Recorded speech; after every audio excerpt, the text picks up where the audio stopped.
What is up there, ladies and gentlemen, and it is time once again for Galaxy Battle number 4. My name's Sir Danny, and well guys, it's going to be our appearance here in the playoffs. We already had a chance to actually see some of the playoffs games being played out here. Guys, take a look at our lovely bracket, of course. So far ahead, we've only had the quarter-final matchups, and we did have quite a banger in the form of Navi Jr. versus Copenhagen Wolves, and a bit of an upset in my eyes. Monty Gen going down to TNL. Now, sure, there was a bit of a substitute situation that was going on there, and I definitely feel like that made quite an impact on Monty Gen, and with it, which did allow TNL to actually slip past through. And well, guys, looks like we're jumping straight into the game itself. It is Koi versus 9, and I guess Uh, no surprises here. I mean, this is if we talk veto, then it's pretty obvious how things have gone down here. I mean, Koi, not a fan of Dust too. They instantly perma-ban that map. They don't want to see it at all. Whereas 9, they want to eliminate Mirage. And of course, if Koi can pick a map, they will absolutely go for Nuke. They've been loving the damn map. And for 9, they are big fans of Vertigo, which, well, in the nearby future, they'll definitely have to change things up. But now, D-side it is. Koi. Man, Davig is, whew, it's getting hot in here. And I'm sure it is pretty hot in Spain as well. Let's see. This is gonna be a pretty simple round, I would assume. 9 right now, just slowly but surely shifting their way forward. There we go. Davig is able to spawn out the first, and not only that, he gets the kill. Not going to see any rotations just yet. I mean, the 9 players, even though they end up losing one of their own, they do not commit to the bomb site just yet. They're playing this one pretty safe and stealthy. But the longer they take, Koi will begin to realize, all right, lots of smokes have been deployed at the bomb site. It's obvious it's an A-site hit. They might just be able to get that bomb planted. Misuda's trying to push through the smoke. Look for those early gunfights, and that's a massive frag for him. Bomb plant should be coming through shortly, but before that, 9 will try to sweep up every single player. There's only Lonesome Adam remaining, and yeah, he's gonna go down, so a proper good round for 9.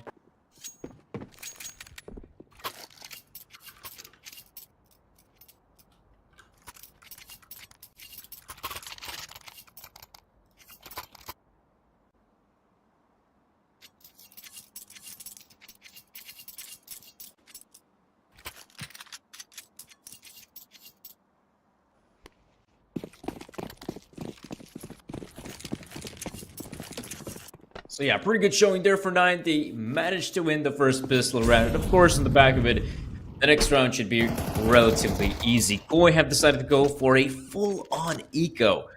But even so, they already get the first kill. It's not much, but you definitely want to dish out as much economical damage as possible. I'm personally always a favorite when teams go for a bit of a stack or maybe some more aggressive play there in the CT side. Try to maximize the odds, and Manto, oh yeah, he's gonna realize a lot more players will come his way. Deploys some very nifty utility. The HE, the Molotov comes through, so yeah, he can just back away from this. Avoid any more casualties. So on the side of 9, yeah, this is kind of the way you expect it to go, right? Try to make sure you don't lose that many players, get that bomb planted for some extra cash, and get this round over and done with. And yeah, this 9 roster, I mean, to my eyes, like, this team is already pretty good, right? I feel like for them to achieve greatness, they probably are just one roster change away from, you know, achieving said greatness. But there are already some good names here. You got guys like definitely worth the shout. Gotta give some props to Sound as well, who's doing a pretty good job on the team as well. So I'm not even sure who you should swap out. Whereas, I mean, you take a look at the side of Koi, well, yeah, this roster has practically been unchanged ever since the PGL Copenhagen Major. I mean, right now, just 5 days ago, they brought in Sosol instead of Just. So that is the one and only roster change they've made, I feel like in something like 10 months. That's a very long period. Let's see. Right now, this is the first gun round, so Koi obviously don't really have a lot of utility to work with. Even though, sure, they got the better guns, but they can't really go for a lot of map control in a round like this. So here as well, back up B side, feeling a lot more pressure mounting as Misuda swoops in, but it's Sosol to get the first. Sound is there with the Mag Daddy, and that is an insta-bomb plant, and wow, Sosol going down like that. This basically seals the deal. I don't see Stadodo, yeah, not able to survive that engagement, and the battleground. Oh, okay, I thought this round is gonna come to an abrupt end, but we're suddenly down to the 2v2. Mantu Up close the generator with the back tens. Both players, in fact, struggling in this situation, but Sound, oh, this is perfect. They're yet to see him. He will be able to snipe them down.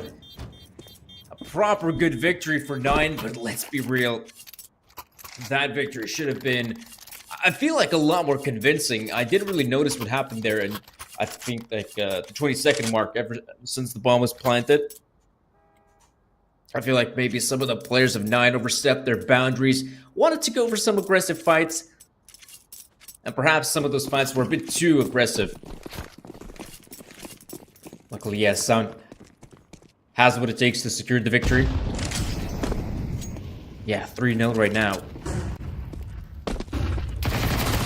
But let's start there for refresh. There we go, Sound finally drops the MAC-10. If anything, 9 should be on high alert. You should be expecting that, alright, this is a round where Koi, they might go, for a partial investment. They might just bring out some of those upgraded pistols, maybe even the MP9s. CZ is something you don't get to see too often.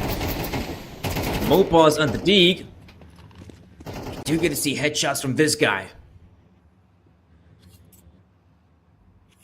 Yeah, I'm digging the fact how 9 is controlling the pace in a round like this. I mean, they could absolutely just barrel their way into the bomb site. But there's so much utility deployed counter util as well, so they might as well just play the waiting game. But they don't want to overstate their welcome for too long because there is a backstab coming in. Luckily, Masuda is the one responsible for any flanks. Right now, 9... they also demolished the last defender of the bomb site. Adamus goes down, and that will be 9 picking up yet another round win.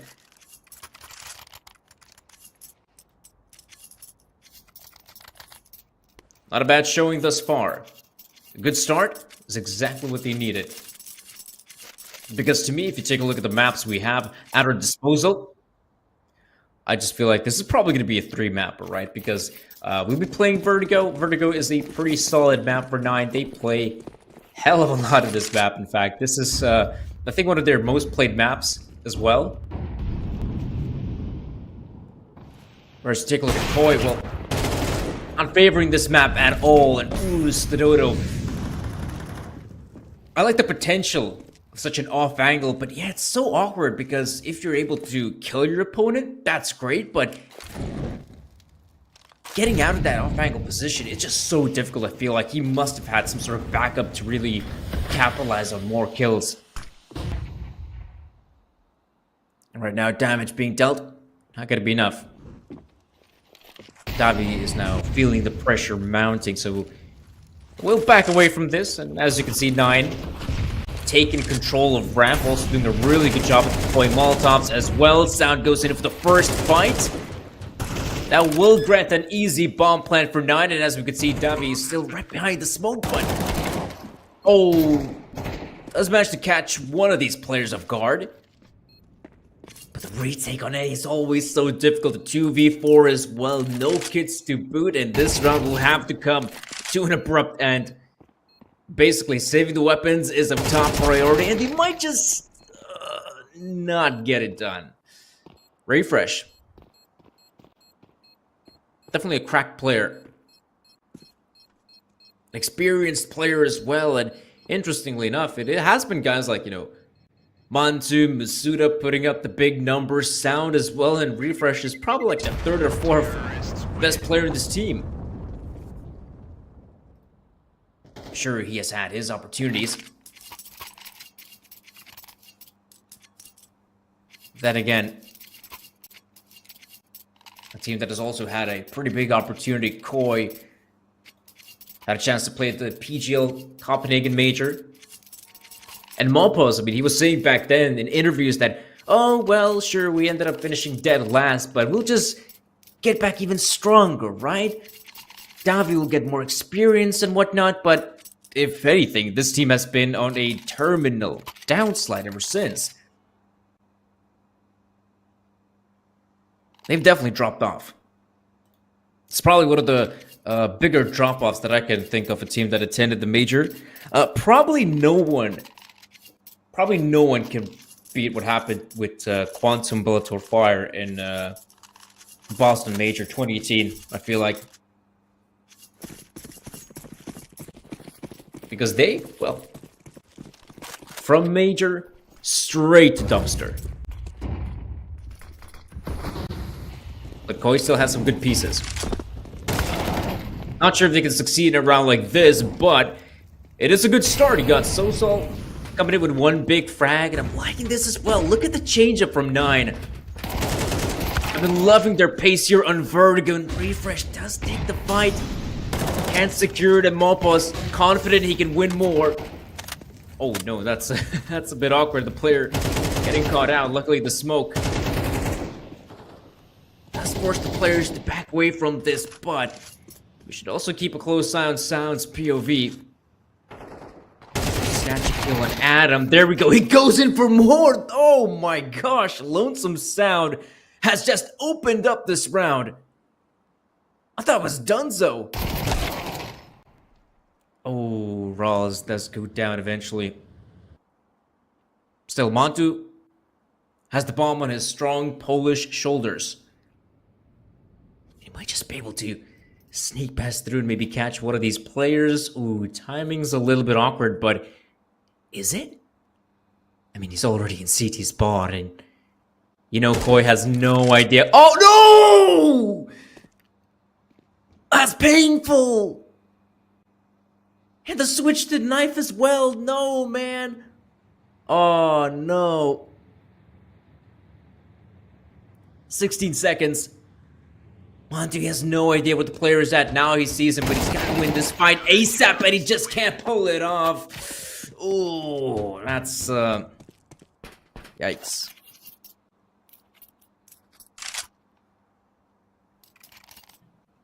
Yikes in the chat for that one. Big yikes.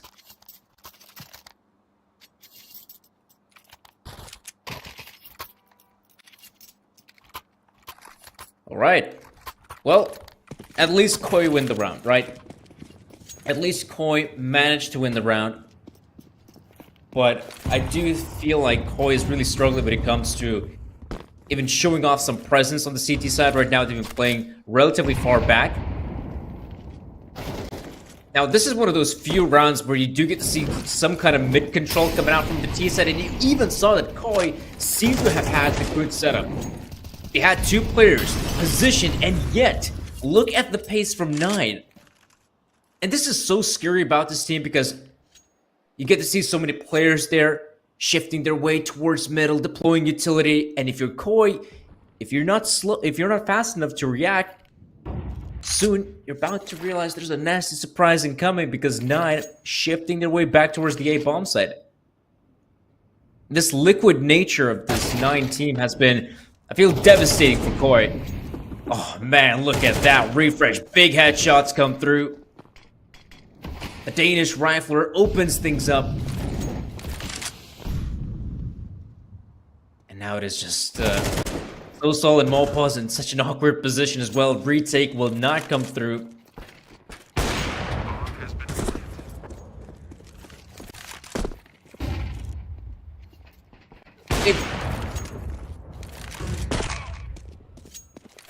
This is turning out to be a slaughter in the first half. 9 is looking good enough to get themselves 6 rounds of the T side of Vertigo.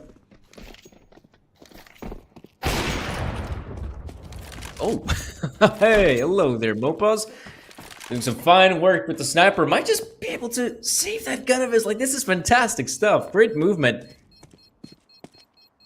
Using the ladder to his advantage as well, and surely he might just save the sniper rifle on the back of it. So, I mean, at least that's the one saving grace for Koi. They get to keep the big green, but man, oh man. This CT side is just not looking good, if I'm being honest.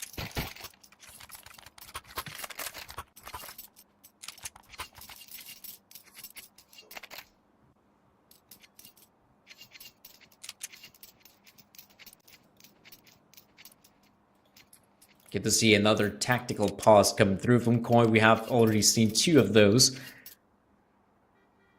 And let's be real as well, for those who are tuning into the Galaxy Battle 4, I mean, Koi is a team that finished 2nd in the group. They were a Group B, with teams like Yano and Ents Academy alongside TNL. And I gotta say this, I feel like they just barely made it out of there alive because they had some unbelievably close series against, well, the aforementioned Yano, Ents Academy. Sure, they managed to win, but how are you going into overtime with a team like Yano, Koi? That's a fundamental, existential question.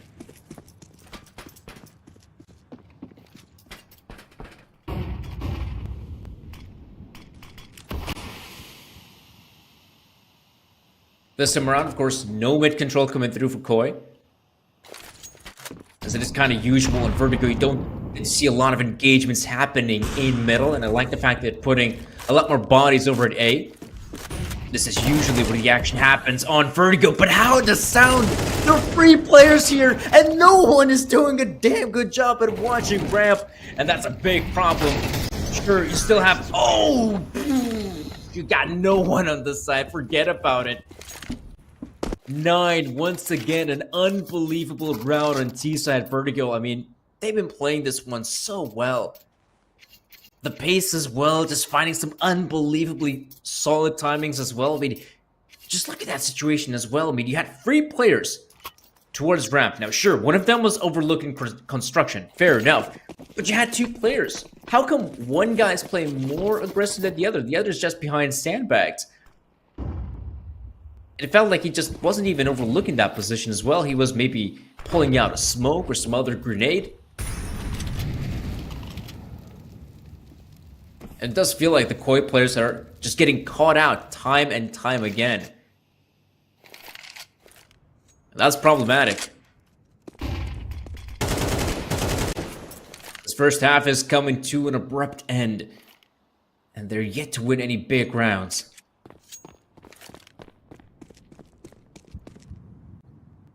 Again, a bit of a change up here from 9. Right now, it does feel like there have been more than a few instances where Koi might just be able to catch the T setup. Maybe this is going to be one of them. 55 seconds left on the clock. 9 will make their way up ramp, and the CTs, they have the setup, but no, it's not good enough. It is once again the T side to find the opener. Now he's got the confidence to move in for more. That's a good response. And oh, what is this? That's Adam with 2. This really slows down the push, and now, with so much time being wasted as well, I'm having second thoughts. Maybe there's someone coming in the backlines as well. Cannot push through the smoke. Adam, the aggressive position does go down. 20 seconds. I mean, 9 can still pull this off. They have to recover the bomb first and foremost. Some of these positions are pretty awkward to check, and yeah, Mantu knows there's one player in tower, but the round is gonna come to an end. This time, Koi made the right decision. They have just the right amount of players to stop the incoming advancement of 9.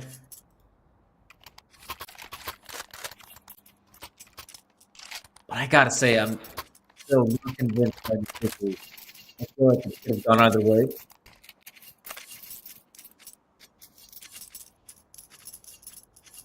It was also a bit different than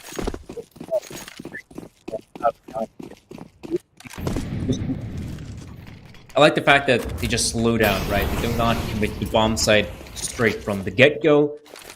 There's still a bunch of smoke grenades and whatnot blocking off their vision, so they're more than happy to just wait a little bit longer. But I guess pressure was starting to mount to them. They were, I guess, hoping that, okay, the CTs are probably on a pretty bad economical purchase, so they might be coming in with some sort of big flank, so we might just have to hurry up on this one.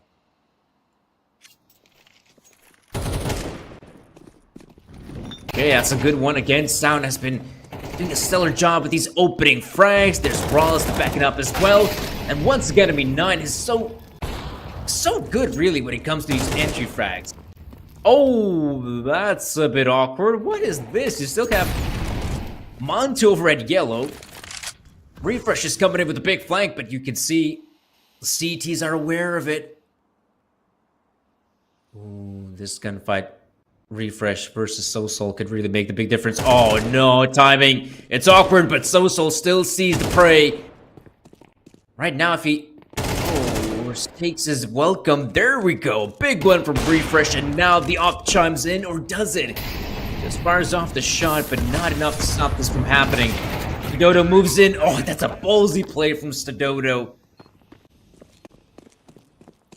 Once again, it is 9 to secure the victory.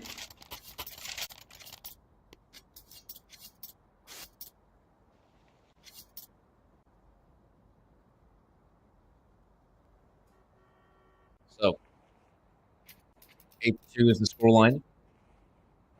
Admittedly, Koi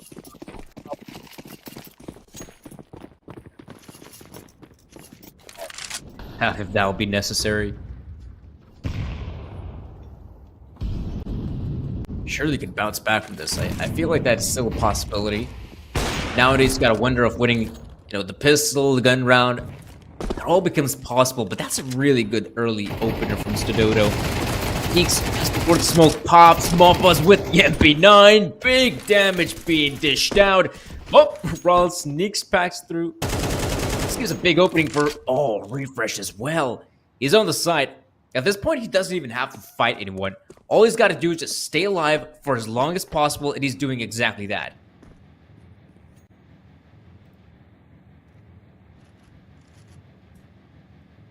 Let's see, though. Oh, that's a big one from Rawls. There's still a bit of a gap for Stadodo to work with. And he might just... Oh, sees the shadow. Oh, one of them does make the jump across, and that's the bomb carrier as well. Bomb plant, looking good, and Stadodo, man, this is a difficult retake to say the least. Yeah, headshot angle galore. And it's 9 for 9.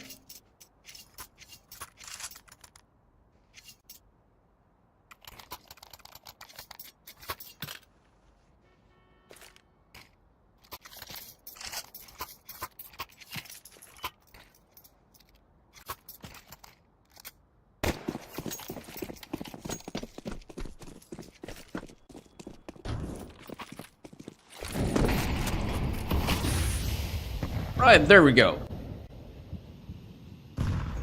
The penultimate round of the first half. It does feel like throughout the entirety of this first half, Koi didn't really have a good chance to come up with big guys. Big rounds as well, but that's a good one for Mopos. There we go, the two-man combo. Mopos and Soso opening up this round. Not sure what was that.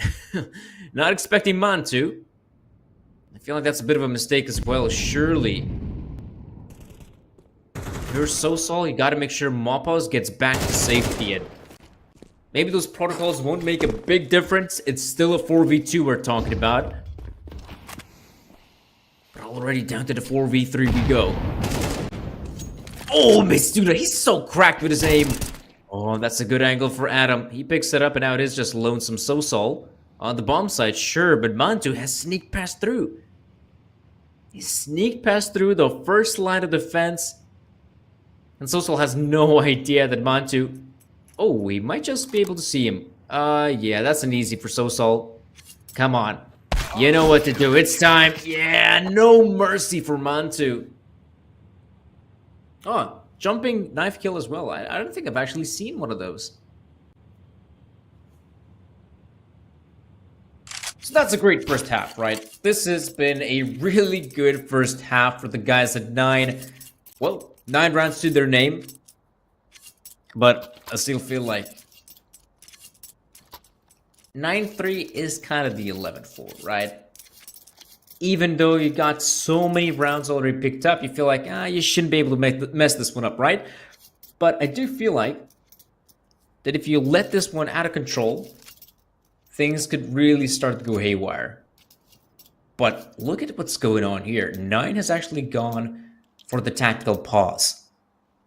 This isn't 9, picking up a tac pause after they lose the first pistol. Or lose, let's say, a few more rounds in. But no, this is like tac pause, first round. Like, this is... Man, that's cool. That's really cool.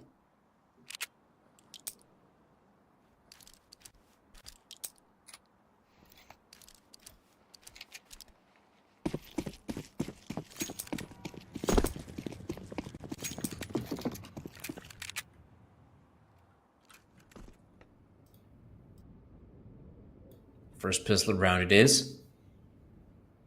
And as we can see, ooh, we do have already 2 players here from the CT side. Not going to do too much damage, I feel like, but that gives them a chance to commit on the B bomb side. There we go. That's a good one for Montu, just trying to isolate the duelists, but they can't overstay their welcome. They have to commit at B, and that's really his ground. Way far back, and yeah, another round win for 9.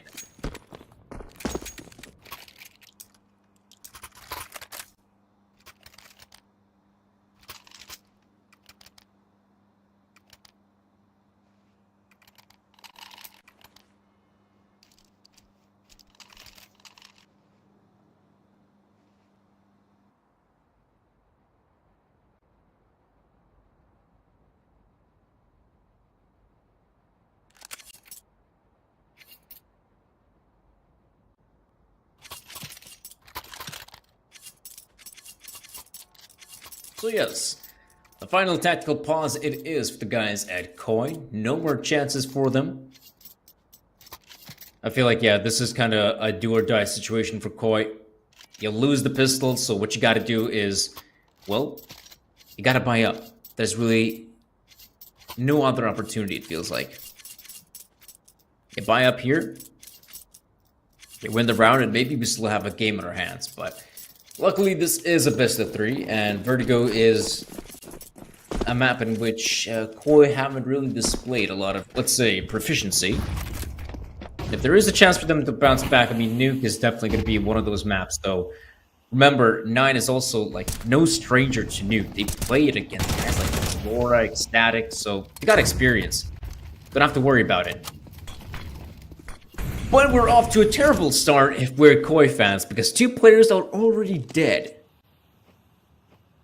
Without putting up much of a fight as well. So the remaining 3 Stooges. Oh, they're just gonna move in like that. That's an easy one for Sound. He's been so cracked.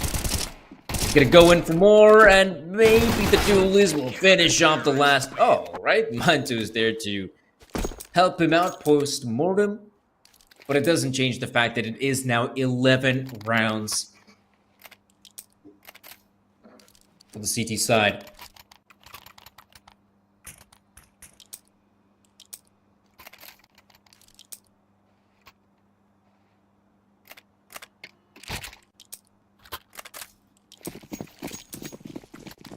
Well, like I said, not many more options remaining for Koi, so absolutely they just have to keep on buying every single round, it feels like. This is one of those moments where if you're like Daffy and you got yourself a strat book of ideas you wanted to try out in pro games, like this is one of those moments where you gotta pull off something ballsy, something the opponents would not expect at all. But I mean, mid control is definitely one of them. It's a good start as well. Adam picks up the 1, but yeah, he just walks up. The bait might have actually been good enough. Like, look at this, Koi. They've more or less taken control of the bomb side, but they just don't have the weaponry to deal with the opposition. And yeah, it is going to be now 12-3, but the idea was pretty good as well. A lot of pressure being mounted towards middle. You even saw 9 completely abandoning their positions. That could have been a solid round, but yeah. 12-3. Guys, I think we're kind of done with the first map of the best of 3.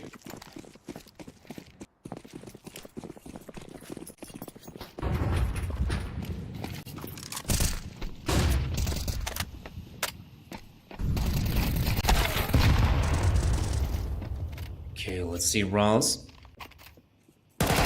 Let's go in for the first big frag. Mockballs with a pretty good response, so I guess it's no wonder that 9 is more than willing to go for some more ballsy plays like that. Okay, that's going to be a big one for Montu, but all in all, again, all the frags, they simply go the way of 9. And at the end of the day, it is just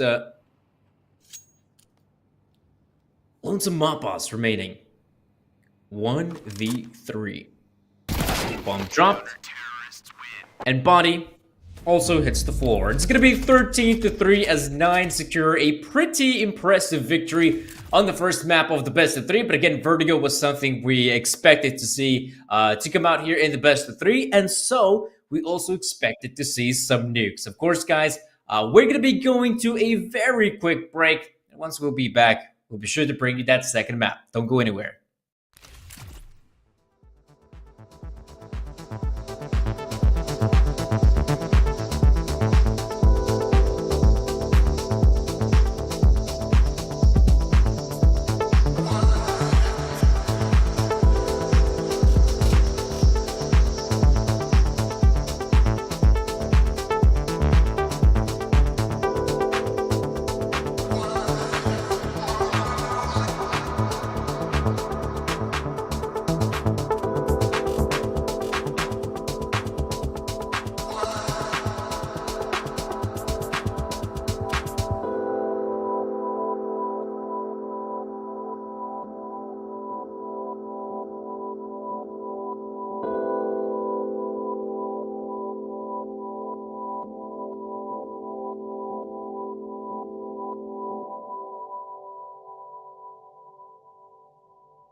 What's up, guys, and welcome back again to our second map of the best of three. Now, of course, the first one was very one-sided. I mean, Nine had no difficulties whatsoever winning that first map, but that was also their map pick. It's a map Koi has, well, in recent months, relatively struggled on, so I guess that all adds up.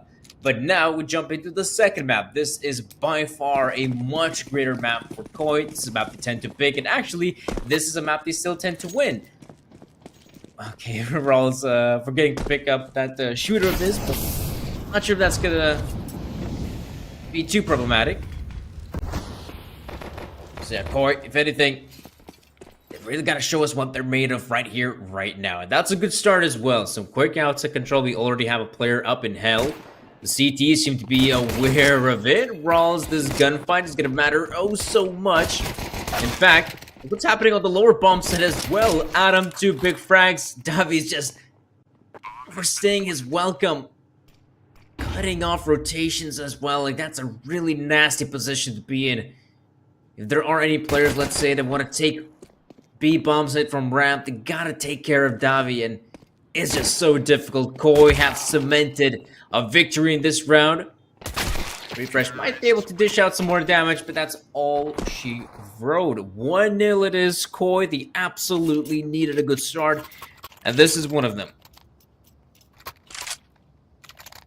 Pistol round victory goes their way. Nice.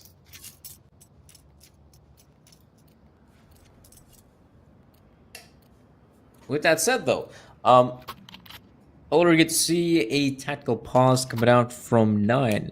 Sure, I mean, still early days here in the first half.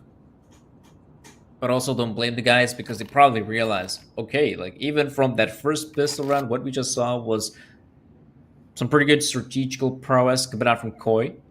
And I do feel like 9, they absolutely do not want to underestimate their opponents. In general, I mean, if you take a look at our current quarterfinal matchup, I mean, this could be like a grand final and a $10,000 event. But we still have teams like Navi Jr. in the mix. That matchup, it was, well, Navi Jr. versus TNL. That's going to be a banger, but that banger will be played out tomorrow.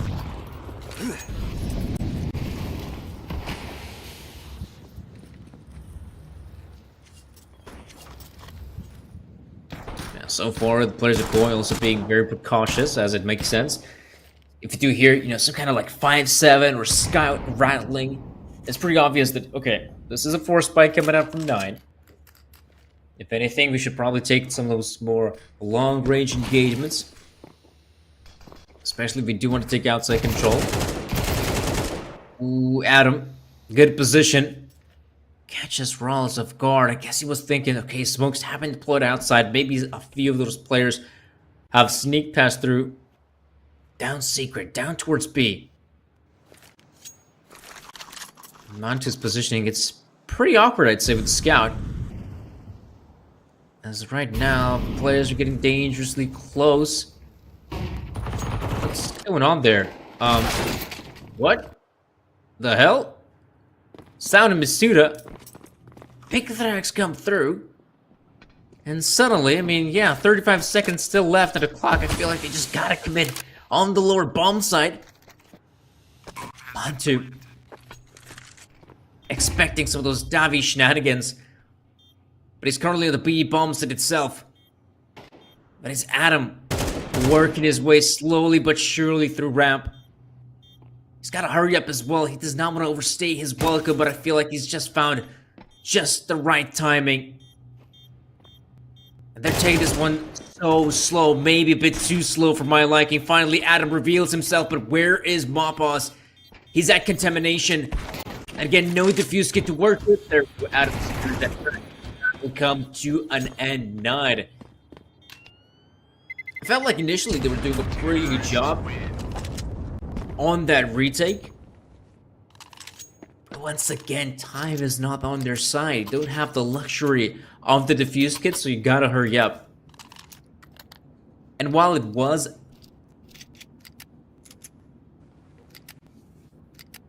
Initially a pretty good attempt.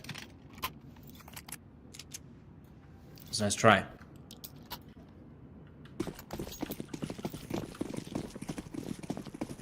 Now then, of course, with just some upgraded weapons being left over from the previous round, I mean, hey, you might as well keep them for this one. I feel like still Koi can dish out some damage in a round like this, undoubtedly. Yeah, you can see that MP9 is just and outside. In a position like this, I do feel like Koi is doing a pretty good job at just sticking together. You know, not separating the troops, which could definitely be a viable option, you know. But if anything, you have no idea if there is a stack or is someone coming in the back line, so it's much better to keep your guard up. And you can see while they're descending downwards towards B, still have a guy like Mopaz who's just being you know, taking those extra measures of precaution, being so careful about it. Check the back lines. Now it's about time we get to see the full-on commitment from Koi.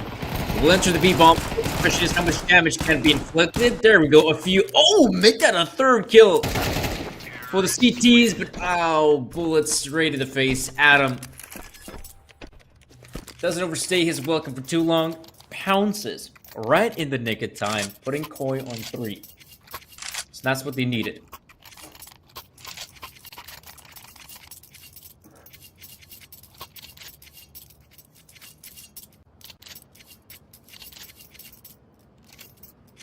That's going to be a pretty, I feel like a good situation thus far. Not a bad start, but gun round it is, and this first gun round is looking pretty solid for 9. Got loads of equipment to work with. Oh, first point of contact, that's going to be Masuda to go in for more. No surprises here, Masuda has been one of those players constantly going for opening frags, but look at this commitment over at A. Ooh, the Molotov doesn't land. They know it, and Sound might just find the opening, but no. It goes down like that. That was such a stellar round from Koi. Very fast-paced on the A-bomb side, even though initially, I feel like, right, you got Masuda on the other end. It should be good for at least 2 frags. Gets the ones. Okay, still not bad for the CTs. But then the players just who pounce their way out of HUD as well as Squeaky, they just demolish any remaining opposition. And I felt like the first pistol round already set the tone of this second map, but man, that gun round was also pretty phenomenal. Look at this, 4 rounds for Koi, and yeah, man, I wouldn't be too surprised if 9, maybe not in this round, probably in the next round right after this, might even consider to take a tactical pause, just because Koi has been doing, well, a tremendous job thus far.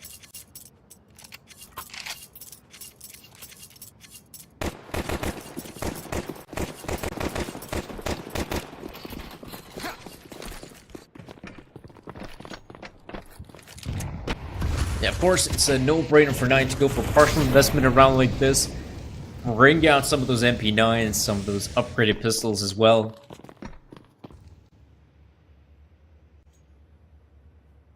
And also, have become a pretty big fan of the idea of, you know, instead of when you're about to hit maximum lose money bonus, instead of just, you know, playing it with fatigue and armor, you pick up the MP9 as well as armor, because if you do get that 1 kill with the MP9, that's basically going to be as if you bought a Deagle without getting the kill. I feel like the MP9 is just such a proficient little gun, and I feel like its impact cannot be denied. There we go.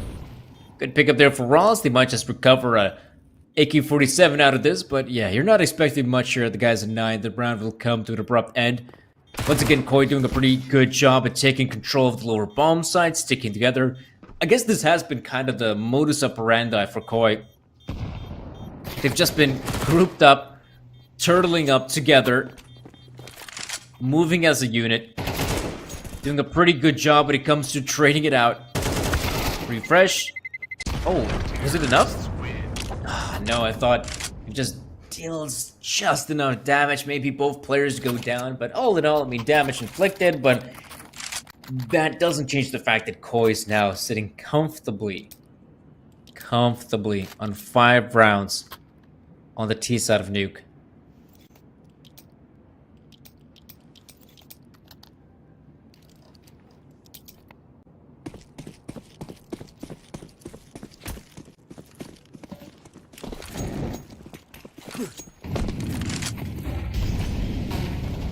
See though, this is gonna be again outside control for Koi.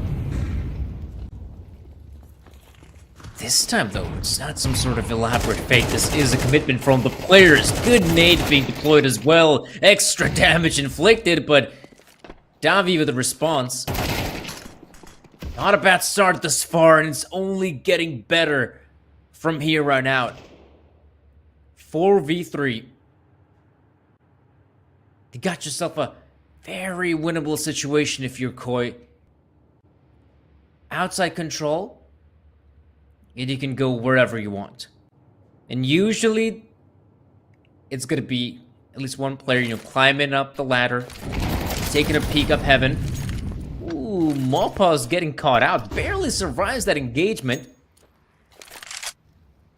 Why does he have pushed out in lobby? This has given a great opportunity for Koi to take control of the A-bomb site, and Masuda's got to be so careful. He's expecting someone at A, but not that fast. Adam gets his, bomb's gonna get planted, and yeah, another round will go the way of Koi. I guess we just gotta remember what happened on Vertigo as well. Just think of the T side, and think of the ridiculous success 9 has had with your opening frags. It felt like, you know, every single time someone like Refresh or Montu or Sound decides, you know what, I'm going to be the first point of contact entering the A-bomb set, and they just always get that kill. And right now we're seeing a very similar level of consistency out of guys like Adam when it comes to finding these opening frags.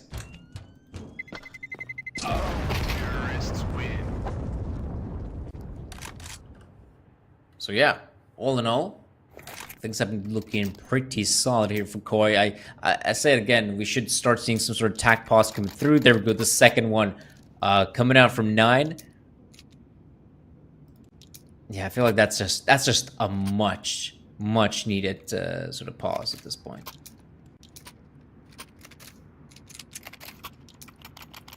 To get it across the finishing line.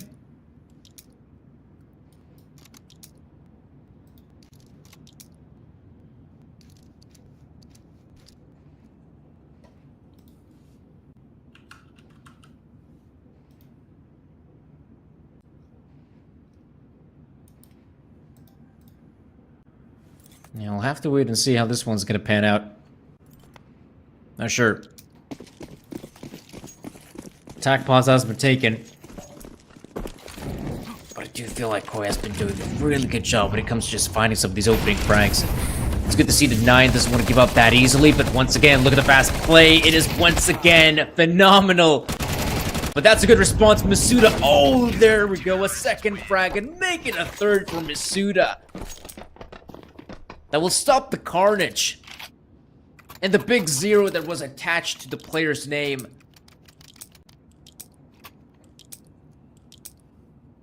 So that's lovely. Really nice. Fast play this time around doesn't work out. I feel like that commitment on the A-bomb side this time around was a lot, how shall I say, drier than what we saw in previous rounds. Maybe a bit too dry. It's great to see as well someone like Masuda stepping up. Look at this as well. I like the fact that 9, even after their brief success in the previous round, they're not stopping. Montu holds a very aggressive angle thus far, and timing is a little bit awkward, but oh, maybe it isn't. He has sneak passed through, but it's a false sense of security. Sure. Lobby seems to be relatively empty, but you can definitely expect players up in ramp, and that's exactly what we're seeing. Mappas. Great potential. Oh, sound goes down to Mappas.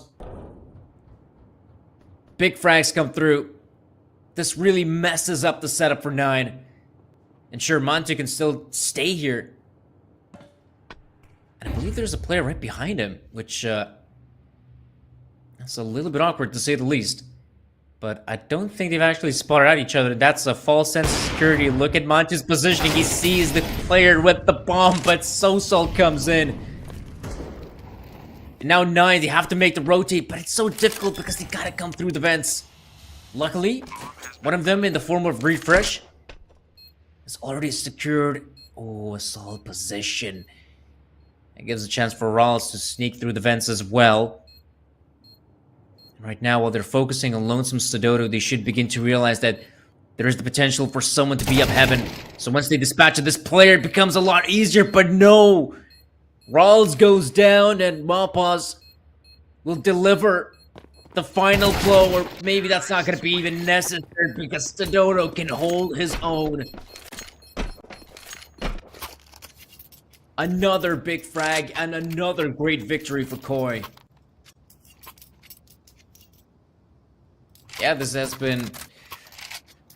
Wow, seriously one-sided on this second map. And like I said, guys, I definitely expect this to be a 3-mapper just because the map... Well, the maps, plural, we have at Arvito. I mean, first one being Vertigo. Second one being Nuke. Like, these maps are spawned for either squad. But I feel like Nuke can still be a bit more competitive than what we saw in Vertigo. And right now, a huge change-up. Double op setup it is. But despite it being a double op setup, I mean, they've lost outside control so quickly. But they're still doing a good job at holding on Ace, the Domino. Good pickup on 1, but he does reveal his position. Can he challenge the remaining players? I feel like he can, especially because 2 of them are on ops. Ooh, that's sick. A clever move from Stododo gives him a chance to sneak down below. And in fact, none of the CT seem to be aware of it, but right about now, yeah, they hear loads of footsteps. They gotta make their way towards the vents, and that is such an awkward position, and with an AWP nonetheless. Stododo will just try to challenge these players, and once again, no kids to boot. There's a big opportunity for him.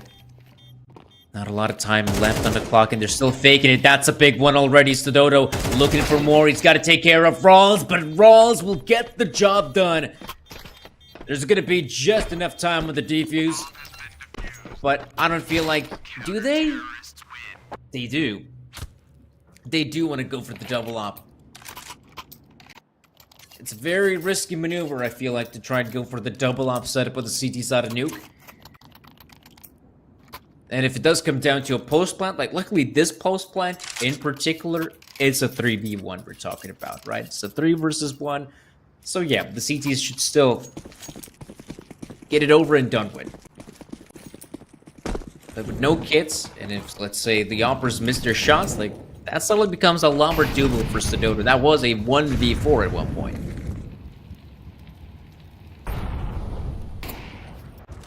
Let's see, though. Trying to go for the early fights is none other than Mantu. Oh, timing as well. Davy sneaks past through the smoke. Mantu's line of sight doesn't detect him.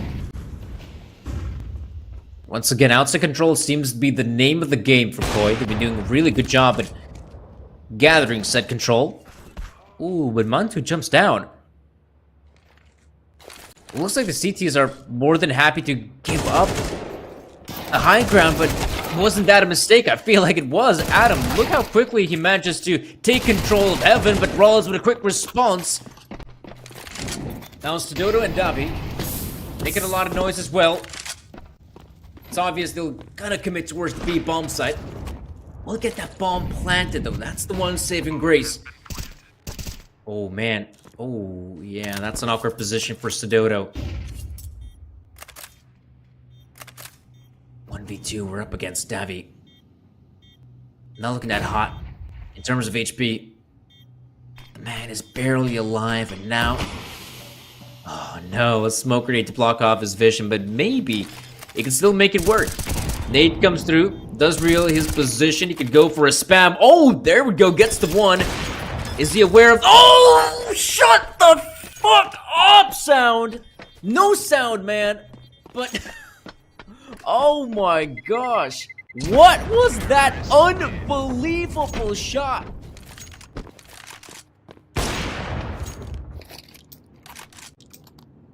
Jesus, man, are you...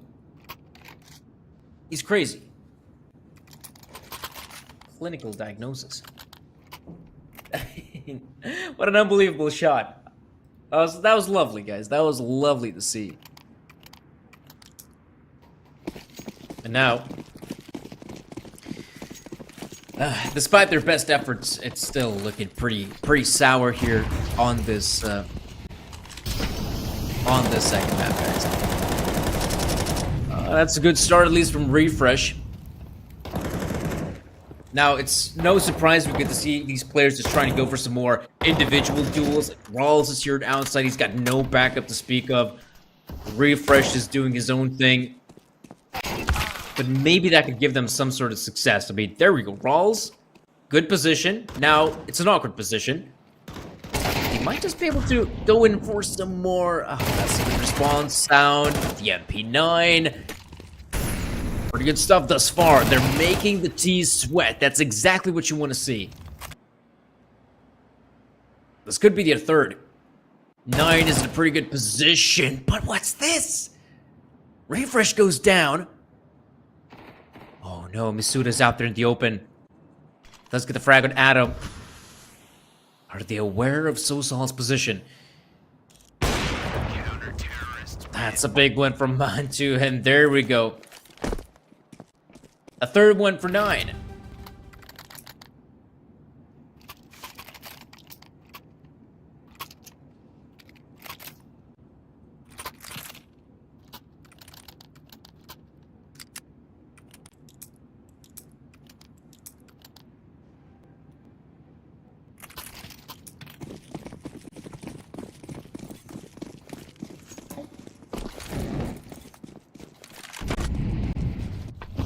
Right.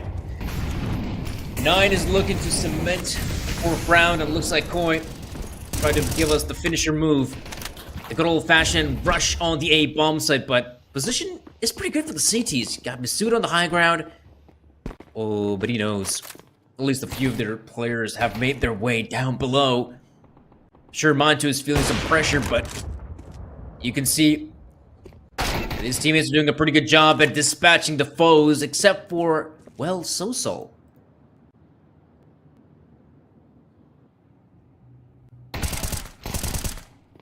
Right? Paul's doing a pretty good job at holding his position. Uh-oh, gotta be careful. Masuda is there to back him up, and guys, at least we could see 9 pick it up the 4th round, so it wasn't a complete and utter blowout. But I will admit, 4 rounds on the CT side of Nuke, I don't feel like that's a good scoreline at all. I feel like that's pretty lackluster if we're being honest. 4 rounds, I'm not sure if it's going to cut it. But, I mean, what we should be expecting is, maybe a pistol round win, then maybe the first gun round also goes the way of 9. And we suddenly have a competitive game, or at least a competitive second map on our hands. But once again, a lot of this, as it has become pretty often, relies on the pistol round victory. You win the pistol round, good. We might still have ourselves some pretty good Counter-Strike upon us. But fail, and it's gonna be GG's. Putting us to the third and final map of the best of 3, which is gonna be Anubis.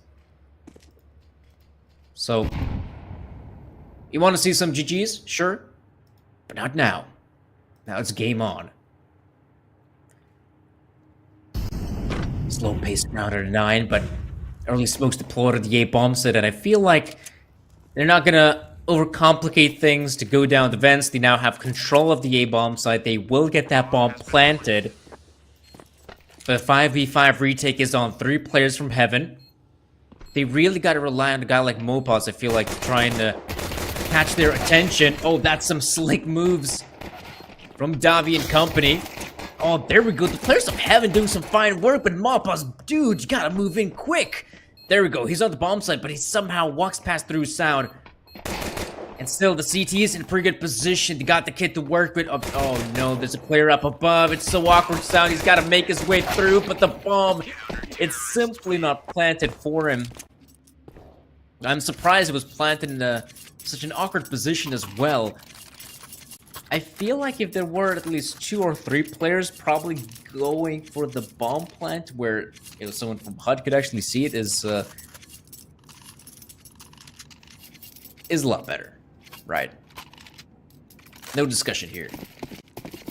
Now, with that victory, Koi is certainly getting close to securing the second map. Now, we do get to see the gun round coming through as well. Bomb plant. The kills that have gone their way have given them the chance for 9 to pick up the AKs. Well, it's not a lot. Some of them have to play on Galils and Deagles as well, but that's at least something. And it's a good start as well. Rawls dispatches of Sodoto. Hold up. Sound also gets a kill on ramp now. This is starting to get a lot more interesting. Oh, I think no. Sound is actually here. And outside, dishing out a lot of damage. And now the positioning of Sosol is also obvious. Like, we barely saw any of the kills that were happening in this round. But, guys, you can now see bombs being planted. 9-4. Is about to turn 9-5. Whoa. That's impressive. Impressive scenes. So how about this? Is there a chance for 9 to bounce back from this? I still feel like, this is a team that can do it. If there is a team that can accomplish such a feat, I mean, 9 can definitely be one of those squads. But with 9 also having to face the fact they're on the T side of Nuke, that does make matters just so much more difficult, and I'm not sure how deep their playbook is. Now, that pistol round did demonstrate to me that, alright, they at least have more prep going into this map. That's a very long haul.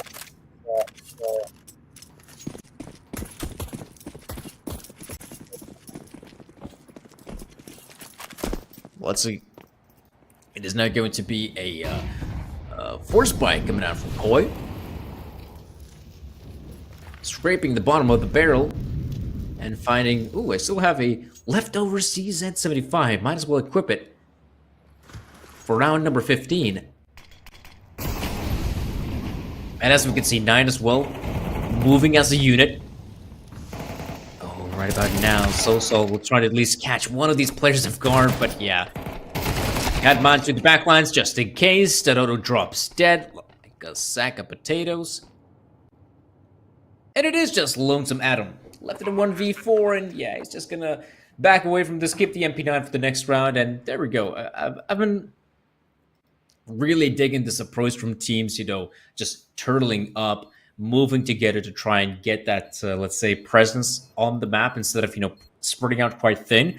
I feel like that is the one big detriment you can make in a round like this. If you, spread out too thin, if your players don't hit their shots, let's say they're going up against not necessarily a stack per se, but let's say against, an incoming onslaught of like 3 or 4 players. Yeah, I feel like those rounds can really just spiral out of control. But if you turtle up and your players, who's looking where, who's going to move in first, who's going to be the second man to move in, like this type of setup can really bring you not necessarily an easy round, but at least a methodically sound round. And that's exactly what we saw at 9. It wasn't something like truly amazing or breathtaking for that matter, but it was just good fundamentals. But, obviously, You can't keep on playing every single round like that. Like this upcoming round per se, I feel like that's still viable. They can do that, but at the same time, once the gun rounds move in, like yeah, that can become a lot harder to do anything like that.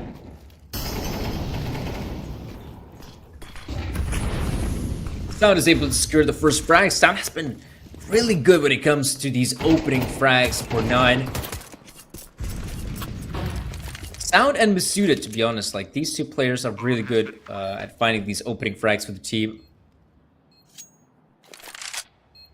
Masuda definitely has like this cracked aim for entry fragger. Very sharp, but at the same time, it's very fast paced. Something you can see out of another Frenchman in the form of Haji, for example.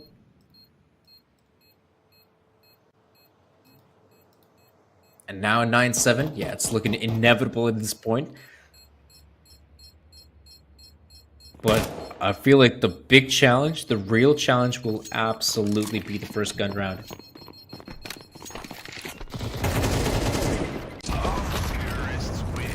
Ooh. I didn't even notice how much damage the bomb had in that range. I was so sure the T's will just, safely just back away from that bomb site, from that explosion. Sometimes, I mean, you just gotta know, playing Michael Bay style is pretty dangerous.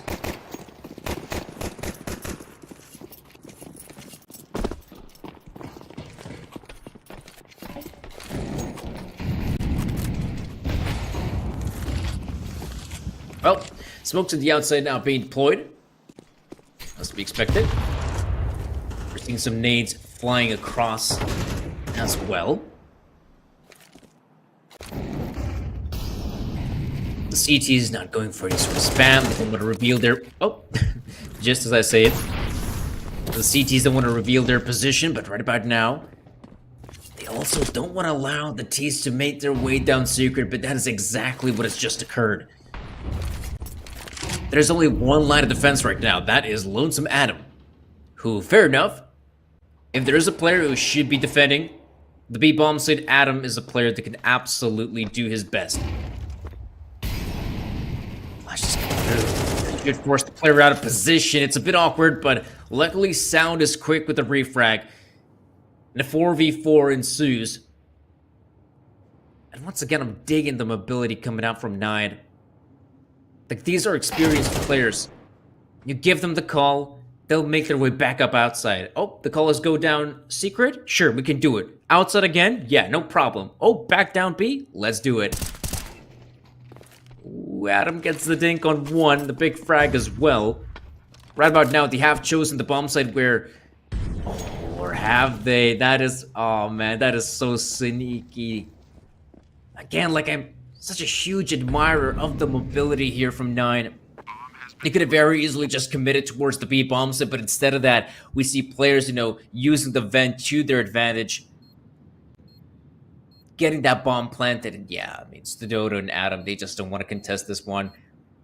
Adam's position was so awkward that, I mean, for him to make his way up the vent on a retake, it's always such a tall order of a task.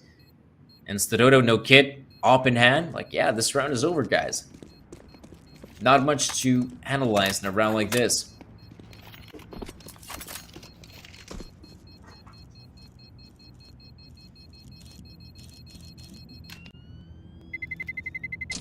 Terrorists win.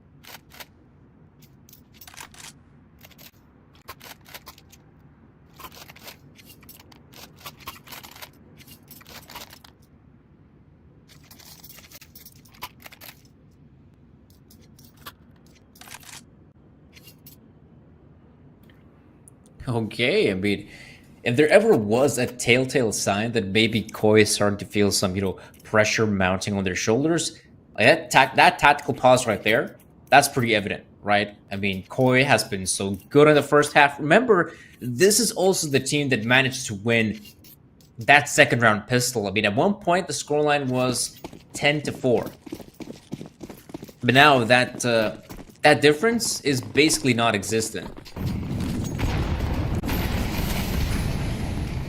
Oh, refresh. That's an amazing flashbang.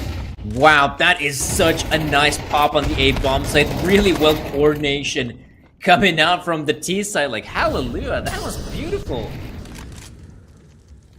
Did you see that refresh? He just runs through that smoke. Flash comes in mini just in the nick of time. And refresh, he just doesn't have to focus on that area of the map. All he's got to do is just point his gun towards heaven. That's really well done. Now, if there were, let's say, a player from Koi in the HUD position, I feel like that whole setup probably crumbles to pieces. But the way it plays out there, it was beautiful. Enough said. So yeah, 9-9. 4-9. Terrorists win. Lots of nines.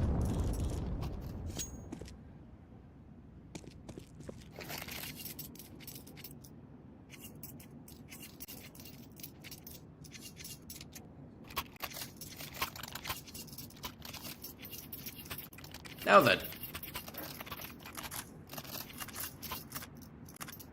No tactical pause. I was kind of hoping to see whether we could get a tactical pause from Koi, but looks like that will not be the case, and so we're back at it again. I'm also sad to note that Stadoto hasn't really found a lot of success with the big green. Primarily, it's been the rifles finding the opening frags. Oh, and that's a good one from Davi. Good positioning right behind red container.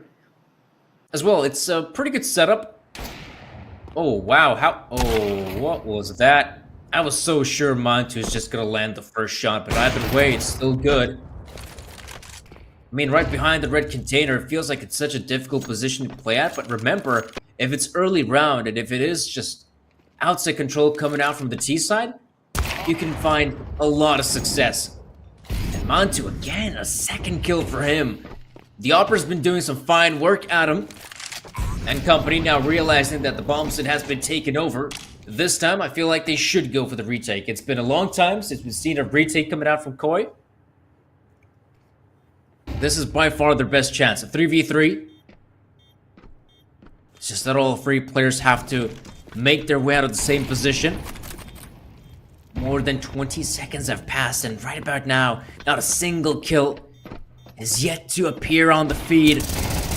That's really troublesome, but some good refrags come through. Mantu with a 4th kill in the round. And that does it, ladies and gentlemen. 9 will secure 10 rounds. They have overtaken Koi. Terrorists win. And their T side?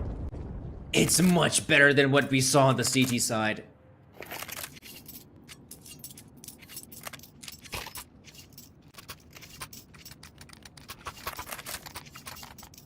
Wowza.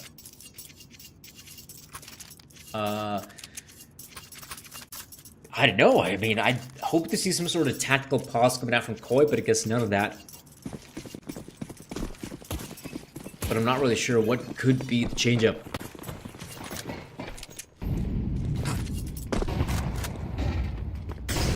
Nine, I'll say this, like, their playbook on the T side, it's deep. I'm starting to become a big fan of 9. I was really hoping that their academy project with guys like Esperanto could also succeed, but sadly, not the case. But can't say nothing bad about the main team. Very long reach fight for Davi, but he does secure it eventually. Pretty good read from Refresh as well, maybe hoping that this time the CTs might play more aggressive in lobby, but I feel like his position probably works best if they decide to push something like ramp. Right now, I'm not sure if he can find any success. It might just be a sitting duck. Oh, speaking of ducks that sit. Oh, that's another big frag for Mantu. Look at this. Oh, man. Now it's going to work out. Oh. No, it doesn't. Sonodo gets the frag and refresh, but I feel like damage is already done. I'm not really sure what happened in this round because it felt like the player in vents, was it Adam or Malpaz? Can't really recall. Just was completely unaware of someone in secret. Like that was as basically miscommunication, I feel like, from the CTs, and that's huge. What a way to win the round if you're 9.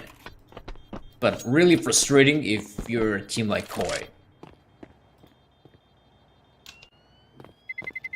Terrorists win.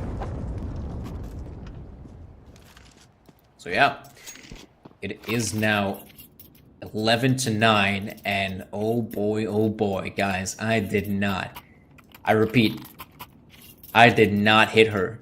I mean, oh. I did not expect this. If anyone's being slapped, it's Koi's confidence. It's in the mud. And it's hard to pick it up from here on out. Because you were a team that was at 1.104 on the second half. You win the pistol. You could basically smell victory from there on out, and yet it is now 11-9.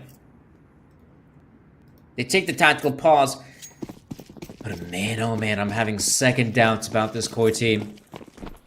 Once again, they were looking so good on the T side, and yet it is their CT side, arguably the easier half, that's crumbling for them. And what is this? Like, this is an all-out advancement. 1916 Psalm level push. Admittedly, it works out. They still have the man advantage, but for how long? Oh, make that a 2-man advantage. Right now, Rawls and Monte, they just gotta recover from the shell shock. What has just occurred? They've been hit on home turf. But they can still bounce back. If anything, 9 can bounce back even from a difficult position as this. The odds are stacked against them, arguably. Mantu's Polish senses are tingling. And the Poles definitely know if there's an enemy nearby. It's just that this time, while the enemy is at the gates, they're not committing just yet. And Mantu alongside Rawls will begin their commitment on the A-bomb site. Left, right, the military step. Oh, they're shifting their way ever so close towards the bomb, so that's a good pickup for Mantu as well, and good positions for the T's. No one's in heaven. Gives them carte blanche to get that bomb planted. However, 1v2 it is. Rawls does want to try and win this first gunfight. Oh, he misses the shot. Tries to go to heaven. Back to Mini. Oh no, he's running out of bullets. This is starting to get a little bit awkward, and yeah, Rawls will go down eventually, but Koi, they bounce back.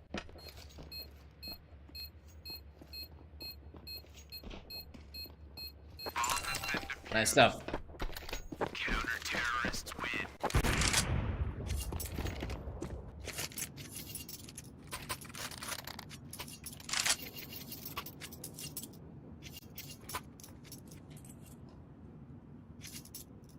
Yeah, 11-10, the current scoreline here, ladies and gentlemen, and it's good to see the Koi match to bounce back to get that so important victory, and that was like such a ballsy move to make as well, like to make that call as well, to make it as coordinated as it was. And that's something you cannot replicate, and absolutely Koi cannot replicate. So they're going back to the default setup, but remember, if anything, it is the default setup that has just not gone their way.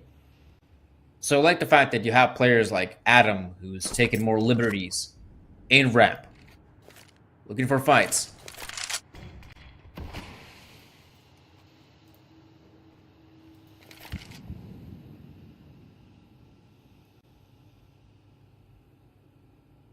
And And this is where... Yeah, 9 is being super careful, not really wanting to push through the smoke, and fair enough, let it stay. It's a big nade on Monty, though. The current setup feels like, to me, 9 just wants to get a commit on the A-bomb side. Looks like Sound will just be left on the lurk, but so is another player, which I'm not sure if that's the right call. Okay, Rawls will be back here with the push, so that's good to see. That's a big one from Refresh. Sound, oh, he does go down, but maybe that's not going to be a huge difference, but Adam's already up heaven, and maybe it is a big difference. Davy and Adam. Last 2 players left standing. Mantu has been phenomenal with the big read. And Flash comes through, but it's Mantu with one more. He's down to the 1v1. The Spaniards would say mano a mano. And what will come out on top? Is it Adam's muscles? Or Mantu's brain? Oh no, he doesn't expect the player in the off angle. And Adam will secure this one for the team. A massive, massive clutch for either player, for either team. So once again, Koi do it for the 2nd time in a row. Whereas, I mean, who's gonna come out on top here, guys? Like 11-11. I feel like either team can just win the 2nd map outright. I just feel like it's really hard to predict who is gonna come out on top. But one thing I can definitely predict is that both teams are really struggling in terms of cash. And the loser of this round not only will have a lackluster investment, but they'll have to come up with something big, and that is already a terrible start for 9. They lose one of their own. Admittedly, this team has found some success in the previous rounds, going down B. And Mantu has been doing a really good job. Oh, but not against this angle. It's such an awful angle to go up against if you're on the T side. And maybe Koi have done it. Maybe they have what it takes to put us on a 3rd and final map of the best of 3. So right now, things are not looking good. Footsteps being made, and ooh, glass being broken. It started to become really obvious that 9 just want to commit here on the bomb site, but they really need to find those frags. So far, it's been pretty difficult, but that's a good one at least. Will they expect the 2nd to player? I don't think so. No, that's an easy one for Adam. Yeah, a 2nd one to boot. 12-11. Just when it felt like Koi is losing any control, any sensible control in the 2nd map, they've just put themselves to 12.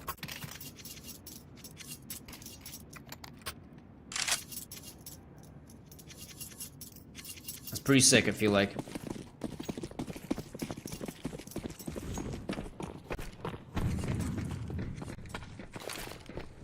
Right. 12-11. Again, the scoreline is, at this point, pretty good for Koi. They're in a really good position to just secure victory in the 2nd map and put us on a 3rd. But must it come to an end like this? Big problem, like I mentioned earlier, the loser of the previous round also will have economical difficulties. Money is terrible for 9, but that's a godsend. Refresh picking up his sound as well. Oh no, bodies dropping dead. Right now it's the back 10s and Deagles that are the loudest. The M4s, quite literally, also metaphorically, have been silenced. And this round, oh no, it is not looking good for Koi, but maybe 2v3, can they bounce back? Well, suddenly, this round has been turned on its head. Mantu picks up a big frag on Adam, and guys, I think it is overtime. 12-12 is exactly what we should be looking for. Because Rawls and Mantu, alongside Mitsuda, have control of the B-bomb site. Oh yeah, now they also know Mappa's position. this should be the easy round for them, but might just be able to isolate Duel here. I mean, Misuda is just with the D. Doesn't hit his shot as well, but yeah, now you got Mantu in the backline. So, 12-12. We're going to overtime. A phenomenal bounce back from 9. I felt like they were so close to completing the comeback. Just remember how close, let's say, that 1v2 or was it 1v3 at one point, where Mantu was with the AWP on the upper bomb side. That could have gone either way. And sure, there have been some mistakes from Koi's CT side, but arguably, in these last few rounds, we saw that even Koi on their defaults can still be a very dangerous team.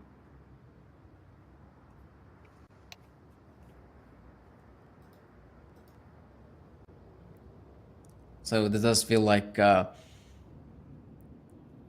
I'm guessing this is more of a someone's got to go for a potty break than a full-on tech pause. At least that's how I feel like. Or maybe a water break as well.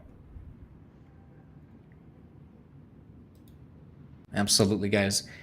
Public service announcement. Drink that water. Drink your water. It's good. Good for your health. Good for your mental health as well. Let's say that. You know? If it's good for the body, it's good for the mind. And vice versa. So fair enough. Let's take a breather in this one. And then we'll be back for some more, man, oh man, exciting overtime action. Like, this is not looking easy thing for either team. I feel like it's going to be so hard to predict who's going to come out on top in this second map. Even, I'd go far to say this. If Koi somehow bounce back in the second map, I feel like Anubis is still on the table. That team, if they show the resilience to bounce back from this difficult conundrum of the second map, then guys, that third map will definitely be a banger.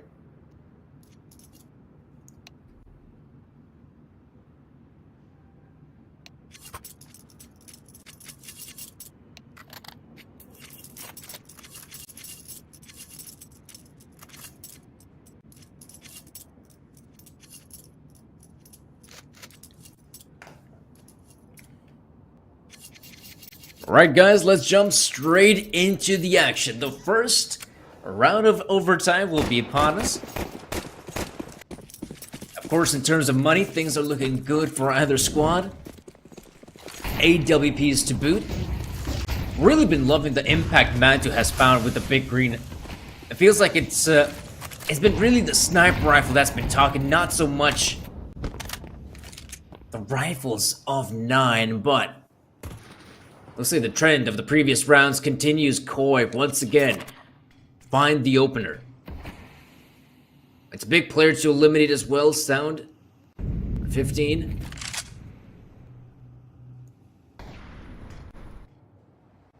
And right about now, Davi is still currently the only line of defense here over the B bombs. And of course, rotations can be swift. But I feel like the B players, first and foremost, have to make some sort of play. At least reveal their positions, and then we might see, someone popping out for mini, maybe someone, going for the play in lobby, but in fact, the lobby comes sooner than later, and I feel like that's a bit of a problem. 3 versus 5 is the score, and man, 3 players to push on the B bombs, and I just feel like it's gonna be so difficult, and make that only 2. Misuda and Rawls, a really difficult position. Doors wide open, but opportunities closed shut. Koi, another big round to take. CD side, this is exactly where you want to see the Spaniards picking up the majority of the rounds. Make it to, at the very least. And they already get the first on the board. Now, I'll also add this. Like, think of outside control these past couple rounds. I feel like outside control has been looking a lot better for Koi than what we saw in the previous rounds. Like, they're constantly fighting for the players through the smoke. I do feel like that, you know, sure, we get to see some of those early smokes being deployed from 9. Maybe it's about time where, okay, you can just chuck in those smokes, but really not commit just yet. And by the current playbook, I feel like they're doing exactly that. Ooh, it's a ballsy play from Sound, but it pays off huge. A second one for Sound. Now, big frags being found over at 8. The upper bomb site is open. Refresh holding a very important angle, but Adam, where does he come from? I didn't even notice him on the minimap. But he sneaks out of here. At least for now, Rawls can just book it towards B. I feel like the CTs will definitely realize it sooner rather than later. But they already have some good positions near the vents, so, you know, rotations will be swift and quick. I don't need to worry about that. But we aren't talking about a 1v2. I do like the fact that both CTs are sticking together in a round like this, but yeah, as Rawls begins to punch in the digits, it becomes obvious. B-bombs at retake. Rawls knows where both players are coming from. Oh, I was so sure he's going to take the high ground. I feel like from that position, it is so difficult to fight. If you're the CT, oh, they both line up, but it's simply not enough. Oh man, Rawls, he was so close to getting that one. I was so sure that he, you know, even though he was out there in the open, a very awkward position, I felt like because both players line up, maybe the spray just simply connects. No. So it is 4-12. 14-12. 4. No. 14-12.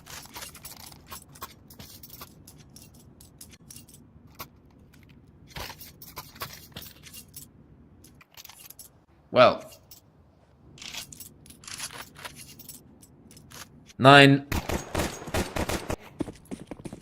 They could really use, let's say, at least one round at the T side because, as we saw in that first half, I mean, we don't really have a lot of faith in 9's CT side now, do we? I mean, their T side, it's been looking really solid. It's really been great to watch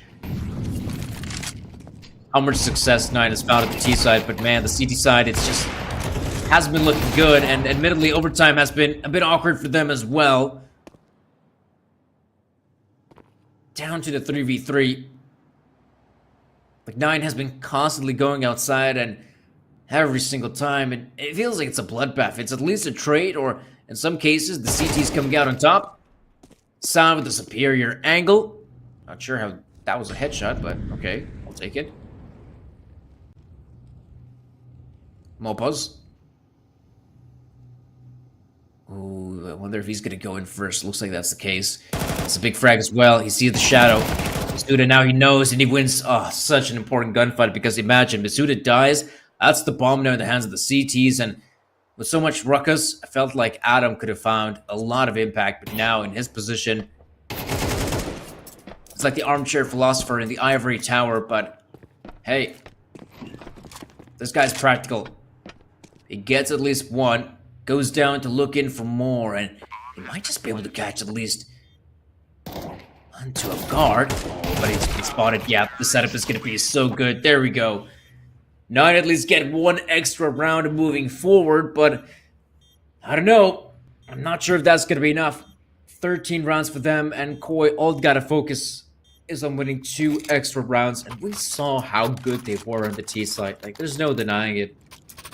The reason we're in this situation is in the first place is just because Koi had a phenomenal T side.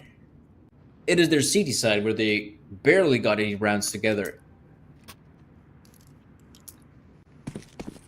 So back there, bread and butter.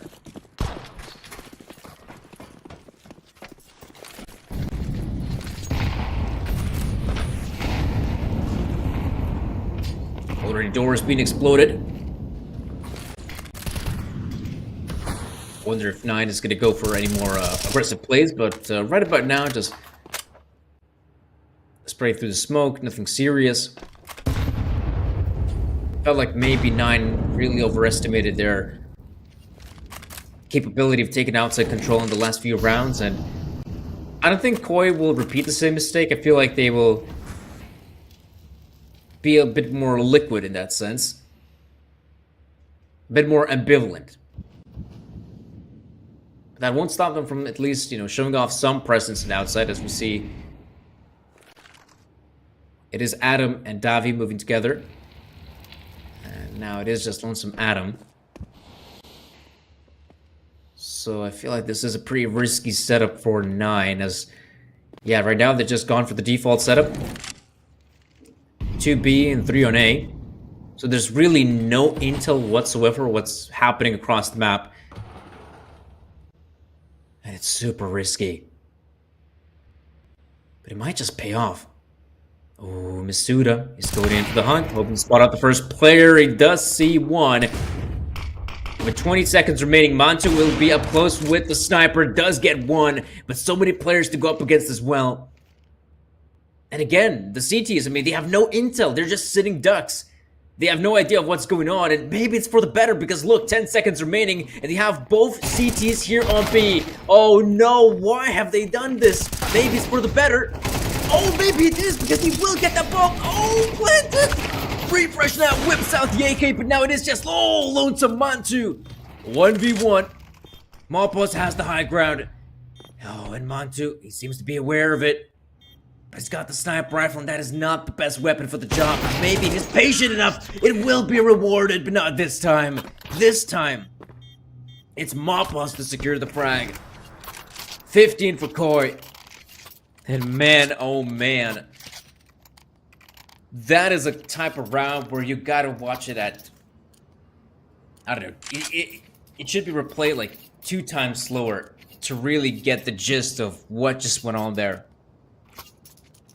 Because, sure, it was a risky setup, but I felt like the CTs are doing a pretty good job as well. I mean, also, they decided to keep both players on B when it was just, what, 10 or 15 seconds remaining? Like, that is such a ballsy play to make, but it works out. It absolutely does. They have the players, but you know what they don't have? The kills. And another super close round, undoubtedly.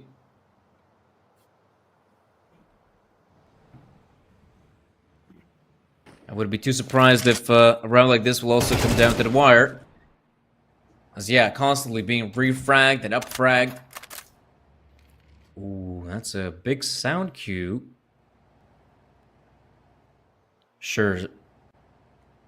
Adam should just win this duel outright. He's got the superior angle. Yep, just like that. Sosol as well, picking up a frag of his own. And it is just Lonesome Rawls remaining in a 1v3. And I feel like this round will have to come to an end. And so will the second map. Unless Lonesome Rawls somehow wins this one. It's a good start. Does drop 1 player. Should be expecting someone like Adam and Mini as well. Try to move up, angle. Oh yeah, it's a bit awkward, and so we get to see a victory that goes the way of Koi. They finally get the job done on this second map, but this was by no means an easy victory. Sure, we get to see once again a really good T side coming out from Koi, but admittedly, the CT side was a little bit lackluster. And at the end, it does come down to some great individual performance from Koi that really solidifies that victory on that second map. But admittedly, it was a super, super close affair. And of course, third map will be upon us. Guys, once again, quick break, 10 minutes, and we'll be back with the third map.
What's up, guys, and welcome back to our third and final map of the best of three. I mean, man, oh man, that first one, pretty one-sided. There's really not much to talk about apart from Nine just being such a phenomenal team. Really great showing on Vertigo's T side, and it's no wonder with 9 rounds, I think it was, they added the T side. No difficulties to close out that first map. But man, that second map, sure, we saw Koi bouncing back. Great stuff on Nuke's T side, but they falter on the CT side. Still, some fault of their own, but fair enough. I will admit, 9 T side once again looked super good. And think of this as well, the third and final map of the best of three, it's going to be Anubis. A map that really favors the T side, in which you can definitely find a lot of success. And I wouldn't be too surprised, if we have these two teams that are pretty T-sided by the looks of things, whichever team starts at the T-side will have that better run of form from the get-go, and that way they might just be able to even secure the victory here. It is going to be Koi on this T-side. I think they're going to be quite happy about starting things off here, but already a bit of a tech pause. Now, I hope it's nothing serious. I could actually continue on with our matchup, but once again, just looking at this matchup, Koi versus 9, this could be grand final material and a Galaxy Battle 4. But I say that, and you got to remember that we still have teams like nope. I wanted to say we have Monty Gen. No, we don't. We no longer have Monty Gen, but we do have teams like Navi Jr., Gaming Gladiators. So there's still some pretty decent teams that could absolutely appear in the grand final stage. But now it is Anubis, third and final map. 9 on the CT side and Koi on the T side. And Koi not really overcomplicating things, right? Look at the setup. Basically armors across the board, except for the one smoking flashbang in the hands of Mabas. Oh, first engagement. Damn, Sousal actually wins it out against a Sound. And remember Sound on Vertigo? I remember Sound on Vertigo. He was so good at finding opening frags on the T side. Admittedly, the CT side of Nuke hasn't been that great for him, or forgiving, for that matter. That one frag does make a bit of a difference. 9, instead of just being sitting ducks, they will play just, regress towards B. See what's happening in that part of the map, and you can see 9 has got the intel. Okay, there's no one outside B. Smokes flying on the A-bomb, so there's got to be commitment over at the side. Refresh spots out a few players. They absolutely know what's going on, but can they find any frags? So far, it has been the Adam show, and it will be Adam to close it out on Anubis's first pistol. Great showing from Koi.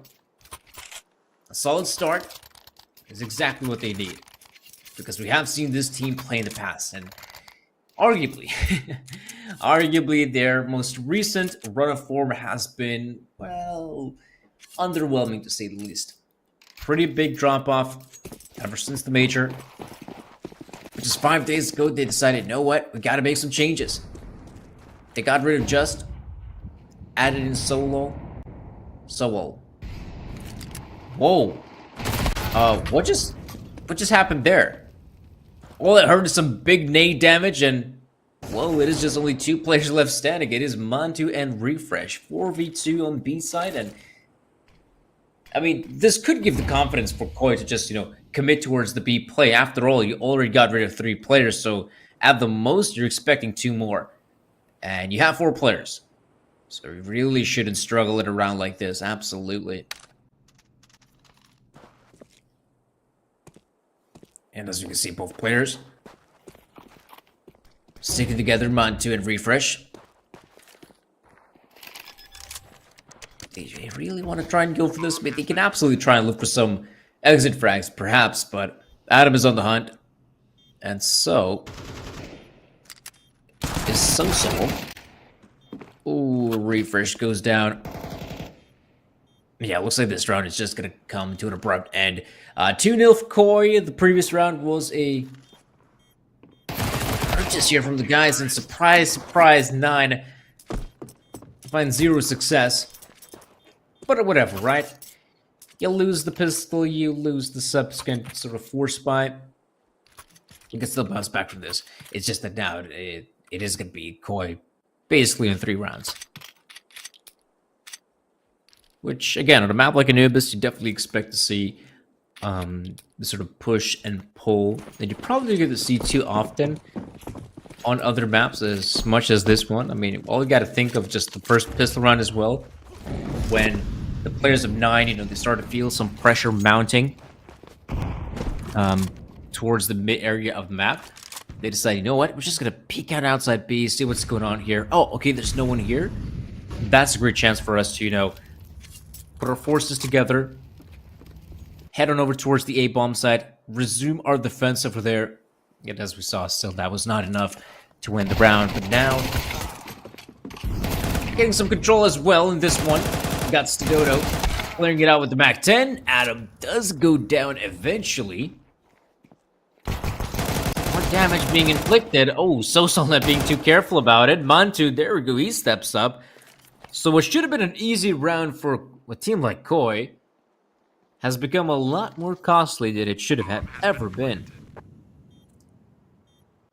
Still, you don't see a world in which Mantu can win this 1v2, I will say this. But I do see a world in which he might just be able to take care of Mopos. There we go, that's the kill with the Galil. Still, no kit to work with, and I don't know, Davi, he'd really have to mess this one up to allow Mantu to win this one. I mean, the bomb is planted for him. There's no kit to work with, and yeah, I mean, he knows this round is practically over.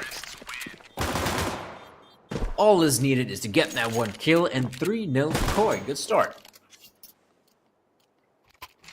Again, there's no question in my eyes to have second doubts about, let's say, the proficiency of Koi's T side, right?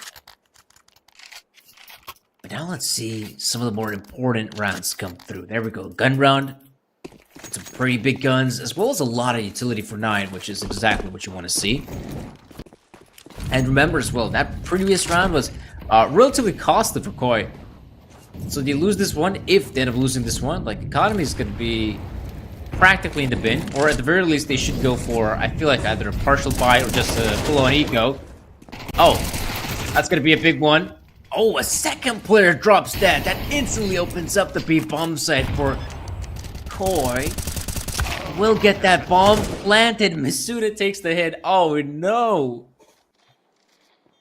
This round just completely falls apart in a span of, what, 20 seconds? And all just comes down to, well, what essentially was just 2 players from Koi pushing through the smoke. That's exactly what we saw. We saw 2 players pushing the smoke towards Pizza. And that defense just instantly crumbles from 9. Not to mention, Koi already had players set up, waiting for some kind of flanks to come in.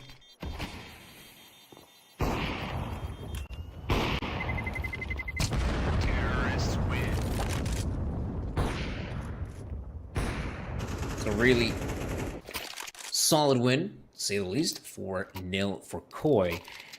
Now, what has really surprised me in some of the previous maps we saw is that we really saw, you know, tactical pauses being used in abundance, if I'm being honest. Because we saw teams like, was it 9? I believe it was 9 on the first map, where they finished the first half with a 9-3 scoreline, and yet they take the tactical pause just before the pistol round can begin. Like, that is dedication, undoubtedly. But at the same time, maybe there's some frustration mounting. As we saw in that previous attempt, I mean, Mantu, he just swings out. Yeah, there's already a player on the other end, and also a very wide swing.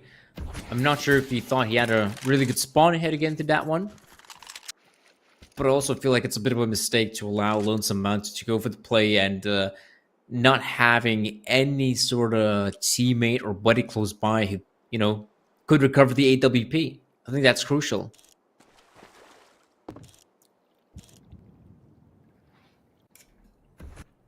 And yeah, you can see Koi is spread out across the map.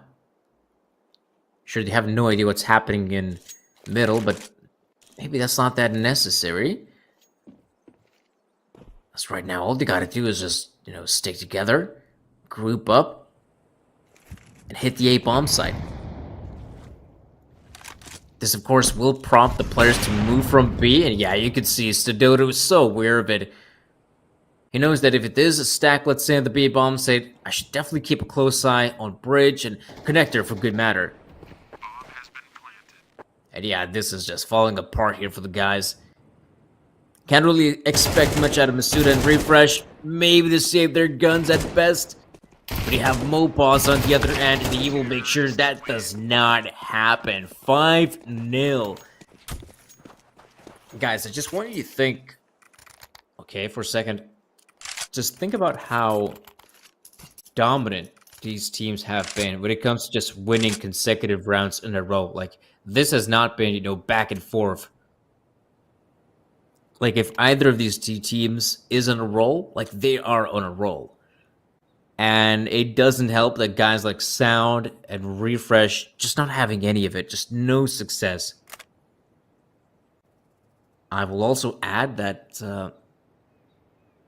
yeah, I guess Sound has been kind of missing ever since that second half, I guess you could say.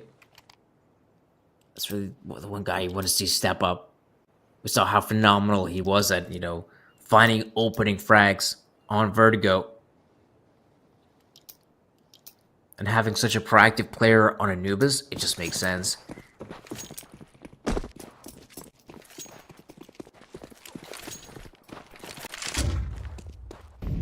But it shouldn't be in my eyes. Map that's a lot more fun to play. Well, it's at least another good start for Koi. But we have been seeing that for the past 5 rounds, so nothing much has changed on that front.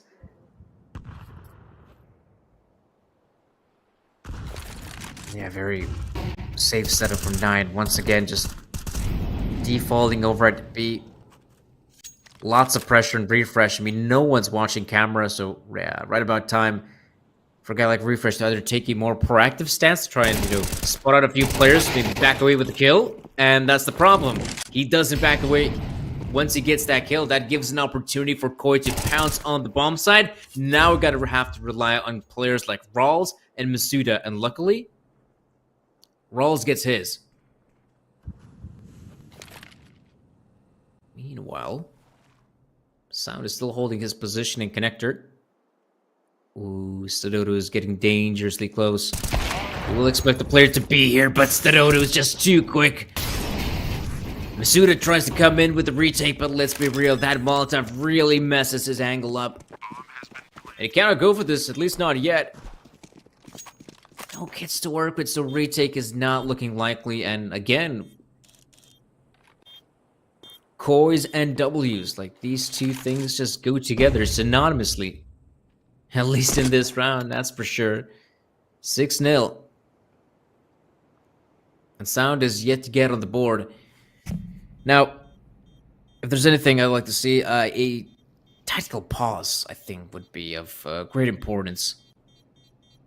Otherwise, their hopes will just sail out of this map. Like that, like a cute little boat in the water.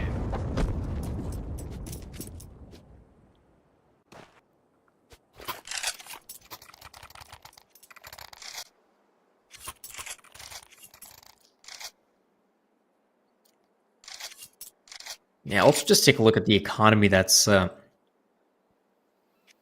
the side of 9. It is not looking that great, but it's good to see that they managed to at least to scrape by some kind of purchase. Sure. Utility's looking nice in terms of grenades. No defuse kits, but really that's not that big of a deal, I feel like. That's not a deal breaker. But I'm digging the setup from 9. I mean, initially you could already see some of those players have had enough. Like Masuda is going to try to look for some openers in middle.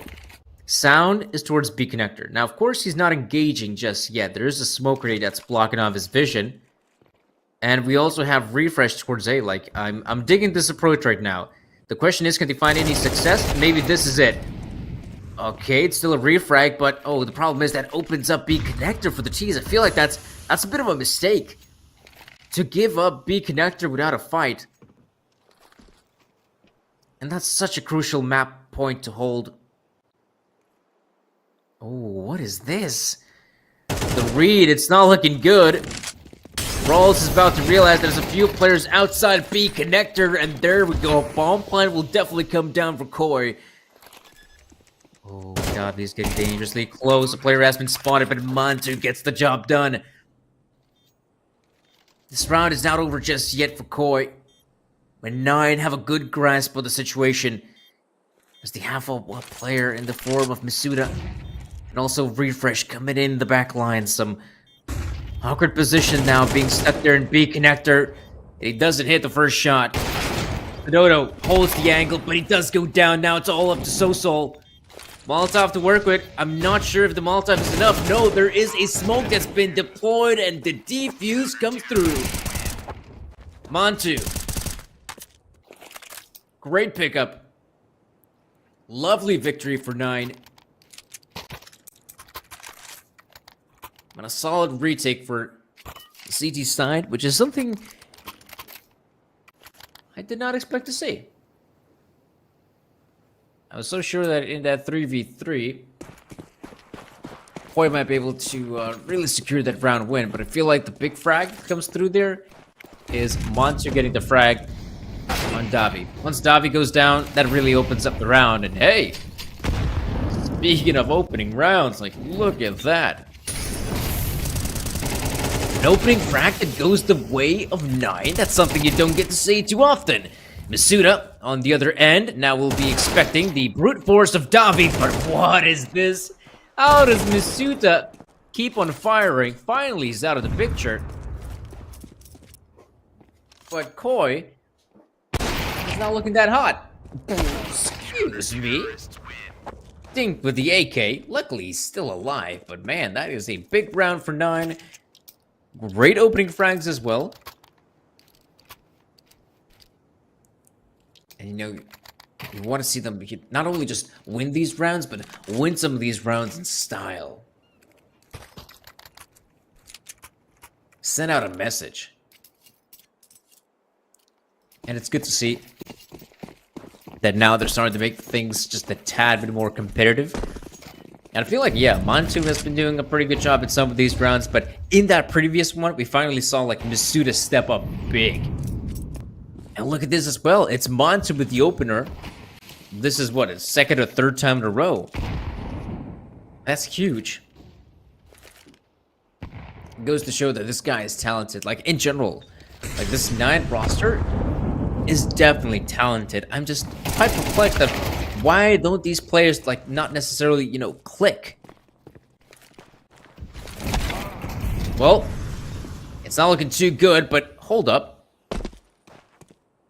It was a 4v3 one point. Now we're down to 3v3. Mantu missing a shot. Unorthodox from him. Now 3 players here sticking together. Ooh.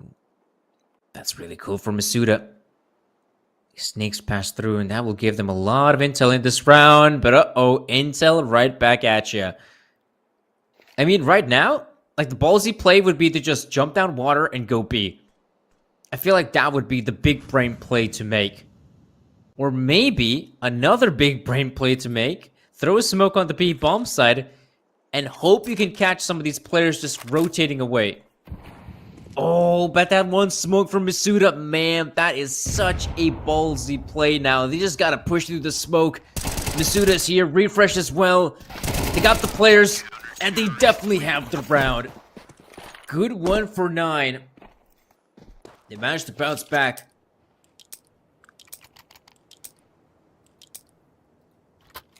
But I kind of, you know, looking at that previous round, I kind of see what they were hoping for as well.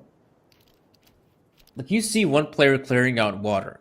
And if you're on the T side, you're thinking, right, they have completely cleared out the A bomb side. So they're definitely going to be making rotates towards B right now. Like, there's no doubt about it. So they chuck in a smoke grenade for good measure. They think that, all right, they at least keep maybe 1 or 2 players at bay over B. And thinking, right, we got this one. But what they did not expect is the gamble that 9 decided to pull off. Instead of just rotating away, they just kept their players at bay. And once they have to make the play for camera, I mean, we saw that one smoke grenade really messed things up for the guys at Koi. They had to push through a smoke with 20 seconds remaining. And Refresh and Misuda, just some great positioning, great crossfire setup. There's really nothing 9 could have done from there on out.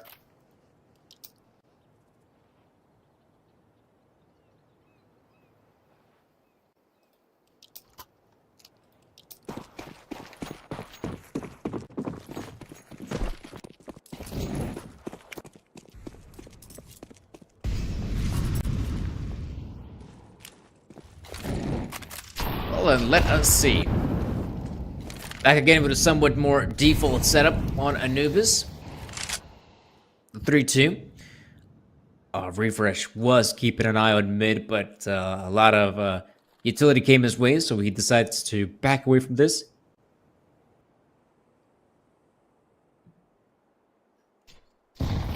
What we do see is a pretty, once again, a safe setup there from 9.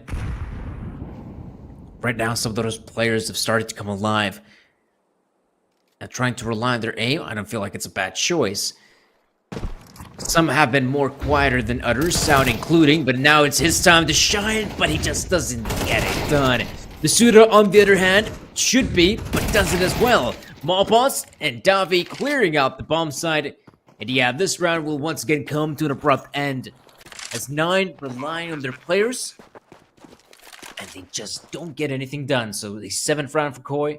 Already, like, this T side is starting to look pretty good for them. With those 7 rounds already. But who knows, maybe they can even find more success moving forward.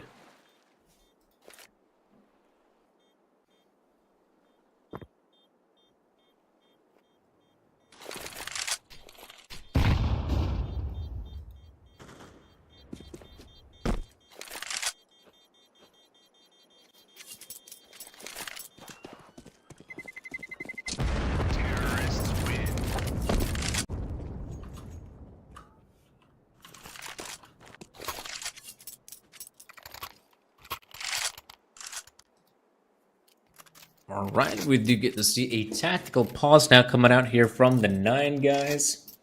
Fair enough.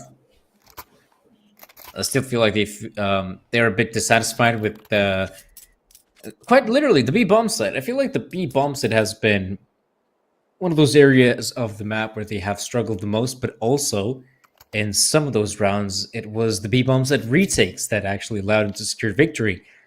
I feel like if they do want to play a bit more aggressive towards the B-bomb side, which I absolutely understand, and you definitely should go for some more aggression, probably heftier B connector. So I feel like right now on 0 kills just hasn't been doing enough in his position, and has been more of a detriment to the team, if I'm being honest.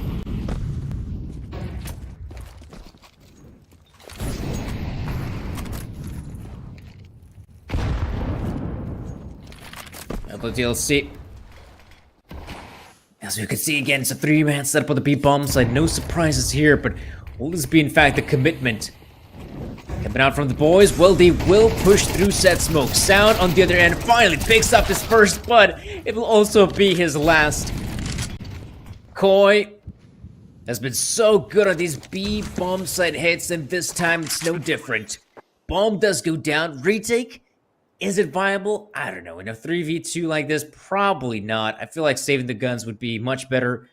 As Mantu, I'm not sure if he could find any success, and Refresh is taking a very, very lengthy walkabout. So this round will definitely come to an abrupt end here, as it will be another round. And it goes the way of Koi. All in all, this has really been a solid showing here from Koi T-side. Once again, like, no surprises, I guess. But looking really solid on those T-sides. And now the last round of the first half is about to approach us. Where if 9 somehow at least get that 4th round, I mean, again, it's definitely possible to make a comeback a reality. I mean, all we gotta do is just remember Nuke. And that was also an 8-4 scoreline in favor of Koi.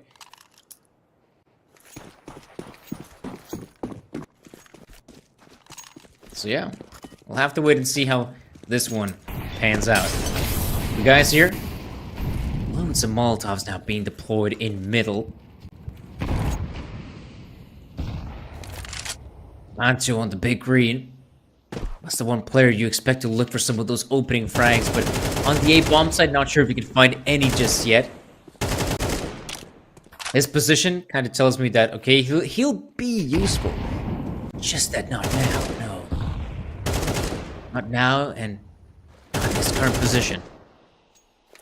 So let's see.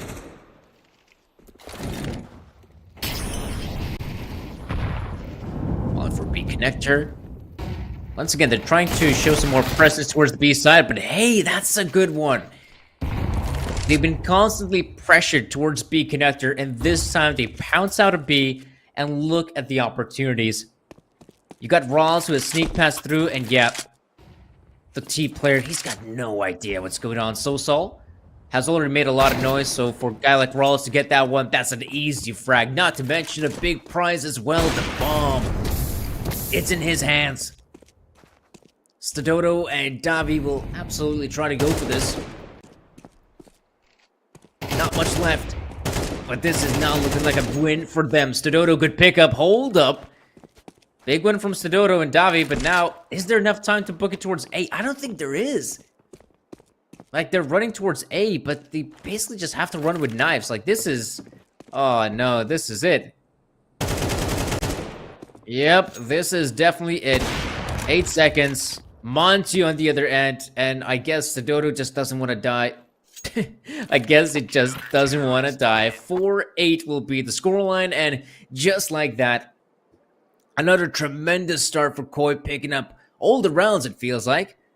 And at the very end, we see a glimmer of hope as 9 is able to bounce back with 4. Sure, those 4 rounds, that is not a lot, let's be real. But at the same time,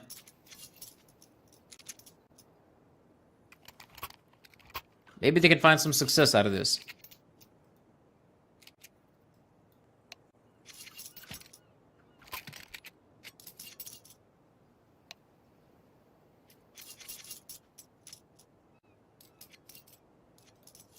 Right about now, it is another one of those lengthy pauses we have seen time and time again. So there is no surprises here, from what I can tell. At the same time, now I wonder what we're going to see out of the 9 boys. Again, T-side, 9, synonymous with lots of round wins. And I wouldn't be surprised they have something cooked up for us on Anubis as well. 8-4, again, it is Koi here on the CT side, 9 on the T side, and at least the majority of 9 players booking towards water. Might be seeing a fast play towards the B-bomb side. Surely there's a lot of footsteps, but is this the final play? Looks like it is, and oh my gosh, Rawls, that is such a nasty headshot. And Sound is able to get 2. Bomb has been planted. Already, he doubles up his tally.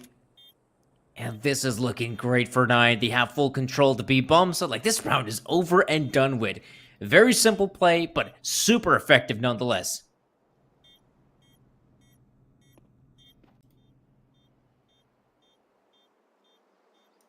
Really nice showing. Well, let's see if they can find any more success moving out of this as, yeah, maybe recover some bodies, some extra cash. That would be nice for Koi. Oh, yeah, the dual Berettas just simply got more bullets in the clips. At 9, at least they win the pistol round. At least that gives them the lifeline moving forward.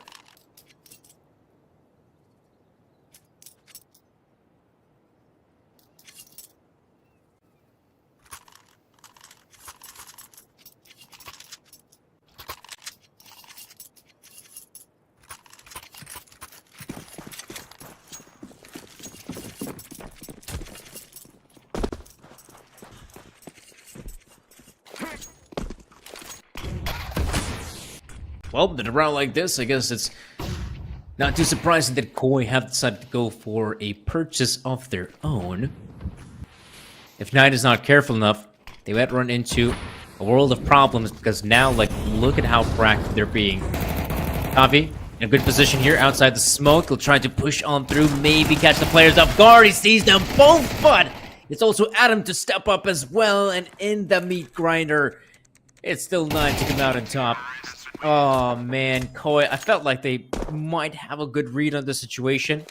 They had the players pushing out of A, so yeah, water was cleared out. They knew there's no one going towards the A bomb site. We gotta book it towards B. And even though they make the right choice, they still don't get the necessary frags. And yeah, scoreline 8-6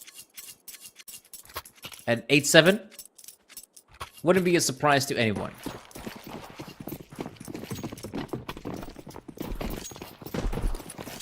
Which, I guess to some extent, is to be expected, right?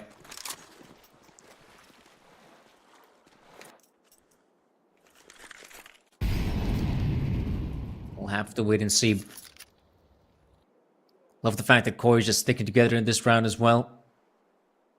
But 9, at least they have 3 players moving in towards the bomb site, so they should not have any difficulties. So far, they're doing a pretty good job. Now all they gotta do is deploy some of that utility, make sure this round does not go the way of the CT's damage inflicted, but it will simply not be sufficient enough. So 8-7 is the current scoreline, as to be expected. Now let's see what's the game plan coming out from Koi, right? What are they gonna do moving forward? Now, already you see a sniper rifle here in the hands of Stododo. Now, he has not struck me as a very aggressive opera from what I've seen him on Vertigo as well as the map of Nuke. But maybe that changes with Anubis. So far I see him, alright, he might just be the first line of defense here. Or maybe even offense, depending how you're looking at it. On mid. But what's happening from 9? I feel like it's going to be a very simple setup from the guys.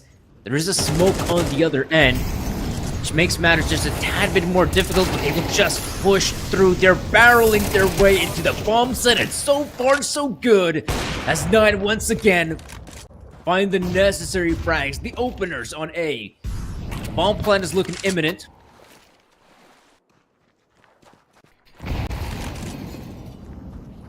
So now, retake, is that a possibility? Well, it technically is, but I feel like Moppas and Davi, they really have to find someone super fast.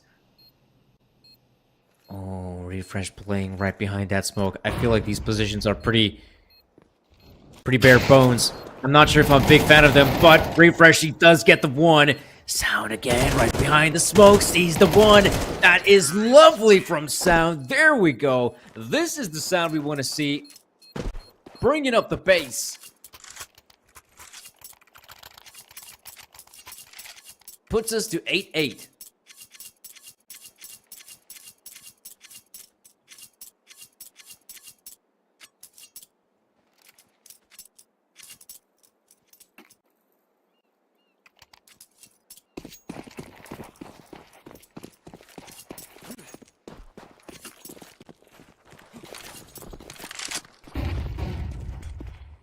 Okay, guys, this is a very enticing best of 3. Koi has been looking so solid on that T side, and now we switch once again. It looks like they're faltering. Yeah, this is kind of reminiscent of what we saw on, if not the exact same thing, what we saw on Nuke, where sure, Koi, first half, T side, lovely stuff. We go to the second half, where it should be technically easier for them, and yet they struggle. Until the last few rounds where they decide, alright, time to take matters into our own hands, start winning some rounds, put us in OT, win the map. Is this the same script? I was so sure for this map I changed the script. It should have been different. But I feel like it has a mind of its own.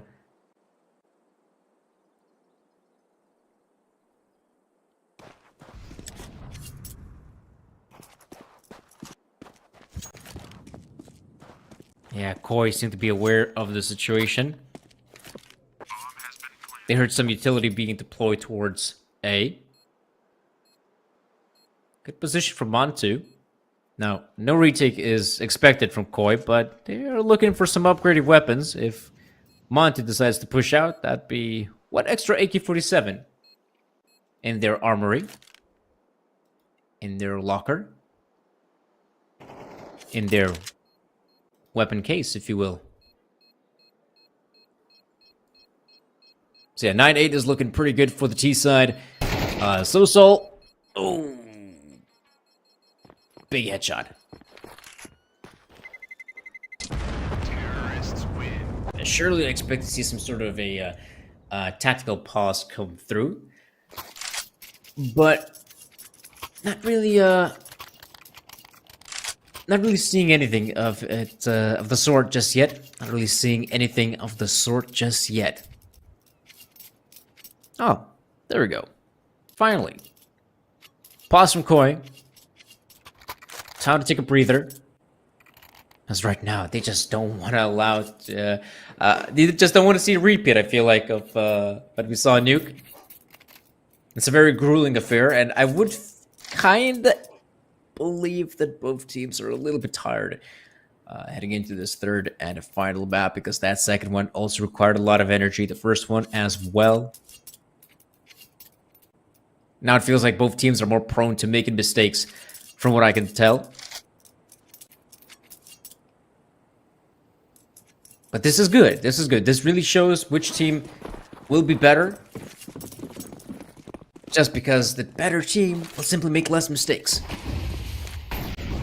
That's usually how it goes. And now Koi, employing the early smoke in water as well. Like, this is good. We haven't seen this out of Koi at all. And now we're seeing the change up, which of course means that 9 have to be incredibly careful in their approach. They simply cannot just walk out through the smoke because they have no idea what's on the other side. Is there an opera positioned? Or is there someone with a rifle up close? Either way, time is being wasted, which is only good for the CT side. Though, on the back of it, we will not see, I guess, any more aggression from the CT side. They're just playing their default setup. But again, one area of the map which hasn't really been probed that much by the T side is middle. That's one area of the map they have kind of neglected, and maybe they can use it to their advantage. Though, if you take a look at the minimap, the 3-man setup is here on the A-bomb site, and is Masuda in the right position? Well, Malpause definitely is. So Sol on the other end, and Sound has been left without his teammates. The lonesome player against a world of CTs, and well, I see this one being a victory for Koi. Oh, there we go. 9-9 is the scoreline, and Koi, they finally pick up a round. Good to see. Now let's see more of that.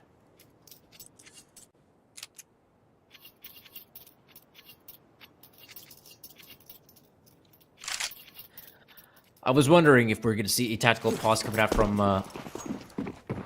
the 9 guys, but I suppose not.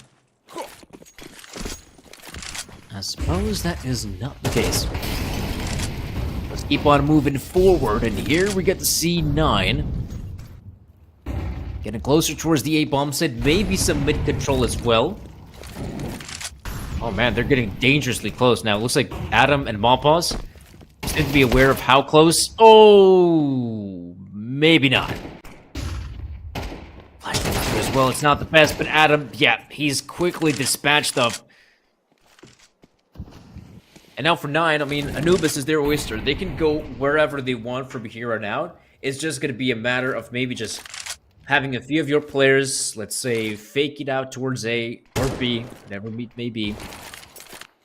Have the rest of the guys just push towards another area of the map, so they can now control the pace of this round. And losing it, well, this isn't a Fisher song. They should not be losing it.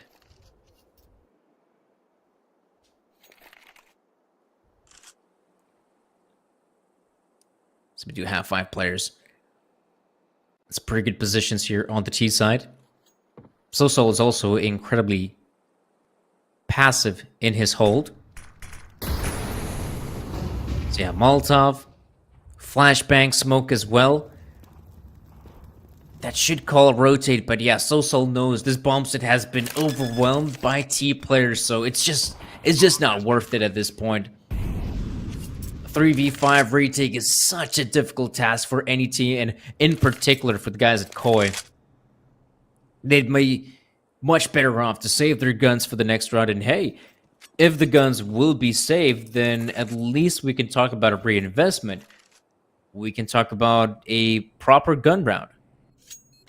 So, sure, they lose this run, but they can at least be safe with the knowledge that they still have enough weapons and enough money to work with in the next one.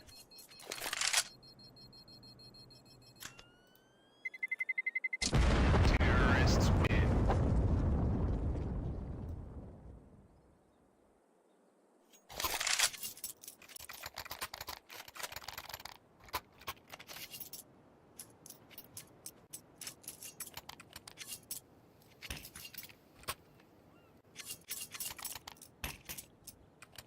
Yeah, 10-9 is the current scoreline, and as you guys can see, Koi, that purchase I was talking about is looking pretty solid for the CT side, by all things considering.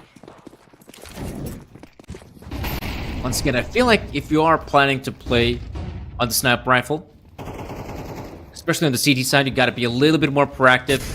So I'm liking this from Sudodo. I definitely dig it. Oh, and it's a big frag as well. Luckily, he's got a teammate to back him up as well. That's a nice setup for Koi, except there's still a few more players on the other end. But not, let's say, they're not fighting for that position tooth and nail. Instead, they were like, okay, we get the initial frag, we could play this one just a tad bit safer, and I feel like that's a good approach from Koi. No need to overstretch your boundaries from here on out. Though some players also have to be incredibly careful, and I feel like Soul is definitely one of them. He's the A-side defender. And while, let's say, if he decides to go just a bit more aggressive outside A, that could really give them a lot of intel, but if 9 considers to back away, that becomes a big pain. Now, 40 seconds remain. And 9 will commit towards the bomb site. Good positions for the CTs. Now, Soul will begin to make his way from A. We still have Adam in a prime position, and Montu will be going down shortly. So I guess it's no surprise that Koi equalized the scoreline.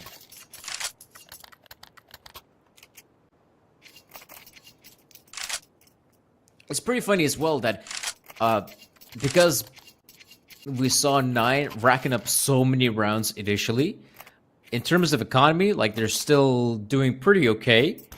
And Koi, even though they lost so many rounds in a row, they had maximum lose money bonus, and they did a pretty good job when it came down to saving weapons. And their economy is practically booming. I mean, probably they'll have enough money, despite the result, if they win or lose, for the upcoming 2 rounds. And I feel like that's pretty big. Because one thing that always gets a little bit awkward is this economy game in those later stages of the half, and, well, it's not looking too good for Koi. Already, players dropping dead, but nice attempt at the refrag from Solo. This puts the T's in a pretty winnable position. From here on out, they can dictate the approach, perhaps even consider to play it safe. I kind of dig the setup as well because, you know, you have such a huge advantage. Let's be real, 3v2. And they're more than happy to just slow down, maybe catch 1 or 2 CTs on the rotation. It's just that, of course, while they decide to play the slow game, that kind of gives a chance for the CTs to better entrench themselves on the bomb site. So now the 2 smokes will raid in. That smoke grenade will be popped. 9. Now, at least they know the positioning of one of these players, but Adam is close by. Now they know both players are here. 9 can very easily just back away from their current positions. Usually, want to just completely take control of the bomb site, but with this safe approach, they gotta back away. Admittedly, Bounty's position, not sure if it's that great. Right behind the pillar, he becomes an easy target, but the smoke grenade gives him a chance to fade away. Now the positioning is really good for the T side. They should not be losing this one. Time is being wasted. And yeah, Koi is yet to find a single opening, so yeah, they will simply back away from this. And like I said, the economy game is still good for Koi. By all metrics. They managed to save the 2 rifles here. Expensive guns as well.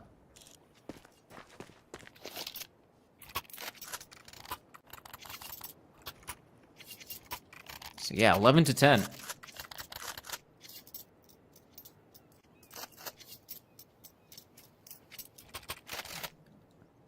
I think 9 still has tactical pause left in them, I believe.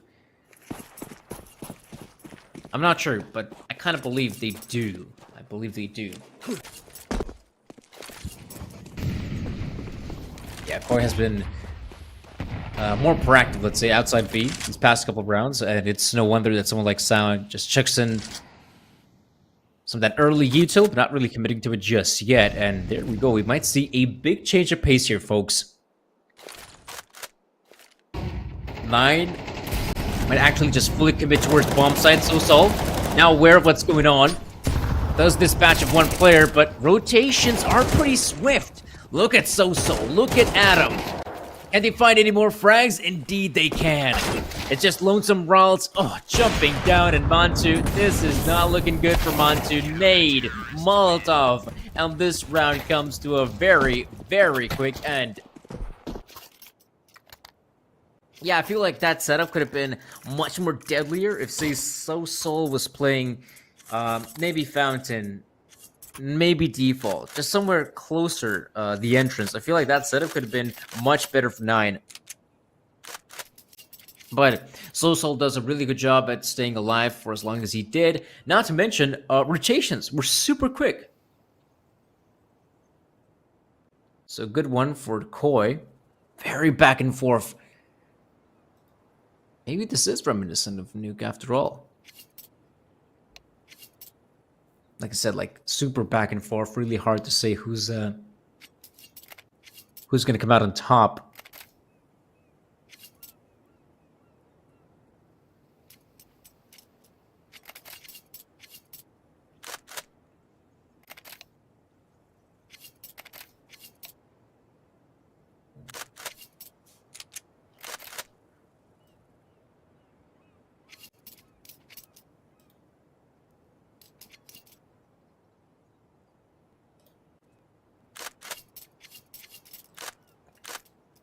Well, looks like we're good to go. This is starting to get a bit more awkward for the T side. Way more awkward for the T side than the CD side. I mean, look at the money they have to work with. They've gone all out. That's why we have some of those upgraded, well, Galils and some utility, but not a lot. This war of attrition hasn't really bothered the CTs that much. I mean, they still have loads of money in the bank. And of course, not having a lot of utility limits the options of 9. I felt like, you know, with this current setup, maybe the explosion on the A-bomb site could be just a bit more effective, or at the very least, you could just chalk it up to, well, we had to make that play, right? Didn't have a lot of, let's say, tools at our disposal. But instead of committing all out, you can see they're taking it slow. A few of those players now inching their way ever so close towards mid. And look how far back Koi is playing. Like, they're more than willing to respect 9. Even here, the B-bombs, it has no defenders on Connector, no one in Pizza or even Dark.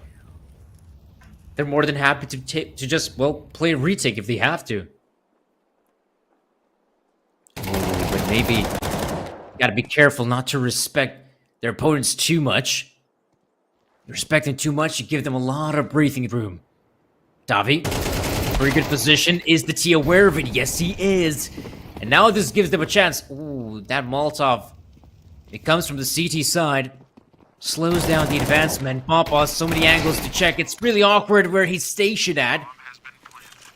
But again, rotations are swift. The players have made their way here. So Sol. Is he expecting a player on the left-hand side? Yes, he does. That's one more, and it is Misuda. Left at a 1v2. A little in hand, looks for frags, but it is Adam to get his. So Koi, 12 rounds for them. They make the retake a reality, and even though 9 do put themselves in some okay post-plant positions at the very end of the day. Looking solid here for Koi. Now look at this. I guess the one saving grace is at least 9 to get that bomb planted, right? Because economically speaking, to use the term, it's a bloodbath. Like, there's nothing left in their pockets. Just a few dimes and quarters. So maybe now, yeah, take that last final tactical pause in regulation. Win this one, great. They go to overtime, but lose, and it's Dunzo here, which, for the most part, it's sad because I feel like 9 really delivered a good level of Counter Strike, and it's just sad to see that they're in this predicament.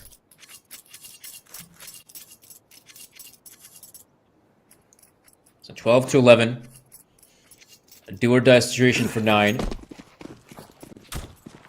Early smoke being deployed from the CTs that could allow some more aggressive maneuvers in B connector, and I feel like that's the case. You can see guys like Davi and Sodoto getting super close.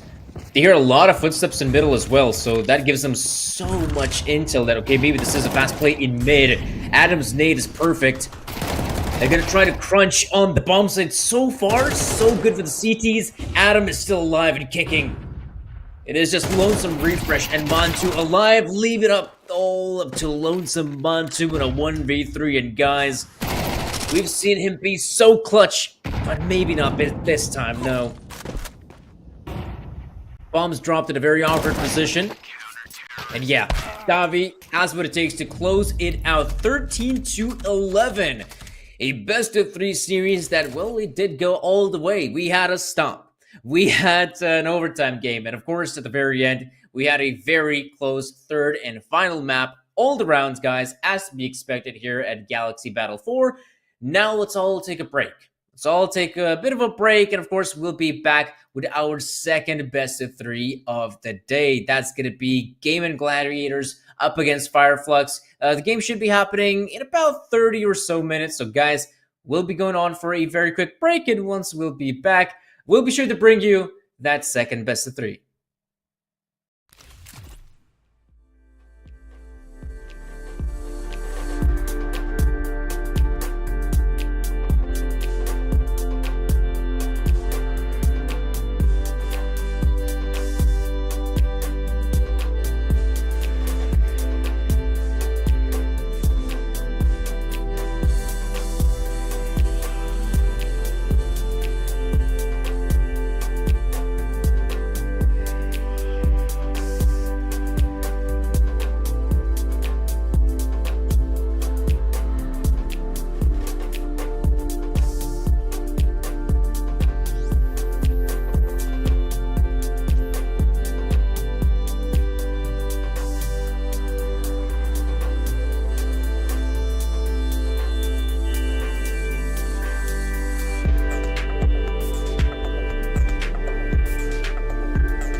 What's up, guys, and welcome back to Galaxy Battle 4. My name's Sir Danny, and we already had a chance to take a look at our first best of 3 of the day. And a quick reminder, let's quickly jump into the bracket as well to see how things have been panning out thus far here in the quarters.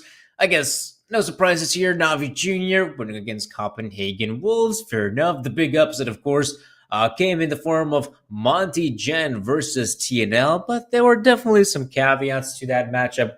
The fact that Monty Gen had to use a standard, I believe TNL had to use also a standard in the form of Gangino for the second map, and now we already had a chance to see Nine versus Koi, and that was a really, really interesting best of 3. It did feel like it could have gone either way. We had an incredibly close second map in the form of Nuke.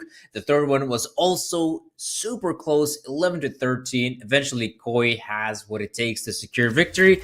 But now, of course, it's time for match number 4, and that is going to be Gaming Gladiators versus Fireflux. Also a very interesting best of 3, in the sense that Gaming Gladiators, I believe, are our highest ranked team, or probably second highest ranked team compared to the likes of Navi Jr. And of course, guys, map veto, it is, I guess, not too many surprises, except for one. I was kind of hoping that maybe Gaming Gladiators might consider going for the Vertigo pick. After all, that map was pretty okay for them, but obviously Fireflux is much, much better on that map. Maybe they could have even considered, Fireflux could have considered going for the Vertigo pick instead of Anubis. But hey, we have this veto at our disposal. We should definitely expect some great Counter-Strike from these two teams. And yeah, Gaming Gladiators in general have been doing a pretty okay job in their realm of Counter-Strike.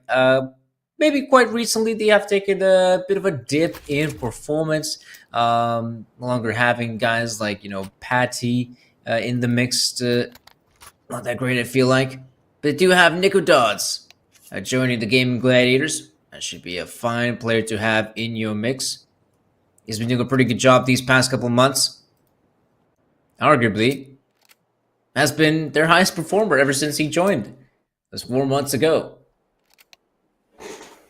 On the side of Fireflux, you could take a look at some of these guys like Skrunk and Paz. Like, man, Skrunk he's been part of like the third or maybe sometimes second, but I believe usually the third best German team in CSGO. I feel like he's been playing CSGO ever since like 2013, 2014 in that level. Kind of has more or less stayed at that level.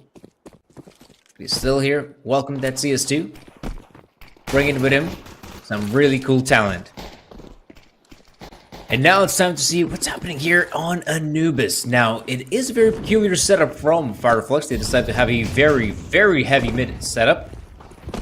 And with that being said, a bomb site is completely neglected. It has no defenders whatsoever, which gives Gaming Gladiators a very easy bomb plant. You absolutely want to try and go for the retake. A 5v5 retake on A is no easy task, but they'll absolutely try and go for it. Right now, Royce is doing a really good job at finding frags, but that's a good response from Banjo and Skrunk. 2v3.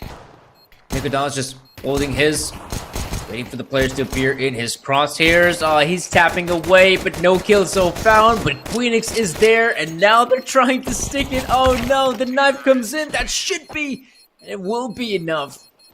As Nikodons and Queenix save the day, and Gaming Gladiators pick up the first.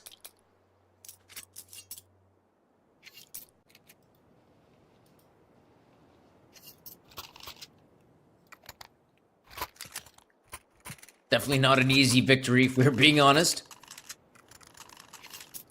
But yeah, if you were to say who's the favorite heading into this best of 3, I still feel like it's fair to say that Gaming Gladiators have the edge. Definitely. But I did not expect to see, a one-sided affair. No, no, no. Unlike what we saw in the first sort of best of 3, I do expect these matchups to be a lot more, let's say, back and forth.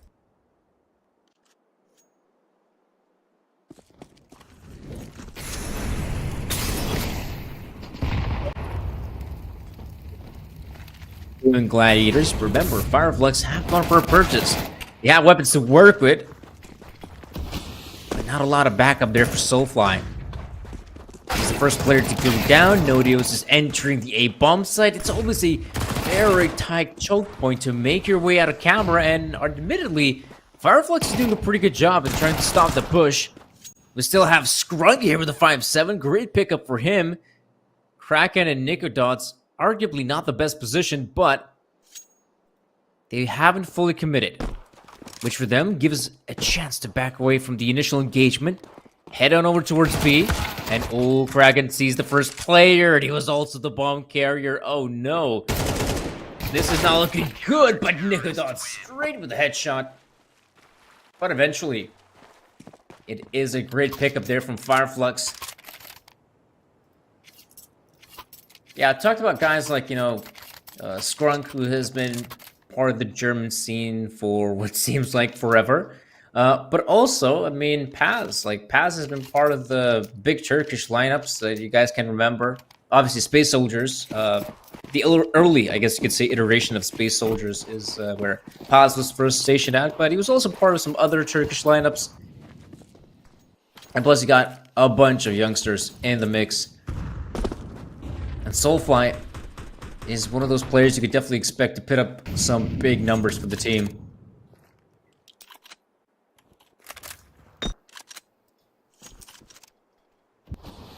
But getting back to the third round, we can see the Gaming Gladiators have, gone for a force spite of their own. They're just, not gonna eco this one out, let's say.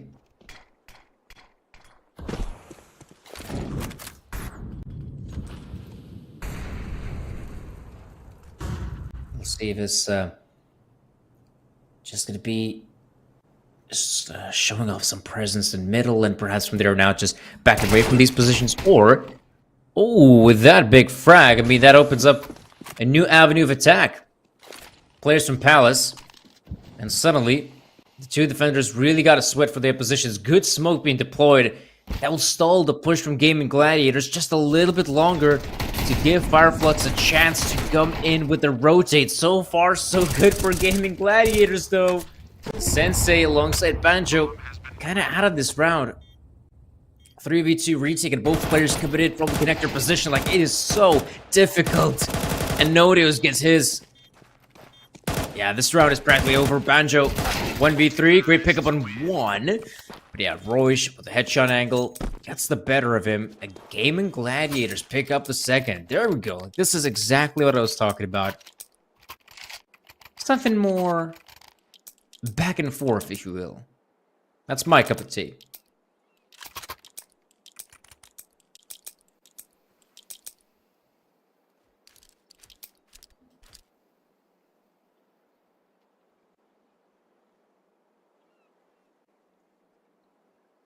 And Gaming Gladiators already taking a bit of an attack pause into this. Now, as you guys can tell, this is where we have it's early days of this first half, so I guess we shouldn't expect something, I guess, different than what was our regular cup of tea, which was Koi versus Lice of 9. And hey, I guess it's no wonder Fireflux, they still feel like, we can still bounce back, guys. Going for a force spot of their own, especially when economy is just all over the place. I feel like that's a good choice. Why not? Go ahead.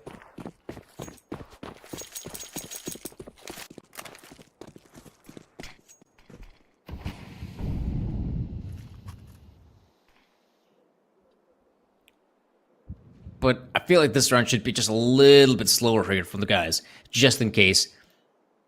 You're not 100% sure what you could be expecting out of the CTs. Is this an eco? Is this a force buy?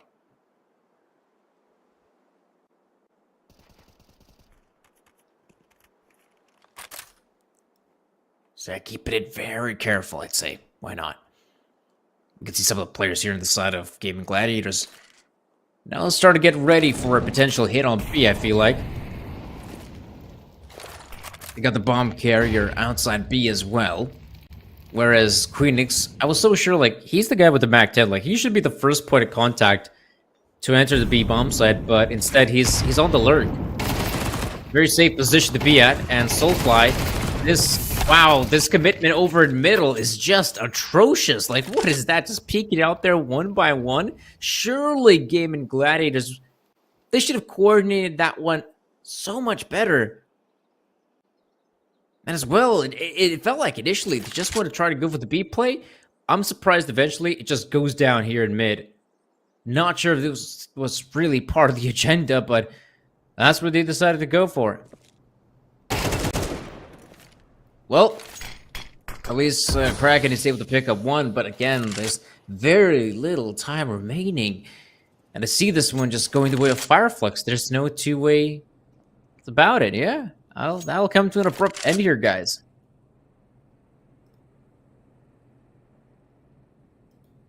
Counter-terrorists win.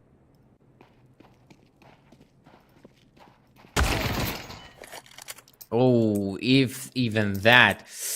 Oh, no save after the timer as well. That's a bit awkward. And yeah, like, this economical situation hasn't been good for either team. And, well, at least Fireflux is starting to build up some kind of an economy on the CD side, even though it's nothing major. But the Game & Gladiators, them being, on the pistols here and armor, it's also not great. It doesn't scream excellence. So I guess we could see a bit of a commitment here on the B side of things. Maybe a simple hit as well, just checking the 2 smoke grenades. Use the obelisk to your advantage and just have the players commit fully on the side, but yeah, no success. Where are those smokes that I was talking about? Wow. Utter decimation. Game & Gladiators. It felt like they had no chance in that round.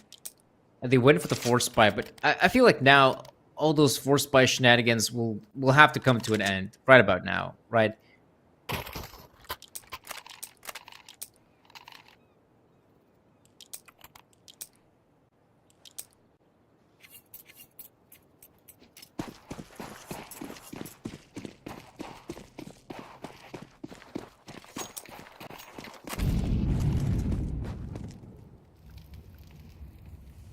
Alright. We might actually set the record straight for once. We finally see Fireflux picking up a big win, forcing Game & Gladiators on the eco. So this should all go as expected. Paz is looking for some easy frags with the MP9 to rack up the confidence as well. Oh, there we go. Racking up easy kills. Okay, that one wasn't as easy as I thought it should. Ooh, Glock. Wow, the Glock actually, it gets the job done. That's cool from Nicodas. So yeah, going down as well, here is Queenix, and there we go. 4-2 is the current scoreline. But now let's see what kind of cat can Game & Gladiators release out of the bag. Now, remember as well, they haven't racked up, let's see, maximum lose buddy bonus. At this point, lose bonus is only 2,900, so you take a look at economy, and it's not that great. They got at least the AKs to work with. Now the most amount of utility, missing on the flashbangs just a little bit, but maybe that won't be a big deal. I feel like now Game & Gladiators want to focus more, again, on the mid-take. This time it's 2 players moving in. That was a very nifty angle from Soulfly. I thought he might even get a shot at the fadeaway. And while Gaiman is just so hyper-focused in middle, one big problem for them is that you have a guy like Skrunk who has taken outside B control. So Paz, you can focus towards B connector, and the remaining forces, yeah, all they got to focus on is mid and just the A bomb side. So by now, like, the positioning, it's okay. It's good from Fireflux. You can't really fault them for anything. It's just that I'm surprised to note that the Soulfly is actually rotating away from middle towards the B bomb side where they have intel that, yeah, there's no one there. So I guess that's a bit of a missed call. Oh, Banjo, that is beautiful. 2 big frags, but Royce, damn. He's He's able to bounce back with 2. Oh, but the nade. Boom. Lonesome Nikodos remains in the 1v3. There we go. Oh my gosh. He's making it work all right. 2 massive frags from Nikodos. Can he actually pull it off though? 1v1 we're talking about. Still Scrunk. I feel like he's in the superior position. 14 points of health. He's incredibly low at HP and he's simply running out of time. Question is, can Scrunk just hold his position? 6 seconds. Is Nikodos aware of the time? Is he just looking for the frag? Well, he tried. He definitely tried his damnest. But eventually will be Fireflux with the round win. Like I said, I was a little bit surprised with the fact that Soulfly decides to rotate away from the B bomb side, where Skorink actually picks up a frag outside B. Not really sure what that was all about. Either way, we can see, I guess, some consistency here in the first half so far. Fireflux, not a bad showing. 5-round CT side and a gaming gladiator. Sure, it's still early days. I think it's fair to say. Yet it's already their second tactical pause being used, which I find it quite peculiar. Because, like I said, it's still early days, man. I mean, I feel like this whole first half can definitely change.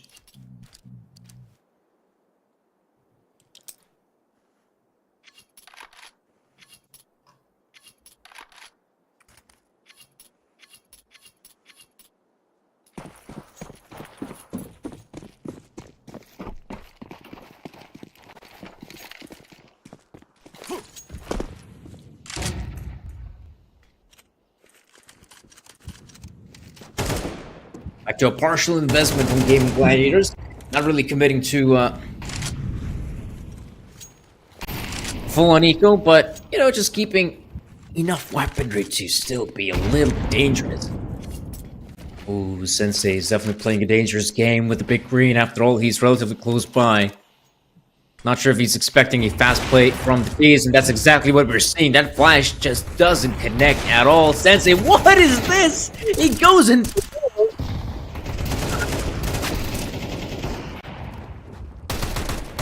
Gets damage done. Roy is your last man standing, and this is not looking good as he runs out of bullets on the Tech 9.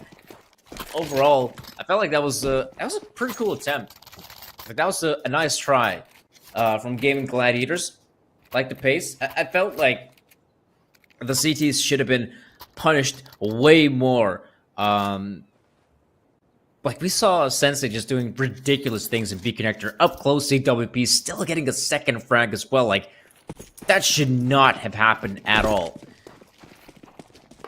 But let's get that, let's get them pistol round shenanigans out of the way. Let's see some real investments. And we do see a big purchase here. Lots of weaponry. Pancho still fully blinded getting the frag on Nikodots. That was not an easy trade, but luckily Queenix gets it.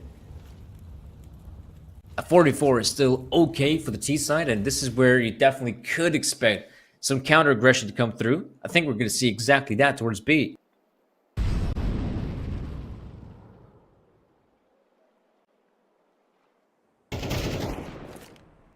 Ooh, there we go. We see Kraken picking up a big one on Paz, but are they expecting a second player to be here? Well, they kind of did, but at the same time, not in that position.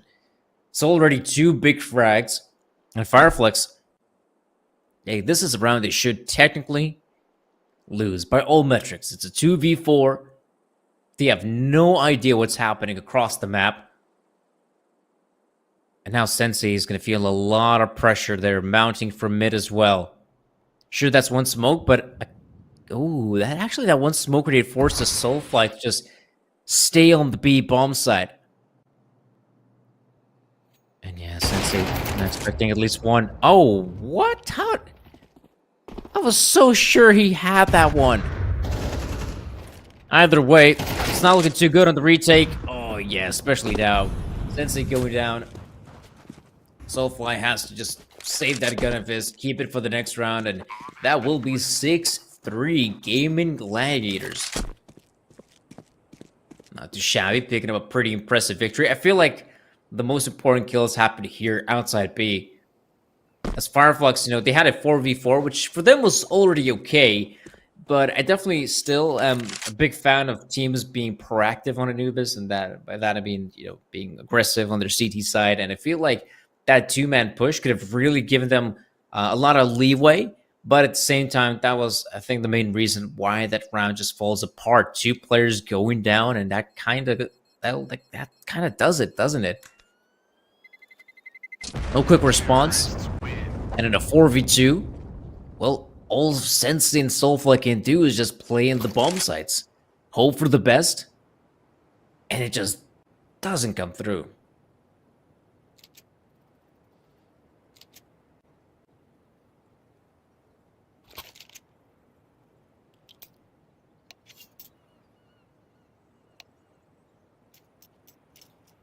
Now we do see a bit of a pause, but it looks like it's more of a technical nature than a tactical one, but I guess it wasn't that big, and we can actually continue moving forward, which is exactly what we want to see.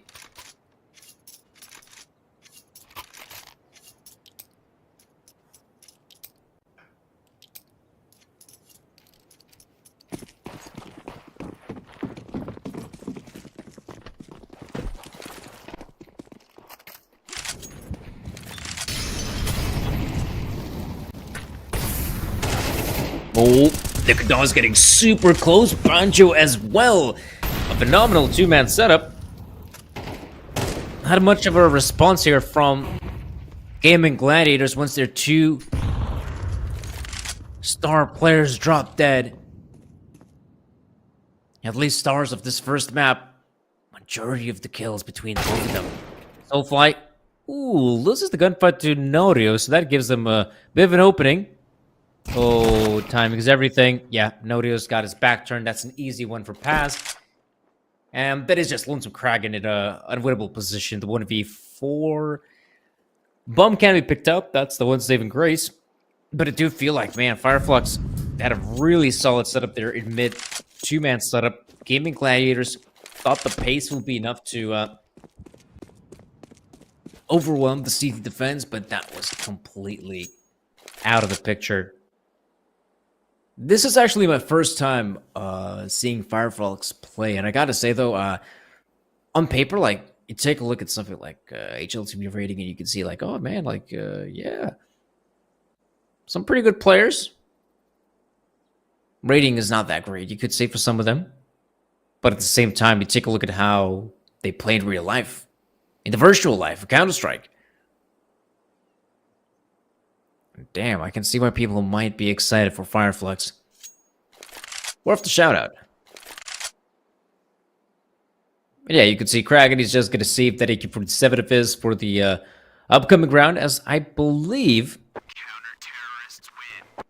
he can go for the hero AK, but really that's not going to be necessary because they have just enough to get the purchase going.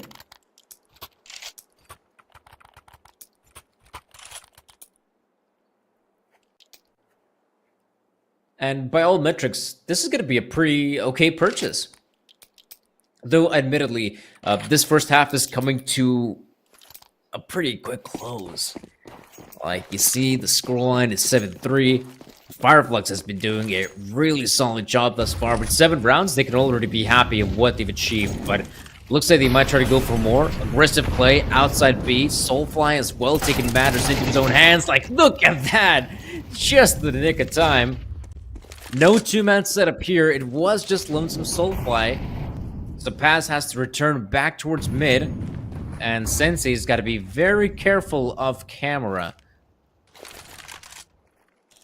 So all in all, the CTs will be able to reposition themselves. But I feel like T's have the edge, especially with that kill from Nikodos. Suddenly it is just Lonesome Banjo here at the bomb site.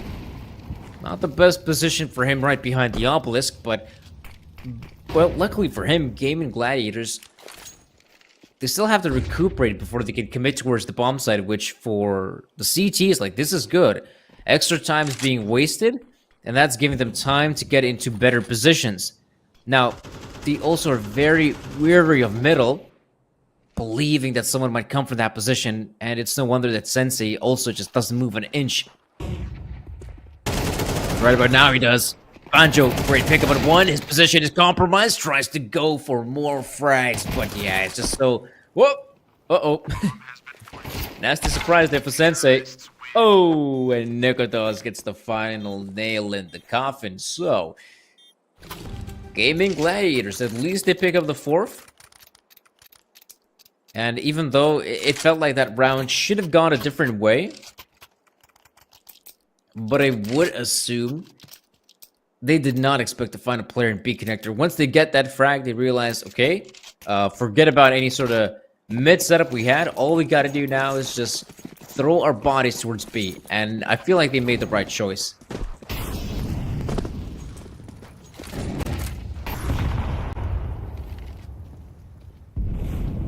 And we'll have to wait and see what's gonna happen next. As on the side of Gaming. Oh, they're just gonna push through the smoke like that. Good timing, perhaps, but Paz and Scrunk doing a pretty good job on the hold, but eventually they get overwhelmed. Ooh, thought the incendiary will at least stop the bomb plant from happening. Nikodos, good timing and Banjo. And I feel like they might have just done it. Sensei, again, with the sniper rifle, hasn't really found a lot of impact. Maybe in some rounds the op has been more detrimental. But yeah, 1v3. He actually does get a frag on Nikodos. But either way, 5 rounds for the T side. I don't think they're going to be super happy about it, but it's going to be alright. 5 rounds, you win the pistol, let's say gun round as well, and suddenly, it's kind of doable, kind of winnable.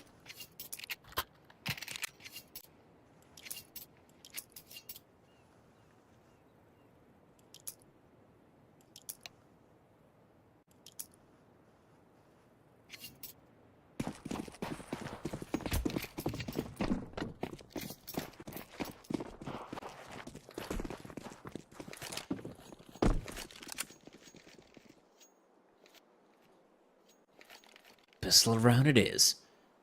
And when I see the first fights happening outside A as well, Nikodos and Phoenix, man, this is such a dangerous setup. Look at this. Oh, but the one flashbang! The one flashbang is enough to deter the dualies. Oh, man. Fireflux. They were anticipating such a setup. That flashbang works out perfectly for them, because imagine in a world where they just peek out dry. Like, that pistol round is already over. And we wax lyrical about gaming. Wow, Kragan, he is survived. Surprised he survives for as long as he did. Now 1v2 ensues, and Roy. Nah, this is not easy. And neither of the T players is revealing his position. Ooh, this is looking pretty good. There we go. Roy going down, and Banjo is there to get the final frag. So pretty good start there for Fireflux. Was hoping Gaming Gladiators could have such a good start with the pistol round victory, but once again, the European mixture is getting at least one big bump in their potential road to victory.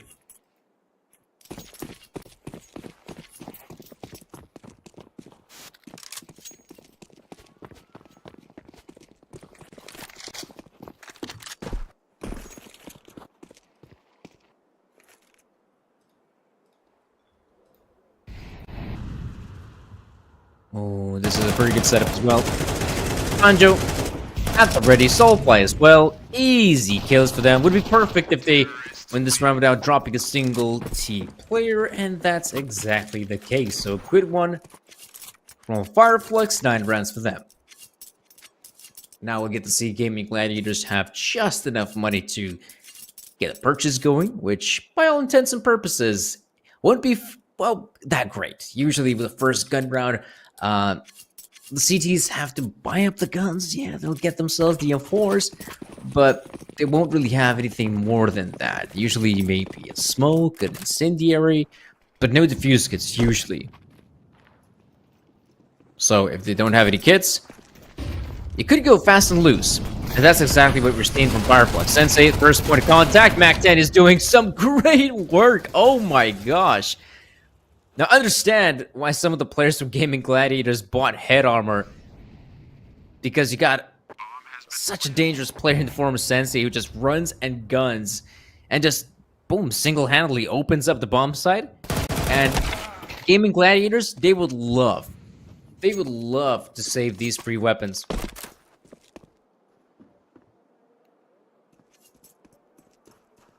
They save this, maybe it's still doable for the next one. Let's see. Yeah, it is just gonna be now 10-5 Gaming Gladiators. At the very least, they could be happy that, okay, free rifles will be saved. That should give us a chance to still get some MP9s for the rest of our homies. And we're back at this one. Yeah, we're definitely back. That's what I'm hoping for. And I feel like that's something we will definitely get.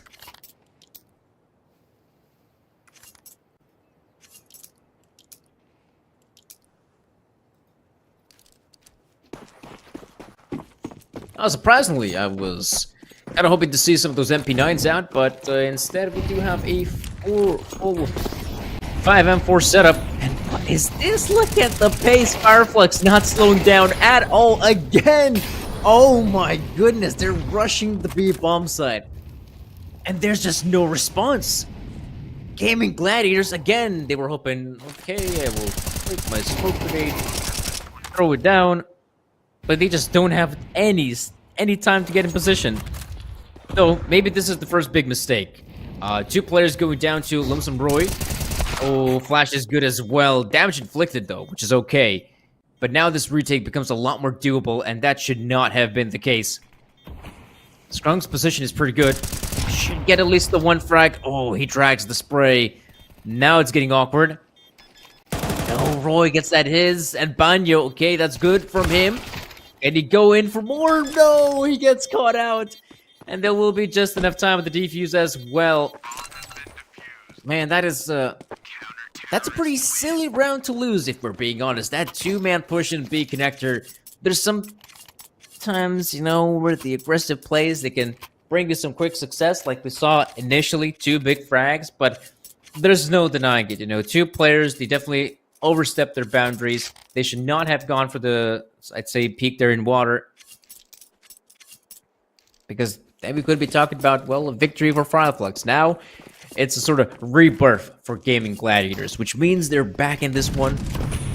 It's also, I think a victory like that is going to be just a little bit more confidence boosting. That's why you could see guys like Roy. Like, we have not seen a single CT player taking this position. And look what's right behind him. He's got Nicodas.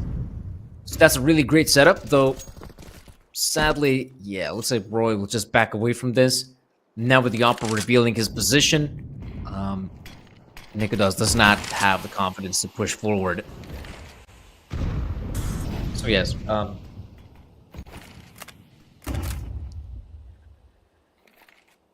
things have definitely slowed down for Fireflux.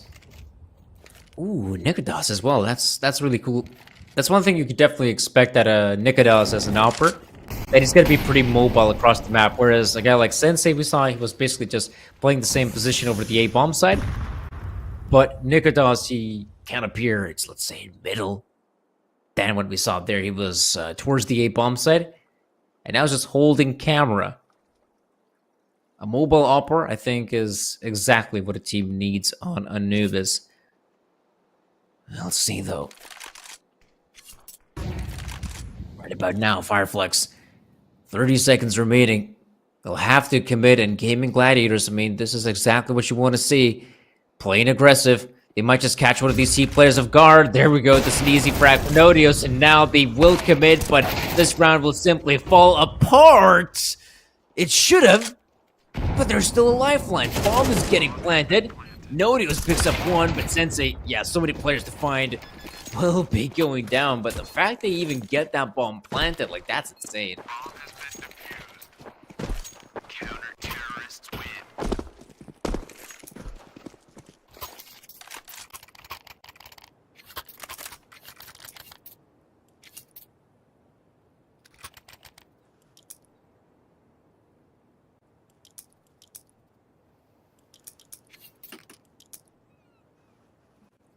Alright, 10-7. Luckily, Fireflux not out of the fight just yet. Luckily, they still have just enough money being built up from the previous rounds. Have what it takes to keep on playing. Want to give us some good counter strike. Let's see. Ooh, look at this Nicodas being aggressive, but it's actually Sensei to pick up the early frag. That's a big win early on. I wonder if they can find any more success, Fireflux. Ooh, there we go. Smoke being deployed in middle. Doesn't give him a chance to break through the smoke just yet. At the same time, by taking care of Nicodots, maybe they feel the A-bomb set is now ill-defended. They will use that opportunity to sneak through middle, go in camera, but they gotta take care of Roy. Timing. Oh, whoa. Roy actually gets the frag on Sprunk. Phoenix. Now he's got to worry fully about the A-bomb side, and all in all, it's not that bad for Gaiman. Sensei, not the best position for him. 30 seconds remaining. If you can actually dispatch Abnodius in this position, I mean, he knows he gets this kill, and he just books it towards B. Oh, but yeah, he did not expect the player to take Elysia's spot.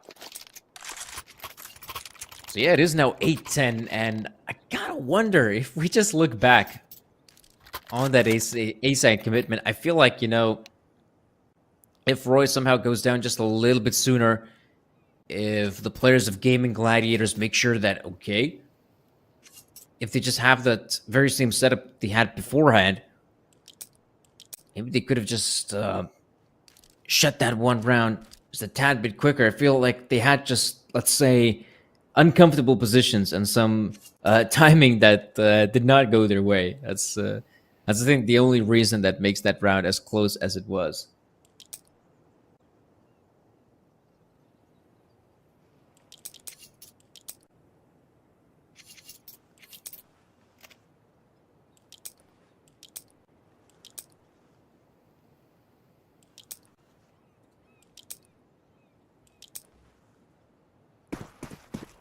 Okay.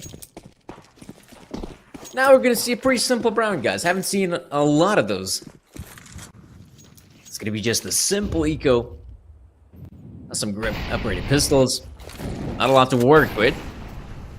At the same time, Gaming Gladiators slowly but surely racking up those rounds on the CT side, and who knows, maybe they still have what it takes to secure the victory. And remember, second map, that's Inferno.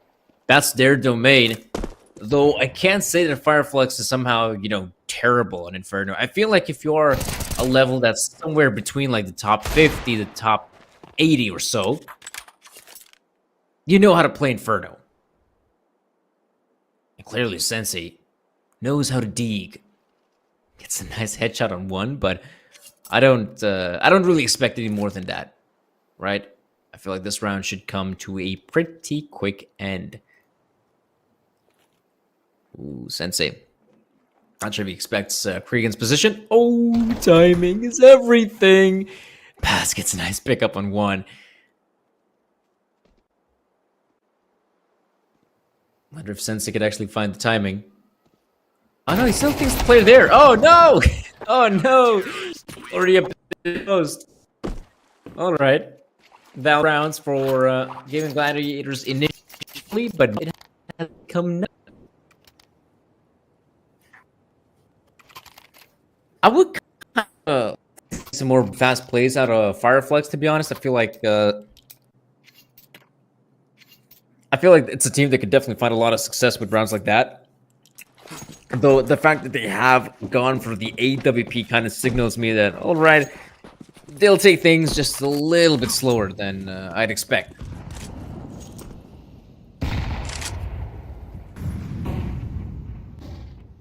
Nicodas as well.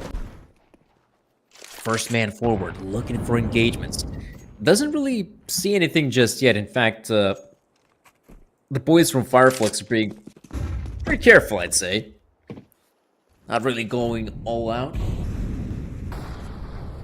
And fair. That only makes sense, especially if you have Sensi on this.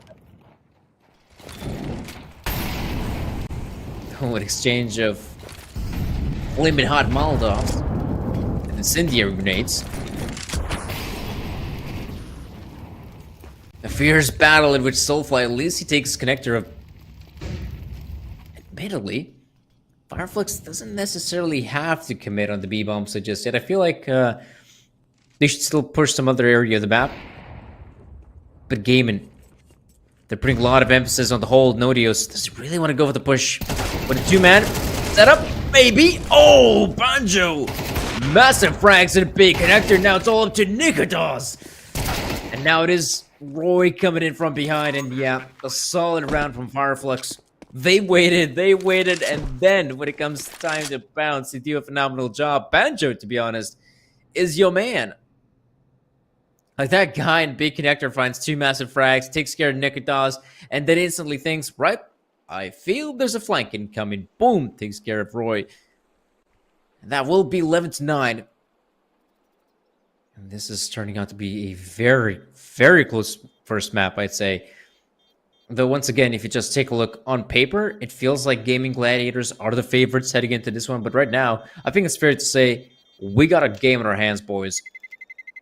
We got ourselves a solid game of Counter-Strike. And admittedly, like I said earlier, that 9 versus Koi matchup, like, again, that was grand final material. How close it was, how interesting it was.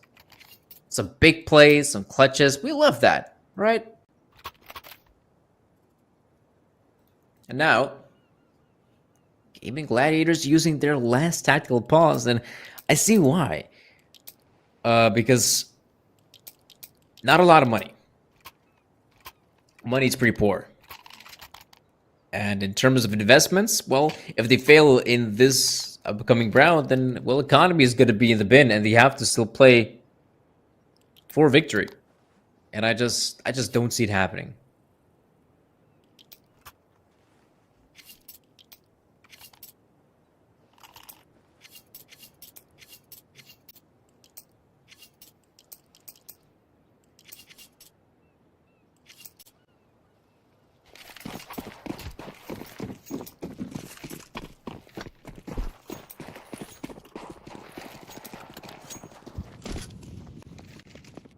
Okay. Pretty important round for Gaming Gladiators. Early on, we get to see a pretty heavy A setup. Might even see some more aggressive plays here from Nodius. There we go. He pushes out. Oh, he thinks he can catch one of these players of guard, but Queenix is so far gone that he has to commit, and it's really good! Oh my goodness! He gets himself 4 unbelievable frags. The spray, I think, has done it. And Sprunk, sure, he can just tap away with the rifle, but that will not save the day. Queenix, unbelievable performance from him. Like, obviously, I say performance. There was a little bit of element of luck. Let's be real. He pushes out there. Basically, 4 players line up for him. And blinded as well. It's a huge victory. Puts them back to winning ways. And right now, it becomes so hard to say who's going to come out on top in this first map because we're getting close. Dangerously close, you could say.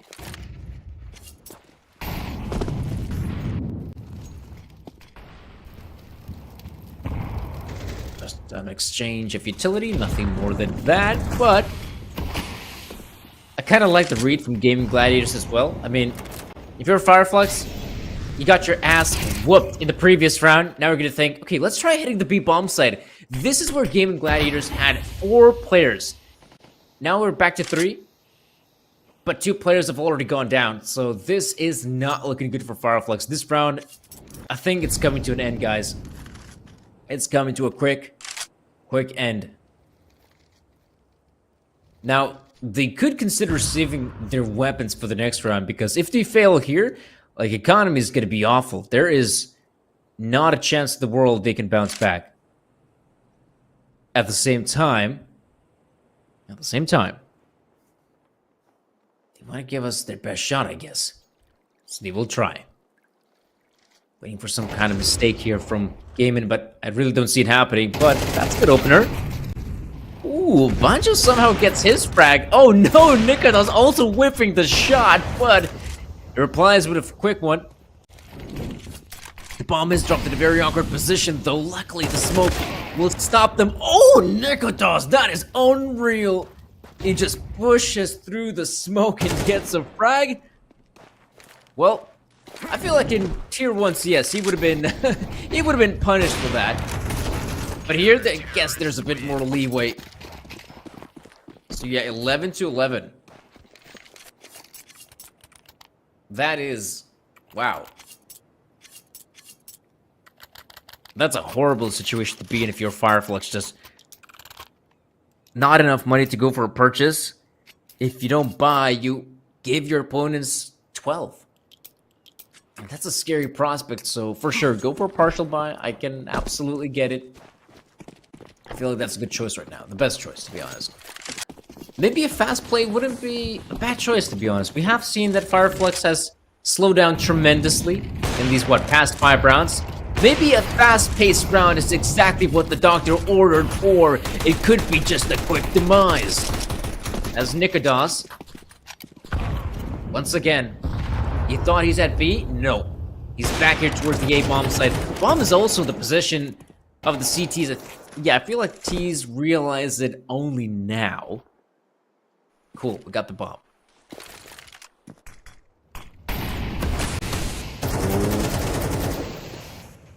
Yeah, I just don't see them winning this round. Gaming Gladiators would have to make some, massive mistakes. Big mistakes. Already have yourself a nice setup. If you're GG, play the 2-1-2. Roy is in a good position, at least for refrag. Off angle should be good, at least for 1. There we go. Gets his bumping drop. 12 is looking inevitable as Banjo. Not sure if he's got a sick tune lineup. But yeah, 12-11. And GG. They at least have overtime if that will be necessary. But Fireflux, they absolutely need to win this one. I believe they still have... they must have some timeouts left, right? Surely, coming into this round, you have some sort of game plan cooked up.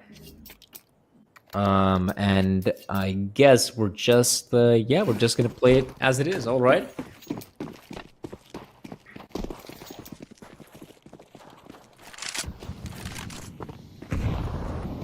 Look at this, haven't seen this out of GG for a while. Oh man, no way the T's expected, but I feel like the CTs, they might just overstay their welcome. I feel like now Phoenix is in a very awkward predicament. Well, if they were to get that 1 frag, sure, you stay here in this position, but you have no idea what's on the other side. Phoenix, yeah, like I said, overstays his welcome. I felt like that should have been just get a frag back away kind of situation. But now, this round is starting to get a little bit more awkward than it probably has any right to be. This is, after all, the last round of regulation. And Fireflux has the edge. A very peculiar setup, Broish. Long range angle there. Just keep it a close eye on camera. Does it really see a player? Oh yeah, you can actually see a player there. Wow. That's sick. Ooh, but who's watching the entrance? That's the problem. You got Soulfly, Sensei as well, and yeah, this round just crumbles for GG. Fireflux now in a prime position to get that bomb planted. Kragan. Ooh, okay. Yeah. Yeah, luckily Paz senses someone breathing down his neck. But yeah, this round, will not go his way. Nade comes through as well. Low HP Kragan will be an easy target, I feel like. Yep, Sensei takes care of that, and it is 12-12. Overtime is what it's needed to decide the victor of this one, and fair enough. But yeah, I feel like GG kind of messed up with their initial setup there. I felt like, sure, you try to play aggressive, and the fact that you don't get that initial frag, I feel like that should have been the call to, okay, let's get the hell out of there, because that is such a precarious position to be in. What if, the T's decide to gang up on you? And that's, well, essentially what we saw there. A few T players gang up on Queenix, and suddenly he has just no room to back away. He's out there in the open. He's an easy target. And the initial setup, what could have granted them initial kill, could have been part of their demise. Nikodos. Shape-shifting Nikodos is back on the B bomb site. This time, it's an early frag on pass, and Roy makes a sound cue, but looks like none of the T's are aware of it. The snake pass through. Return towards the bomb site, or stay in this position, though obviously he's expecting maybe there's still someone in the smoke. Luckily, there's no one. Ooh, but look at this. He's looking everywhere. Can he really catch Banjo in that position? Maybe. But I also feel like the big question is, if this is the A-side commitment, do they really want to have the bomb coming through middle? That's a bit scary. Nikodos, sees the player. Now he's in the off angle, gets the one frag. Queenix is there to back him up. So good two-man setup. Roy steps up as well. And guys, at least this time, the Danes can chill out. They at least get themselves one round in overtime. Two more are to be played out.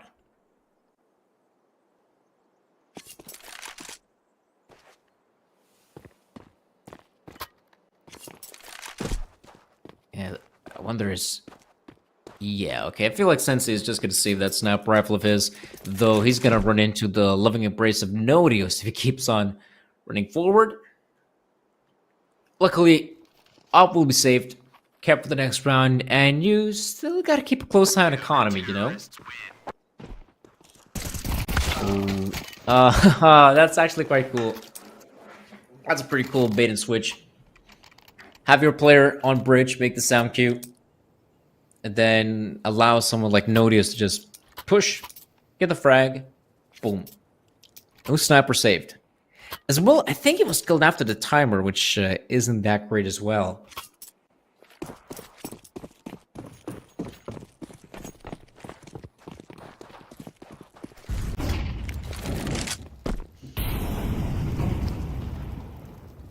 Let's get back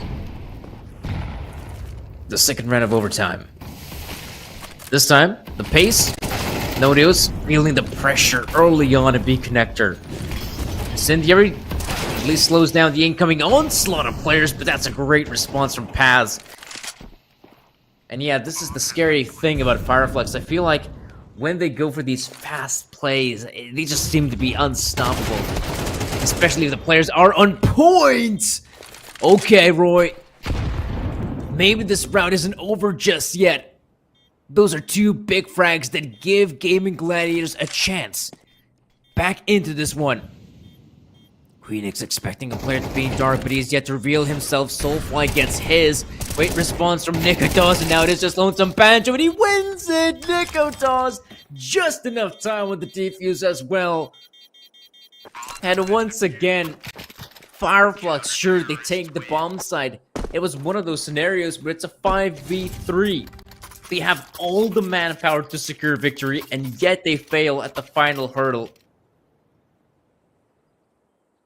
Initially, it was sad. Now it's getting frustrating.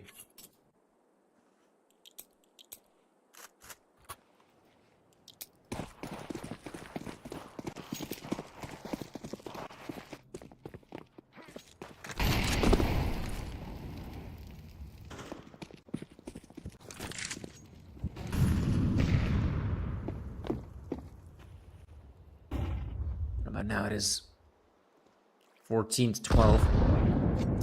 And man, oh man. I feel like Fireflux is also starting to run low on ideas. Now they tried to be bomb site, but hey, there's luckily always a second bomb site. They might try to go towards A this time, I feel like. And maybe Gaming Gladiators have a pretty similar read on the situation, but Pass actually picks up a pretty big frag on B. So maybe, yeah, just in case Nikodos will maintain his position. Doesn't really know what might happen from here on out. And Queenix might be in a whole world of trouble if he doesn't get any backup sooner rather than later. Hey, but Nikodos is here, so okay. There will be backup. And I feel like just in the nick of time as well. As both players right behind the pillar waiting for the players to move in. That is a really cool off-angle position, but Queenix ends up dying, and Sensei with a great response on Roy. So maybe Fireflux, at least have one round going their way. 14-13, I feel like Gaiman will be quite happy with the 2 rounds they've managed to recover with. But a Fireflux, I don't know. I feel like there should have easily been 2 rounds for them.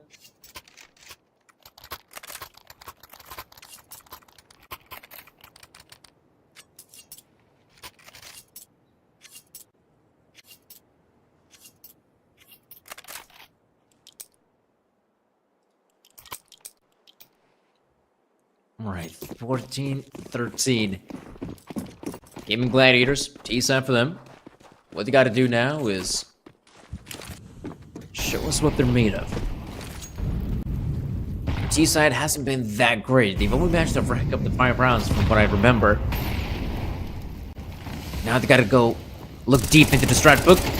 Oh, that's already a bit of an awkward start. I mean, what is that? What is that? Surely you ganged up. Flashbang or something. Soulfly played in that position in the past. You should be aware of it, and yet I feel like this round is just looking so good for Fireflux, despite the fact that 2 players barely alive. They should be put into the ER, but not out of their misery, no. Ooh, timing is everything. Nikodos, at least he gets the frag on 1. But the fact that the B bomb set is so empty could signal for the T's that, okay, there could be some sort of flank, guys. And right now, Skrunk, he could be the difference maker. He could still catch these T players off guard, but they have chosen the safe route. They're making their way through B connectors, so expect the bomb plant at the very least. However, oh, Nikodos, alright. He's got the awareness. He's definitely expecting that someone could come in with some sort of big flank. And can he really spot out Skrunk? Oh, man. Oh, no! Skrunk! That should have been his. That was an easy frag for him, and now I have second doubts. Sensei, great pickup on Nikodos. Kraken and Queenix just sticking together in this one. They still have some utility to work with. In fact, it's going to be so important. Once the bomb is trying to get defused, but Queenix gets his. Oh, a second frag for Queenix. No way he's going for more. Soulfly's trying to go and stick it. He's so close. Oh my gosh. That was unbelievably close, Queenix. I'm surprised he even gets the second frag, okay? I'm surprised he even gets the second, but man, oh man. Lady Luck surely could have given him the third. He was so close, damn it.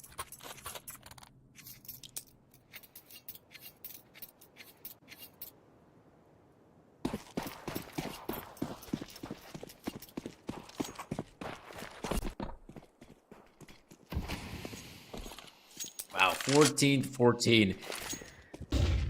Who could have thought, really? Again, it's such a super close affair between these 2 teams. It's really hard to say who's going to come out on top. I feel like it could be either team at this point. Nikodos is going for a very ballsy play, and he will get caught out by Paz. Oh, that is also Banjo going down. Oh, pardon me, Queenix going down. Banjo is the one to recover a kill. Maybe this will be the sort of end here for Gaming Gladiators. Not sure if they can come up with anything in the second round of overtime, but hey, there's still one more round remaining at the very least.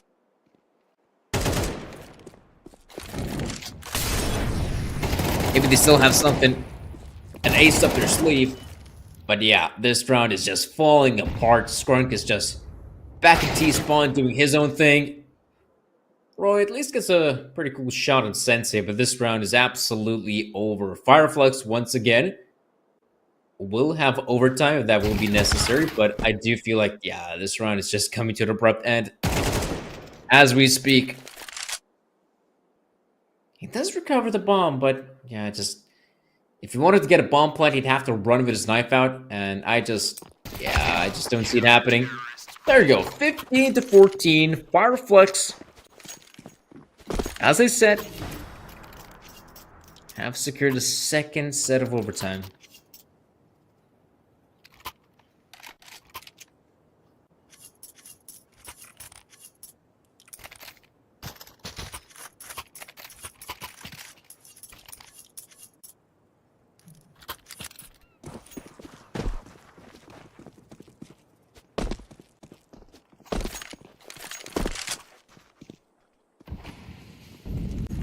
Okay. Let's take a look here, guys. Oh, look at that nade as well. That is disgusting. And that's pretty big. Some players are still in the M4s. Oh, but look at that. Queenix and Nodios just open up the A bomb site. Surely there's a team kill, but I'm not so sure if that's going to make that much of a difference. Nodios as well.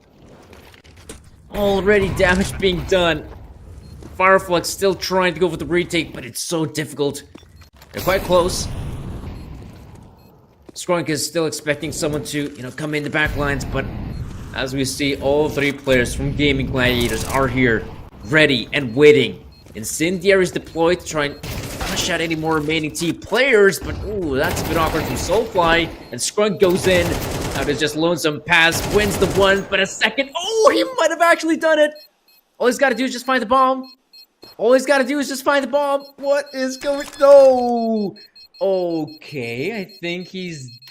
No. Yes. Oh my gosh. Oh my gosh. He actually does it. Wow. Hats off to Fireflux. I mean, that was probably more intense than the 1v2 clutch. Him trying to find that bomb through the smoke, like that was so difficult. And eventually Fireflux has what it takes to secure the victory in the first map. But of course, guys, a second map will be upon us. That's going to be Inferno. But now it is break time. See you soon.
What's up there, ladies and gentlemen? And of course, it is now the second map of the best of three. Now, I hope you saw what happened on the first one, and well, it was a pretty back and forth affair at the very end. It was quite hard to say who's going to come out on top. I do feel like eventually, that even though initially Gaming Gladiator surprised me, I do feel like Fireflux, their higher firepower might actually give them victory heading into the second map of the best of three. Now, Inferno is notoriously a relatively slow map, but it's also a map in which your individuals can thrive. It's definitely possible to do that, especially if you start things off on the CT side, which I do believe Fireflux should. If Gaming Gladiators decided to pick Inferno, probably, yeah, Fireflux, CT side it is. And if you have a good enough CT side, they could just spill over towards the T side. But also, this map is quite notorious for being relatively even in the sense that, sure, you can see the CTs, picking up 6 rounds. And hey, it wouldn't be too surprised if something like Gaming Gladiators on that second half of theirs also pick up the six rounds. So definitely expect it to be a bit back and forth, especially from a team that is putting in the effort to pick this map. But right now, dualies. In fact, 2 or 4 of them. Not sure how to best describe them. In the apartments, Banjo already picking up 2 massive frags, pass with a great response, and that round is over and done with. The pistol goes the way of Fireflux. I just don't see it any other way. Skrunk, struggling a bit against, some Nikodas. But yeah, 1v3. Still time to work with, but I just don't see Fireflux losing this one. Though, one of the most dissatisfying things I feel like was on that first map is just Fireflux had some great opening frags, but not enough to just close out rounds outright. They open up B bombs so they get 2 big frags, and what happens? They still lose a 5 versus 3, and I think that happened 2 times in the first map, which is something you don't want to see moving forward. But hey, maybe the Fireflux guys just need to, still iron things out. Admittedly, this is still a relatively fresh sort of happening. Very peculiar project, I will admit. Wonder how well can they actually do when it comes to climbing the ladder.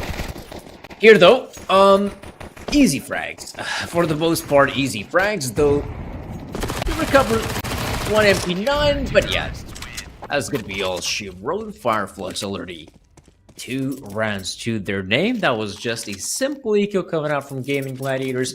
This, however, is where things do get interesting, because now we're gonna see the proper purchase.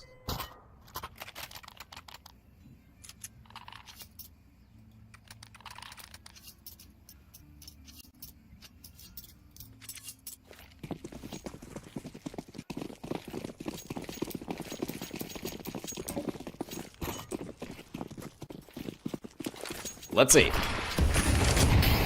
Out of control is usually the name of the game on Inferno.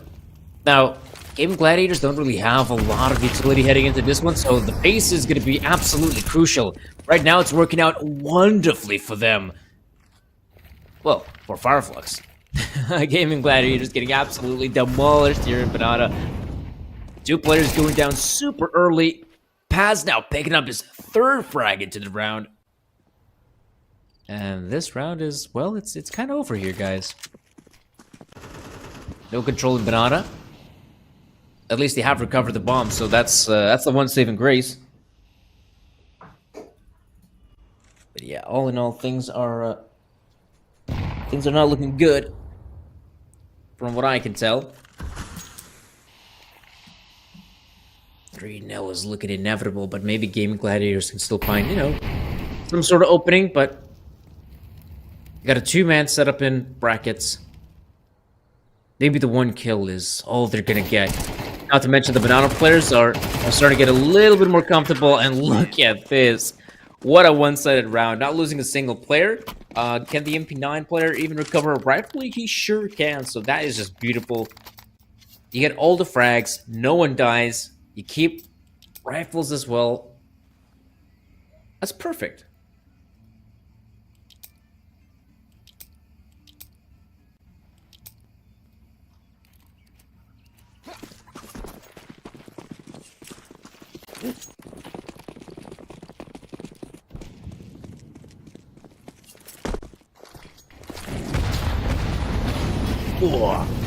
Nades flying through, but so far so good for the CTs. It's Skrunk with a massive spray down in Banana. Lots of damage inflicted, and fair enough. They don't even allow Gaming Gladiators to get close to the B-bomb site, but alright. This time they do lose the one player, but all in all, it's nothing major. It's Fireflux still securing a very convincing victory. My big question is, can they actually pick up the first gun round here, Gaming Gladiators? Right now, Banana Control has not been looking that great, but sure, it's only been just a few attempts, if we're being honest. Things can definitely still change, and they absolutely will, I feel like. So, of course, if you want to take Banana Control on the T side, we talk about Dust 2 as a map that requires good spawns, but to some extent, Inferno also needs some good spawns. This time, though, luckily for Gaming Gladiators, Fireflux, they're not really just throwing out all their bits and pieces of utility early on. They have decided to wait just a little bit longer, but with that prospect in mind, sure, they lose any sort of Banana presence, which usually signals that, okay, if the CTs have Banana Control, usually that means we're talking about a 4-man A defense. And that's always a very scary prospect to go up against. This time, I feel like Kragan is doing a pretty good job at keeping the CTs at bay. By this point, you should have seen like Soulfly closer towards A, and instead we're seeing Paz rotating back towards the B bomb site. Like, this could really work out for Gaming Gladiators. Oh, Skrunk is just gonna move up. He desperately wants to get some intel, but he's already the first player to drop dead. Soulfly. Yeah, that's all correct position for him as well, but that should really grant someone like Paz some easy frags. Okay, he gets the frag on one. Now Banjo can actually survive here on the bomb side A. He actually gets one. Does survive for a little bit longer. The big question is, look at Roy. He's got the bomb, but he just doesn't have any time to book it towards A. Like, this is over. Paz, if he can just survive, that's gonna be enough. There's not enough time. They have to eliminate Paz. Like, there's no two-way street about it. There we go. Paz picks up one. Knows that Queenix is up close. Oh, man. Oh, he wins it. Just by a few seconds. Oh, man. That was an unbelievably close round. I feel like it should not have gone to the wire. Oh, no. This was way too close for comfort for either team. And I'm sure as well that Paz is probably not expecting that. Oh, if I stay alive 17 seconds, I win the round. That's just something you don't even think of. And yet exactly, in that round, that was the winning condition. So, again, standard stuff, Banana Control, has to be expected. CT is having doing a pretty good job at it, though at the same time, T is not really, not contesting it tooth and nail as well, but this is where the CT is now deploying counter utility, and we might even see Paz going for the aggressive play. It actually is Soulfly. Sprung takes the hit, and Paz is left alone. We're never going to see the full-on commitment just yet.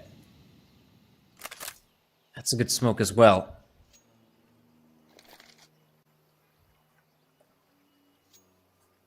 Seconds left that clock. Paz is just holding passively on the B-bomb set. Of course, he has no intel to boot.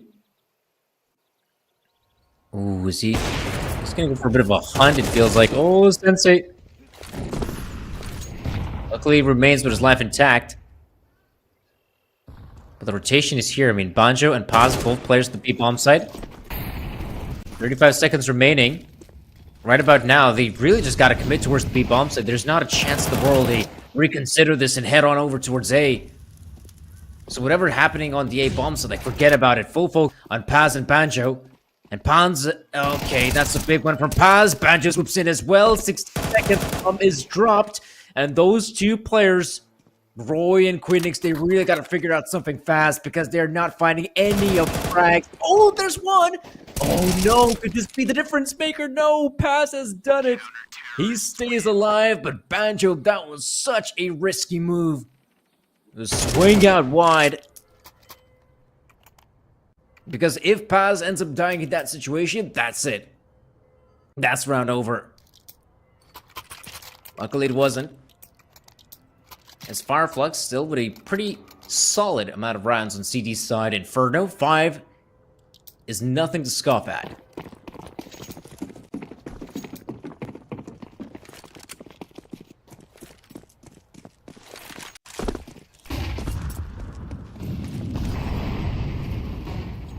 This I'm seeing some of those early nades from Gaming Gladiators. Haven't seen a lot of early Molotovs from the T side just yet, and on the back of it, they force Fireflux to play just a tad bit safer, and the CTs, why not?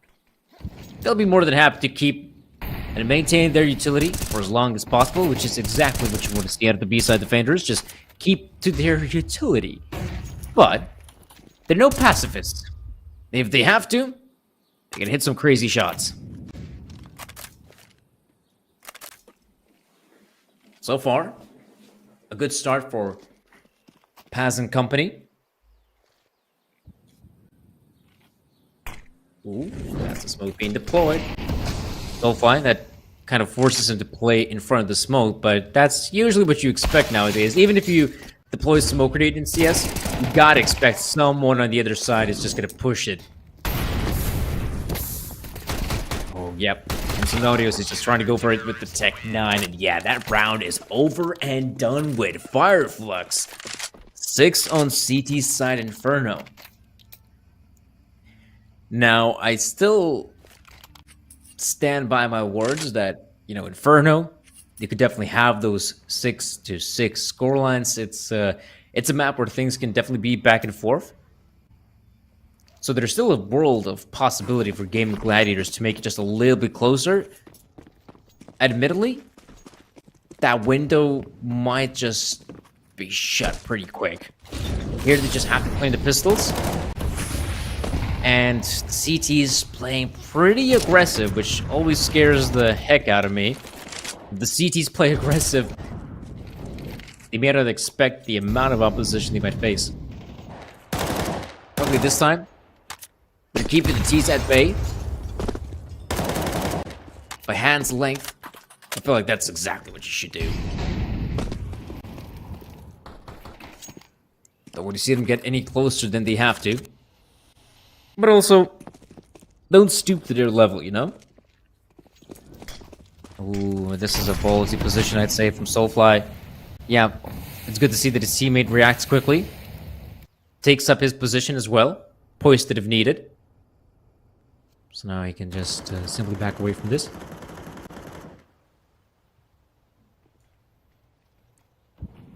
Sensei begins to holds his position. Ooh, will the player pop sooner? No, he doesn't. Will break the smoke though. Sensei, there we go. Great shot on one. Well repositioned as well, which is a really good call. We'll see the commitment coming out from Gaming Gladiators. On the bomb side, through short they go. Sensei has repositioned himself, already picks up one, but that's a pretty important shot from Queenix as well. They make it a little bit more interesting. But all drama comes to an end, and it will be 7 for Fireflux.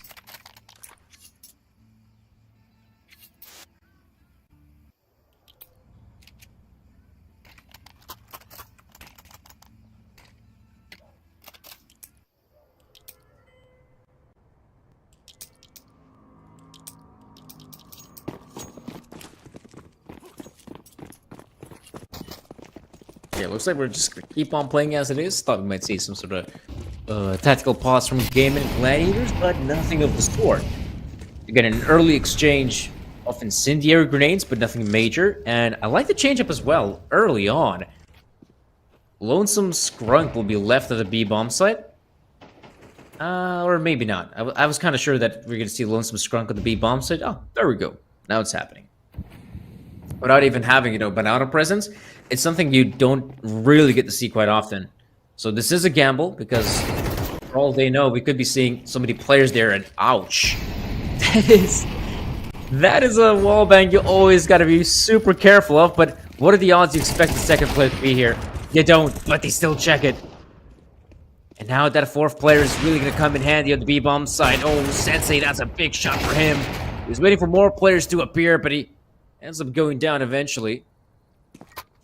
So despite the setup, Gaming Gladiators, they still persevere.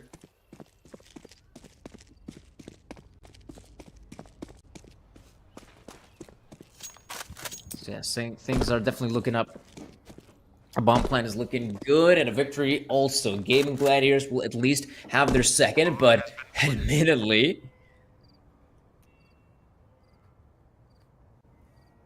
despite Fireflies having 4 players on the defense, Gaming Gladiators, it's as if they knew what's going on. They go for the spam, get the player on rooftop. Not bad.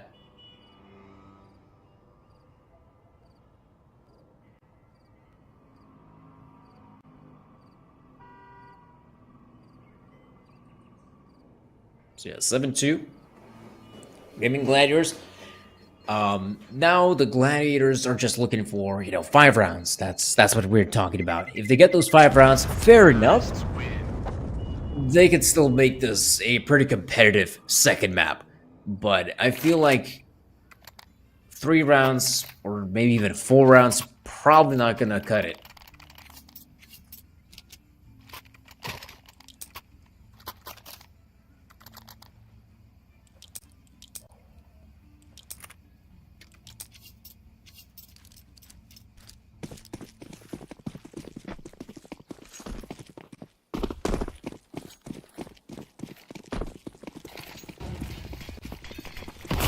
I noticed as well that Gaming Gladiators have not gone for like sniper rifle purchases or anything like that. It's been Sensei, the only opera throughout the entire map. Look at the pace as well. That is super fast up short, but not committing. I always feel like one of the big mistakes you make entering Inferno's ace side is that if you only have players up in short, I feel like you're so vulnerable if you don't have any other players. That it's a bit of a problem. Now then, they show off a lot of presence in brackets, but instead of committing, they return back towards Banana, but that's the one big kill. Sensei, now he knows there's no one in brackets, no one in middle, and there's pressure mounting on B, so what else could this be? It's not a hit now on the bomb side. Queenix, massive frags for him. Skrunk with a good reply, though. Becomes doable for Gaming to try and get across. Oh, that is wonderful. Nodios and Nikodos. Big frags apiece. Lonesome Banjo has been pretty good on the rifle, but not this time. This time, it's Gaming to get the job done. Alright, that's a solid round, and hey, maybe those 5 rounds are starting to look more likely. As we can see, the economical situation is nothing to write home about.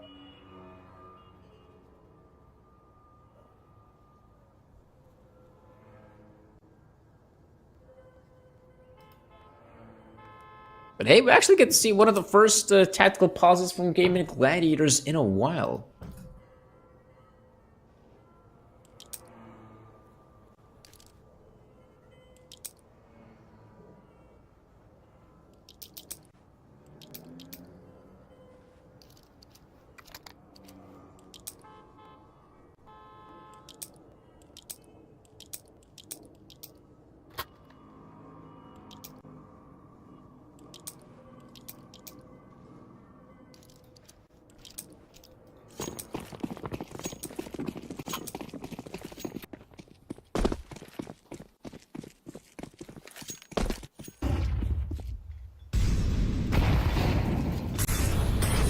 Good time it is for Fireflux, which of course gives Gaming Gladiators a great chance to get themselves the 4th round.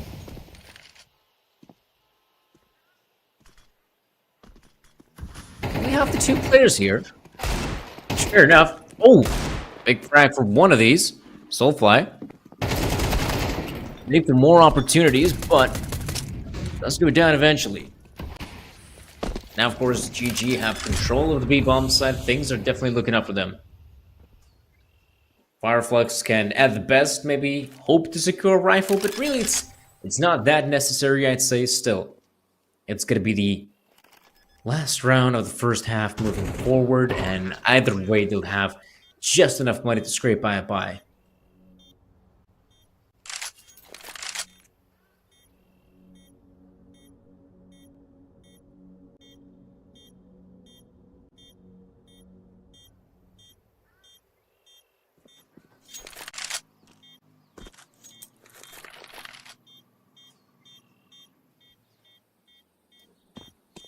So yeah, we should be seeing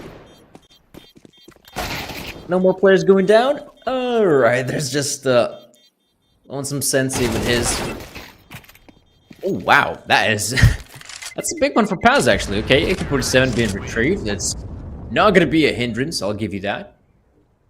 But as I said, those 5 rounds, now they're starting to look a lot more doable, I feel like.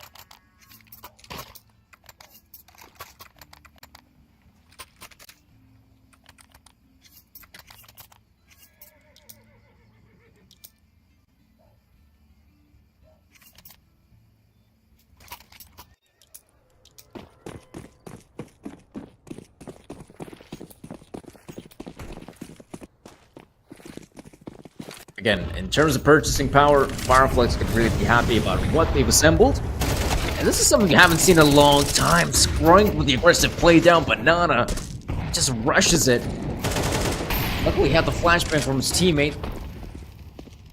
I feel like that was a big help. And that's a solid nade to boot. Soulfly could really use a flashbang from his teammate, I feel like, and I mean, Paz is quite far away. I'm not sure if he should commit to the gunfight. A little bit scary to be right behind the wall. Precarious position to say the least, and he should definitely err on the side of caution.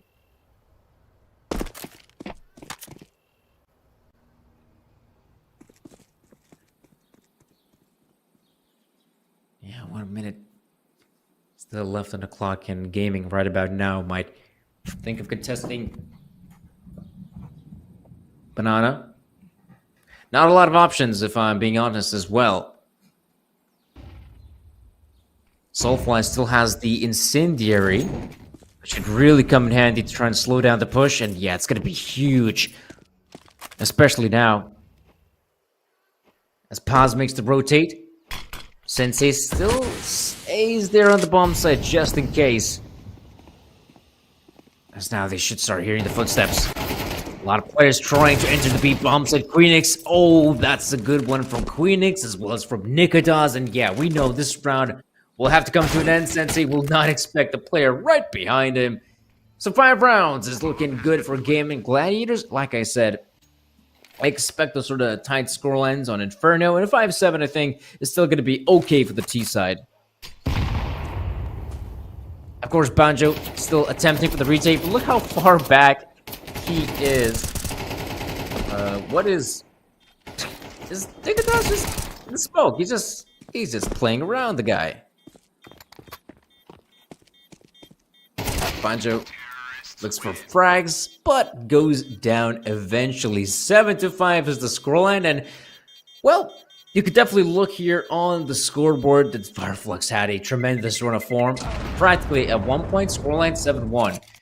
It was just in these last 4 rounds we get to see Gaming Gladiators bounce back a little bit, and well, let's be real, Anubis City side is also where Gaming Gladiators did most of the heavy lifting.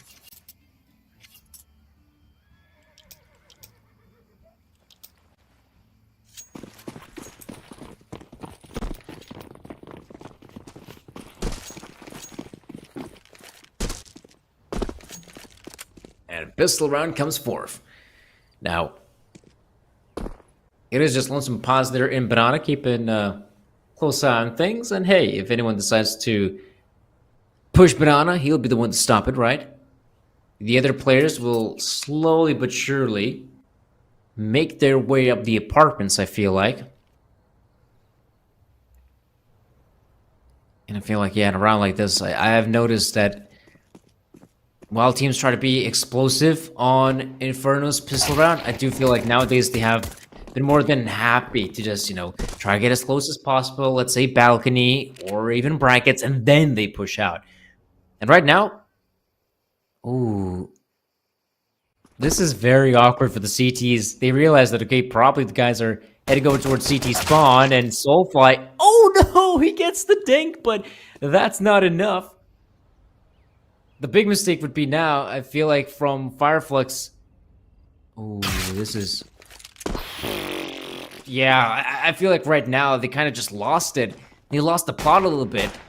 Instead of just committing towards one of the bomb sites, they thought, okay, let's play it big and smart by playing it super slow, and I feel like that has only been detrimental for them. Luckily, now they got dispatch of those low HP players, and they do exactly that. So bomb plan is looking good. The Kraken and Kreenix still looking for that potential victory. Lonesome Banjo now 1v2 in the pit, though. A very good position. Oh no, he struggles to get that frag. And Gaming Gladiators, they managed to bounce back. Though initially, I will admit, like, things were looking pretty okay there for Fireflux. They take control of CT spawn. I just felt like in the mid round, they just didn't know what to do. I felt like initially they were hoping that, okay, maybe those players will rotate, I don't know, through CT spawn or something. But then you have a player like Paz who's just not aware of anyone walking through mid. So anyways, eventually, we see Gaming Gladiators, some of those players, shifting out of the bomb site, and Fireflux returns back towards A. Does a pretty good job at picking up important frags, but the 3v3, the post plan, it just doesn't work out for them. And that's, well, it's not the first time we get to see a post plan scenario crumbling for Fireflux. It's a bit of a shame. I feel like that has been pretty frustrating for them as well.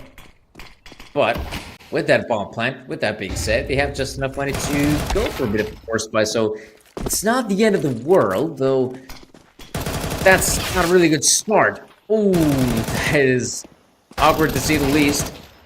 Are they aware? Yes, they do. Sensei checks Nikodon's position for good measure.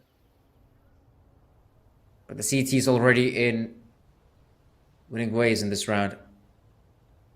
Now for Banjo and Sensei to group out, that would be by far the best situation.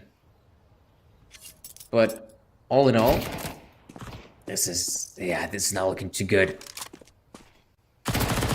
Banjo, not aware of Kreenix's position. Yeah, it's always so difficult to make your way up short. No idea where a player is stationed at, and yeah, just like that, Gaming Gladiators securing themselves another round. 7 for them, and if we also take in the rounds from the first half, it's like, what, six in a row, I believe, for Gaming Gladiators. And fact is, it's eco time, so we're talking 7 rounds in a row, so pretty impressive, pretty impressive.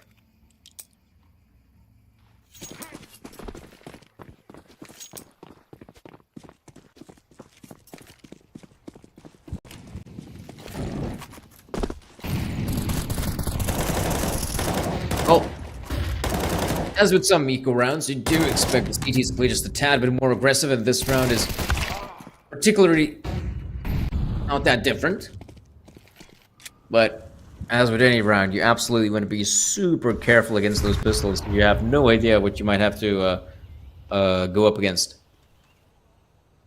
Scary prospect, to say the least.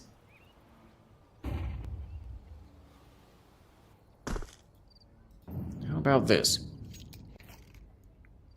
We have Roy and Kraken now taking a forward position. There's the remaining T's. Ooh, that is a nasty shot on Soulfly. A few more players left standing, but this is just a matter of time more than anything. Trying to move in. There we go. Clean round for Gaming Gladiators, and they can really be happy that they win the round with all 5 players left standing. No one takes the hit. And heck, now they're in the lead. Just by the 1 round. Sure, it's nothing major, but this has been a 7-round comeback, basically. So that's pretty impressive.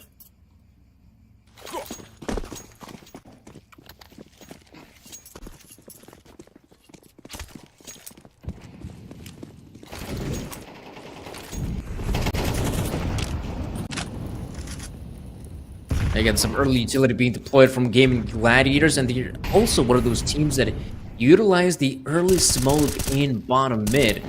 Now, usually, that could spell some sort of CT aggression. Not in the case of Gaming. So far, they've just deployed the nade, but haven't really gone for the aggressive plays. Admittedly, their nades have been doing most of the heavy lifting, forcing players back.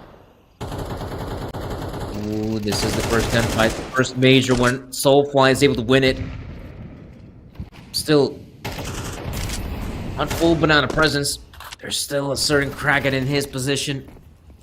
But once they find the opening frag, it does become a bit difficult to decide where to go next. But this front guy does some really ballsy plays. He gets the frag on one. He has no idea. There's a player right behind him. Great flash as well. Maybe at this point, committing towards the A bomb site is the right choice.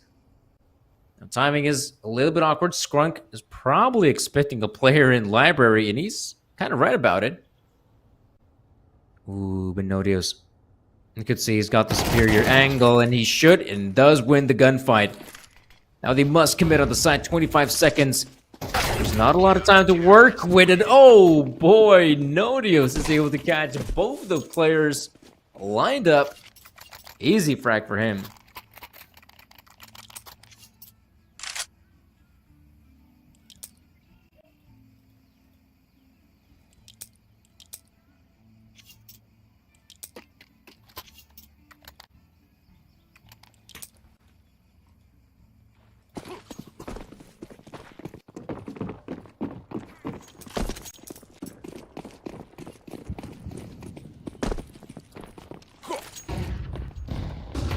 Okay.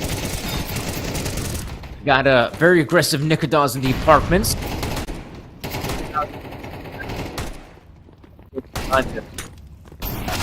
One, but Nikodos spins around with the M4. Ibanez doing a fantastic job. This time, they're not going to go down that easily. But that round is definitely going to come to an end. Fireflux will have to ponder what to do next because, you know, we got to talk about the fact that Fireflux, sure, they had 1.71 lead, but now it's just Gaming Gladiators who have won 9 rounds in a row. And yeah, fair enough, Fireflux, take the timeout. You got to stop it, and you got to stop it sooner rather than later. Because things could really get messy. Things could really get out of control.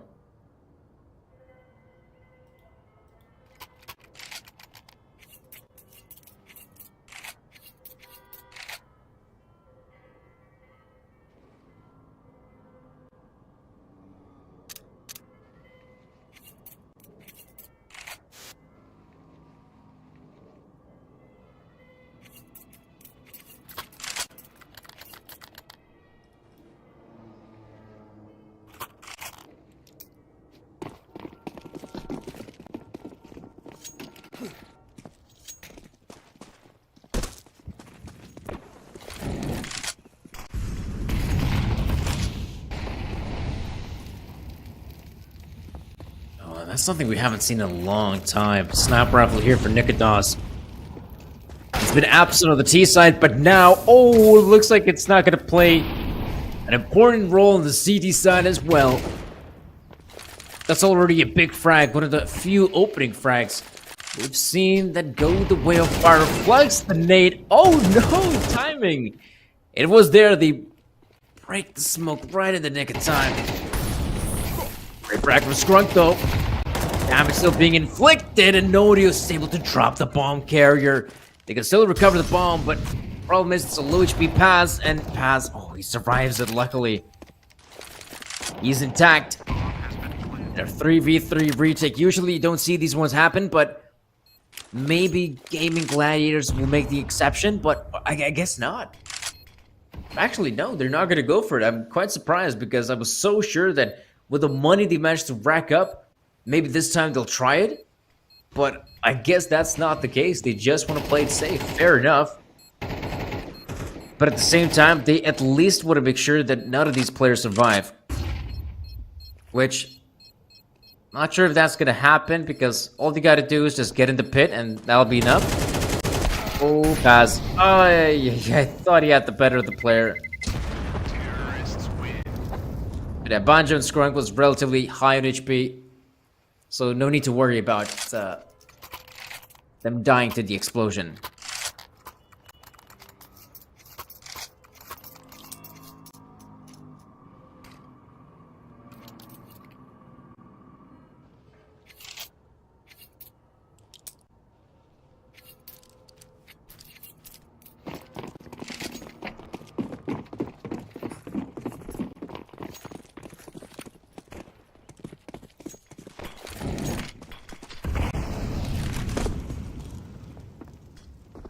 Does again.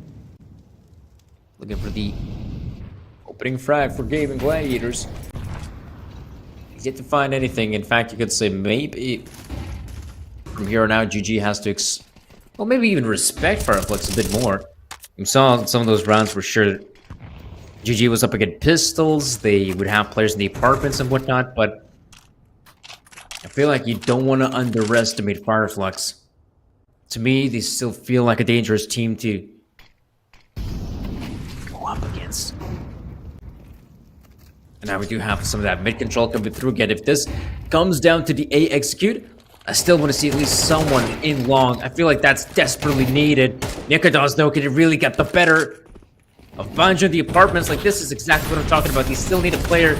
Oh no, that's awkward. Nodios being unchecked, and now a bomb plant is looking good for Fireflux. They will punch in the digits. And unlike in the previous round, a 2v2 is a lot more doable than the 3v3. So Fireflux, you'll have to anticipate the retake. Sure, the CTs have been slowed down just a little bit. Just because of that smoke grenade, Kragan can take his sweet time in the apartments. And yeah, he's been spotted. He's a goner, so round's practically over for Roy. And he knows it. He'll try to save that gun of his because even though GG has been doing a good job at winning rounds, I don't feel like they've built up a good enough economy moving forward. And yeah, you can see that money situation is pretty awkward because guys like Nodios and Kragan got $6,000, but some are just below 3,000. So probably going for the purchase is still the better choice, right? Those who are low in money can always whip out the MP9. I feel like that gun is damn good.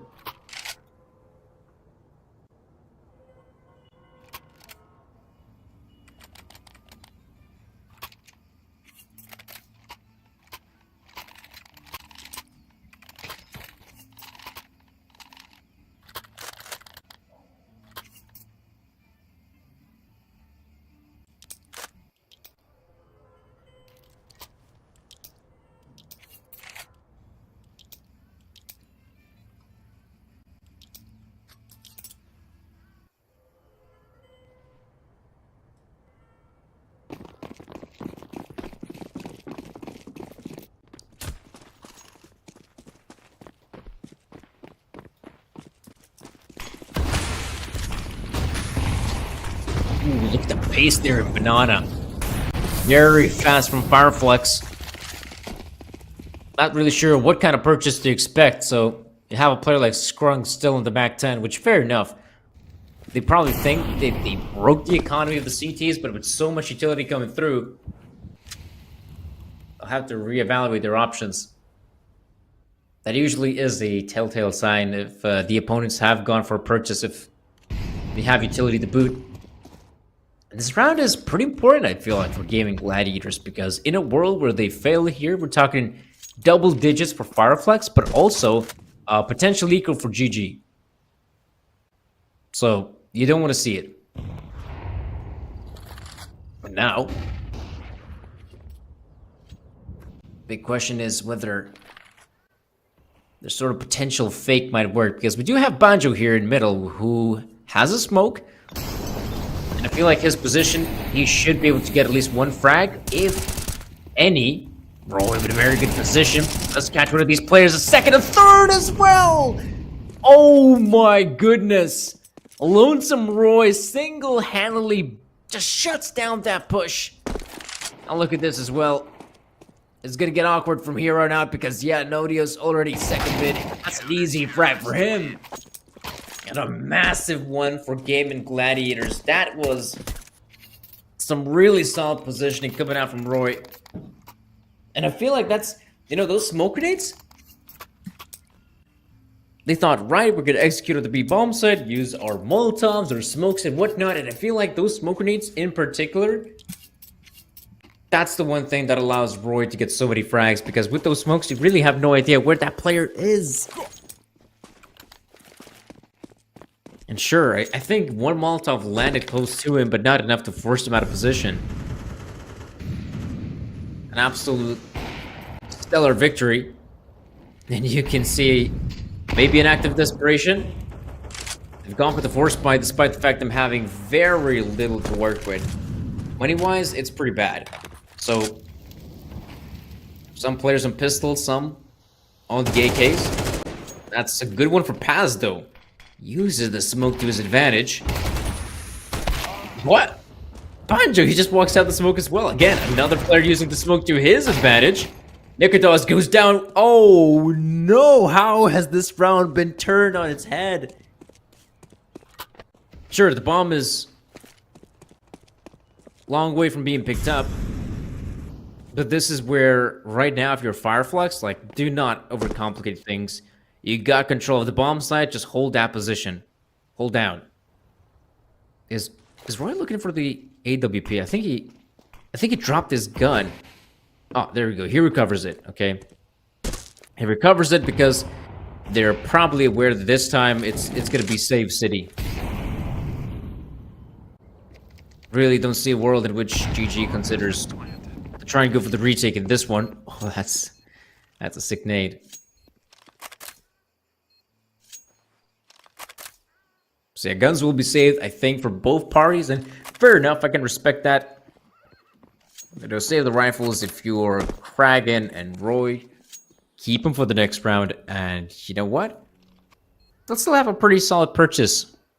Moving up, whereas for Fireflux, they also don't want to go for a hunt, I feel like, because if they go hunting, they might lose weapons of their own, and when the game is starting to become so tight, you just don't want to see it. Terrorists win.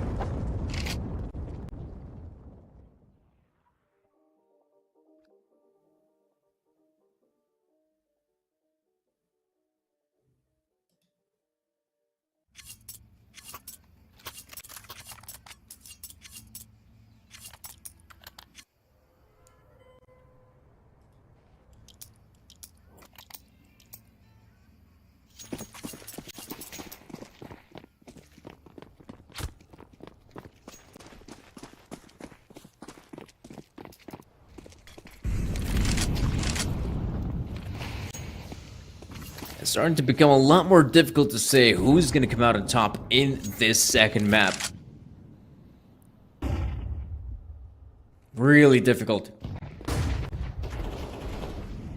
Apartments now being taken over by Fireflux. They can squat here if they want, but... yeah, Queenix not making the same mistake one of the Fireflux players did by being so close by the window. Nothing major going on. Nikodos with a sniper. Ooh, I feel like, yeah, that's always such a dangerous position to be at, because if your teammate does die in boiler, you might want to refrag, but there are so many angles you could expect CT to be there. And the whole setup could just be part of a larger bait and switch. So, at least now they know the positioning of Nikodos, which might be one reason to avoid the A-bomb site, and Nikodos is aware of it. That's why he rotates towards B. Ooh, that's a problem. Look at what's happening towards Banana. Kragan gets a frag on Skrunk. They realize Banana has no defender, so where else will they go if not the A-bomb side? Gaming, I think they have what it takes to secure victory. They might just pick up themselves the 12th round because they all have the knowledge. All they gotta do now is pick up the frags, and they do exactly that. 12-10 as Gaiman picking up yet another impressive victory.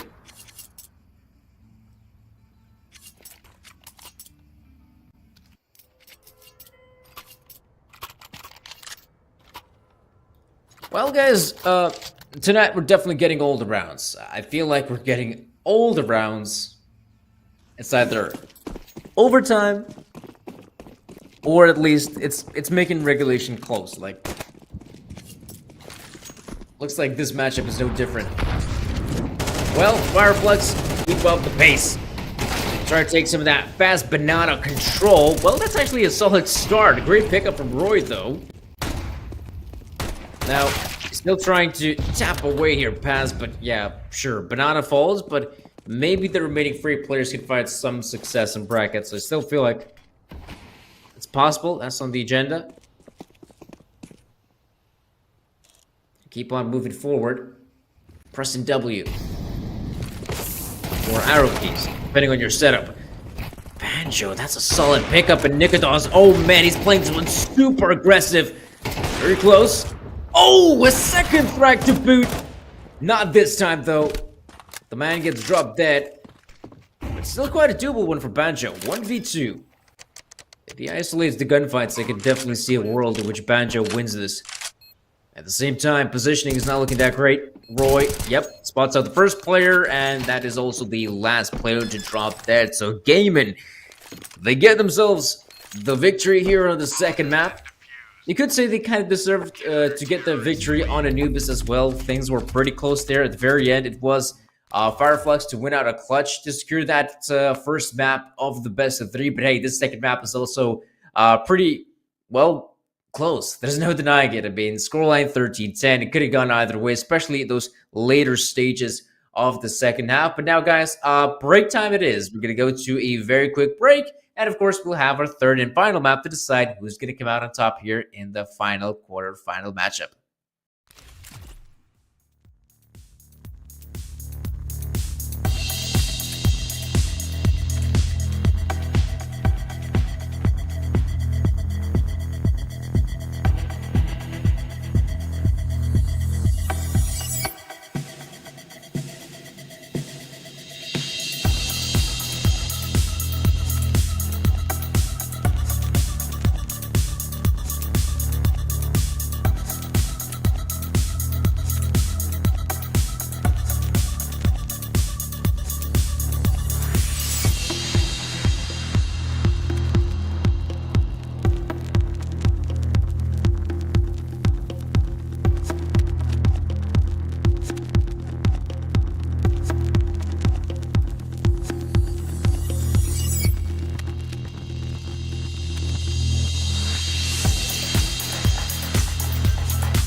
What's up, guys, and welcome back once more. It is going to be our third and final map for today, and of course, so far it's been a barn burner of a match. I mean, it's really hard to say who's going to come out on top here in the third and final map, but we already saw some fantastic games, and we can also take a look quite quickly at the bracket, how things have been going today as well.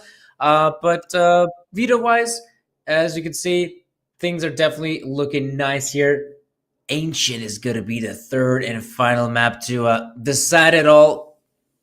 As you guys know, Ancient is going to be a pretty okay map for both of these teams. Of course, Gaming Gladiators has a lot, and I mean a lot more experience on the map playing it. I think the last, what was it, 20 something, sort of 26, in fact, times the past 3 months. Whereas Fireflex haven't really played that map that much, only the 4 times. But hey, against the level of opposition they had to go up against, that was pretty intense. They had to go up against squads like Bait, Copenhagen Wolves, Verdant. Those are squads that relatively enjoy a map like Ancient. So now this is going to be, I feel like, the big test, right? You're going up against a team that's playing a bunch of Ancient. And I wonder if Fireflex can also reset from that previous encounter what we saw on Inferno, which, again, remember, on Inferno, they were doing a pretty solid job at the CT side, picking up them rounds. I think at one point it was 7-1, and then they just all started falling apart. I think Gaming Gladiators must have won something like 9 rounds, or it was something ridiculous like that. It sure was a little bit back and forth at the end, but eventually GG got their way. And now this round it is. So far, we're seeing some early engagements in Heaven, something you don't get to see too often on the first round. Now the banana play comes through on the B-bomb side. There we go. We're going to clear things out if we're gaming. Get that bomb planted. The CTs, of course, make the rotate a reality. Positioning. It's pretty good for the T side. Something I can't really say with the CTs as, in this situation, retake. No kit. Still gotta be pretty quick about it. Gotta clear out the awful angles. Roy gets his pause. Banjo, good frags apiece. Oh, there's still a good chance to get that defuse in, but it's whole 10 seconds, so they need to find the frags ASAP, and it doesn't help that Nodius gets 2. There's simply no time remaining, so Pass, he can try, maybe get the final frag, but in fact it will be Nodius to close it out in a clutch. Gaming. Oh, they're gaming all right. First victory goes their way.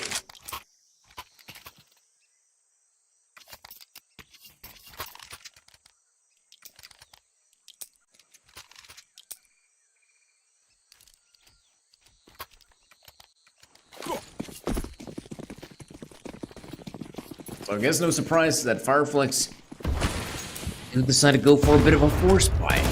Ooh, look at this. Early nades. The T's still do a pretty good job at retaliating with 1.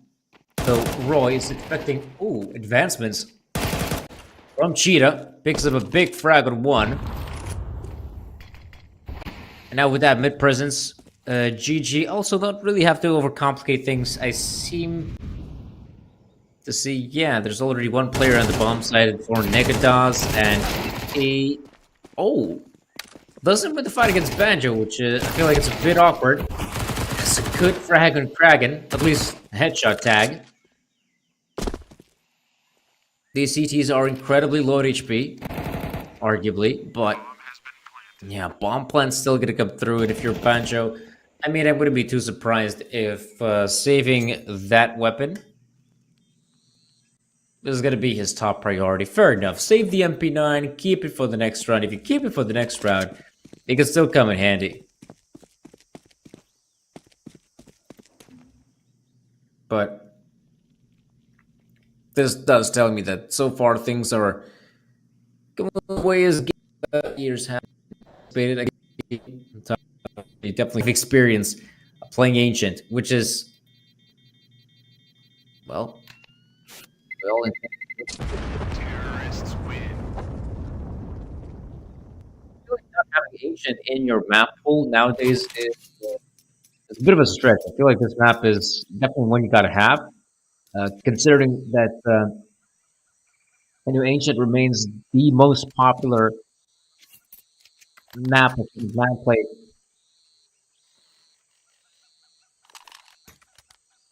So it's definitely a map you need to tackle.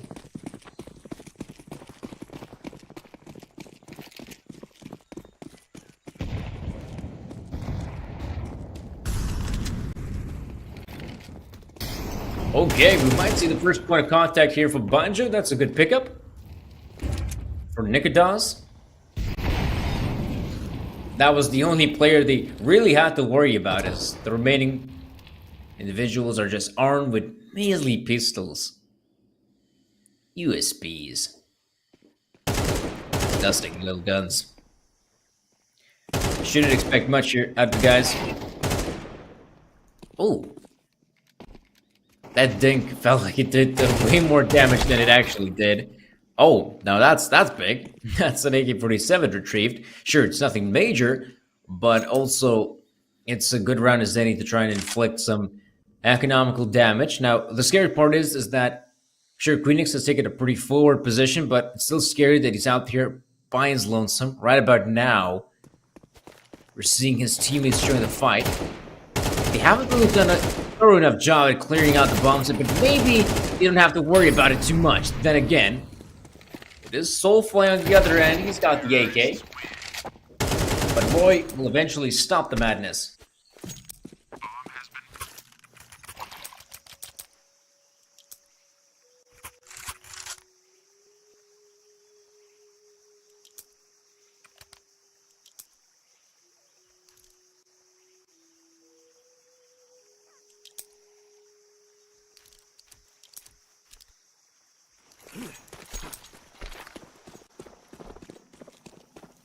Oh, 3-0 it is so far. A good start for Gaming Gladiators, T-side Ancient.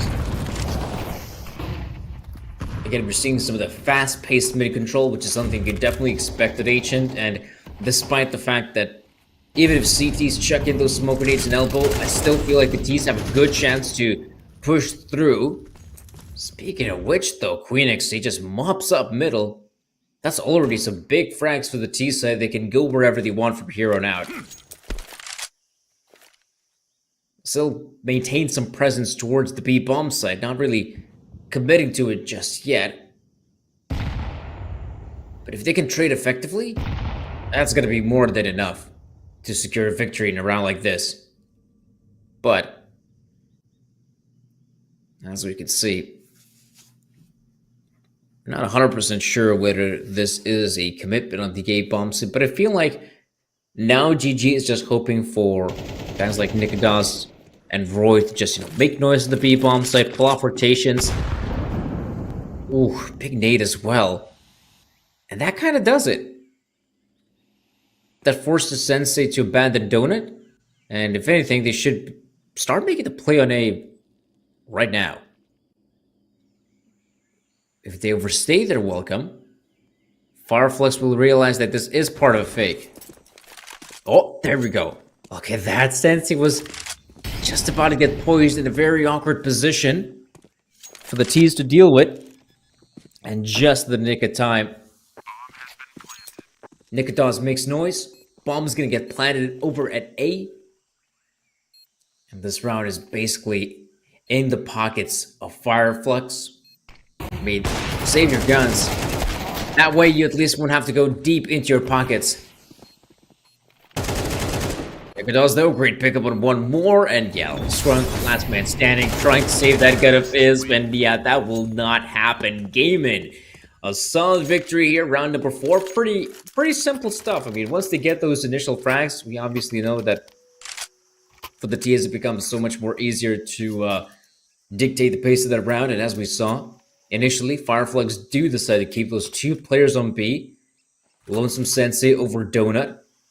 And once the 2 players, they're starting to feel some pressure mounting, nades coming through, damage inflicted, they realize, okay, maybe Sensei coming over here, we might need a hand. And that was enough. That fake was perfect. GG win the round. Now, ooh, that's going to be a fast play from Soulfly, I'm guessing. but I don't think it saw a damn thing in that smoke. So now, it'll be Ikadas and company.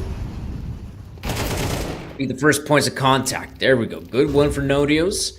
Roy will continue pushing forward. Oh man, that is a lethal two-man setup. Oh no, they're gonna walk into a trap. It's a trap. It's a big one. Skrunk and Paz. Tag team. Oh, what? Nikadas.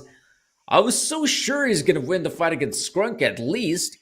He was the low HP individual. Right now, I mean, at least the Dane's gonna be happy that the bomb is still in their possession. Now my question is also whether Queenix can find any success in this round. I still feel like he's got to be the first point of contact. He cannot allow himself to just sit in this position, wait to be activated, because Kraken, if he pushes and dies with the bomb, like that's round over. But now with Queenix going down, it's not any better. Ooh, yeah, this is not looking good for Kraken. Good pickup on Skrunk though. At least the bomb plant could come through. Yeah, we'll get that bomb planted, but he's incredibly low HP. Banjo and Paz, all you gotta do is just stick together. If they stick together, that's gonna be enough. That's one bullet from the 5.7 or AK-47 will be just enough to dispatch the player. Ooh, he's gonna move in. Closer. Yep, wide swing from Banjo, and there we go. Fireflex. Not a round I expected them to win, but a round they definitely deserve to win. Really, thanks to the heroics of Skrunk there. Sure, it starts off really well.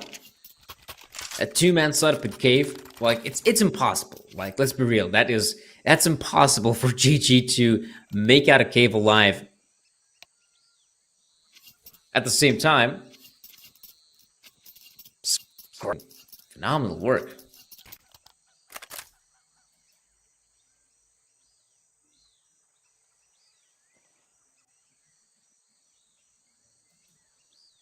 We do have a bit of a tech pause here, folks. Now, I really hope it's nothing serious and that we can actually continue on with the matchups.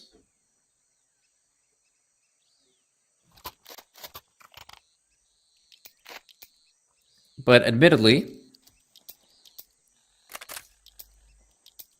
we've had overtimes, we've had regulation games that go the distance.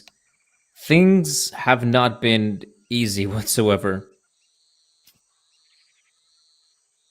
But that's kind of cool as well, because now we're in a position where we do have invited teams.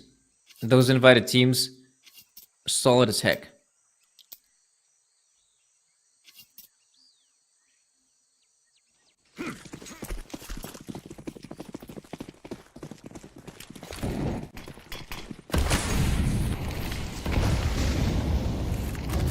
Well, mid control is not being acquired by the CTs, as the Ts are at the bottom mid.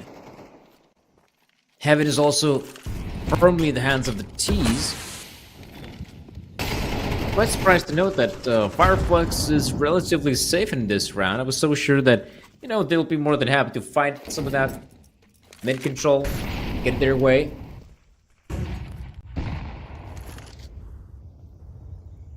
And now you can see it is the T's. They got to make the second move, I guess you could say. First move was to take control of middle. Ooh, Roy has found himself at least some good timing, so to speak. He's got good timing. We might just be able to spot out a few players. And Nicodons, okay, doesn't land the spray in the first. Then now they know at least there are two players in Banana.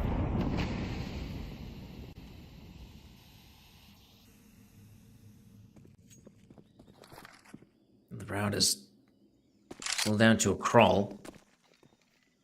Surprised to note as well that now we're seeing a big change of forces. More players heading over towards the A bomb site, though I'm not sure if there was a call of info being gathered. At the same time, this is not looking good for Fireflux. They had so many players, and now it's really awkward for Queenix. He cannot get that bomb planted. Nautilus is well, on the other side of the map, if you will. In the middle, he has no chance to contest this. No time remaining. And the round will definitely go the way of Fireflux.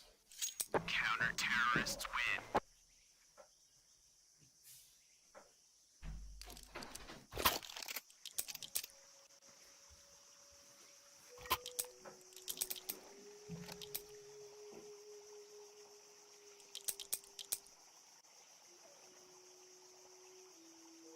But we did get to see one of our first tactical timeouts in the third map of the best of three, Gaming Gladiators. Take the pause. Nobody else. I wonder if he's going to keep that AK-47, but I'm guessing he will. I'm guessing he's going to keep that AK-47.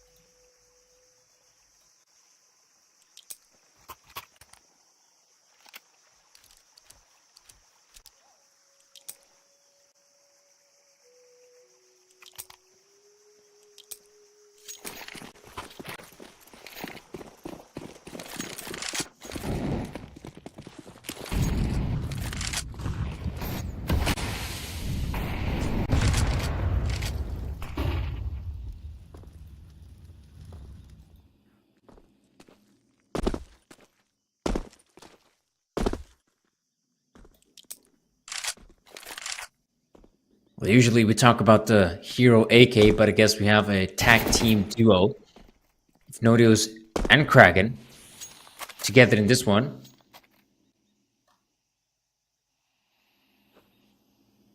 Very peculiar.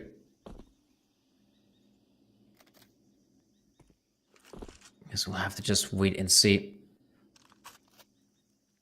Can't find anything. Right now, the CTs are not presenting themselves any opportunities. But in a round like this, where you are kind of lacking in terms of utility, I feel like a fast play cave can definitely be the antidote. I wonder what Kraken... Is he really just gonna push on through the smoke like that? That is so ballsy. Pass right on the other side. Nodius can't really refrag. Oh, he actually does. Oh, that is a perfect timing. Just as Paz looks away for the flash. And now, this gives a chance for Gallic Nikodos to move in. In fact, also Queenix with the bomb. So hey, a bomb plant is looking at least likely. Nikodos? Oh, no way. No way! Oh, he was so close. Almost kills the Opper. With the weakest pistol in the game. Of course, Nodios has a lot on his shoulders. AK in hand. Maybe Queenix can be the sort of bait in this round. Maybe he could actually even get the frag on Sensei again. Low HP Opper. Boom. Easy frag for him. But, yeah, not expecting more out of the guy. He's going to keep on spraying. And, yeah, so many players to check for. And Fireflux, they at least avoid disaster. But that was... Man, that was not easy.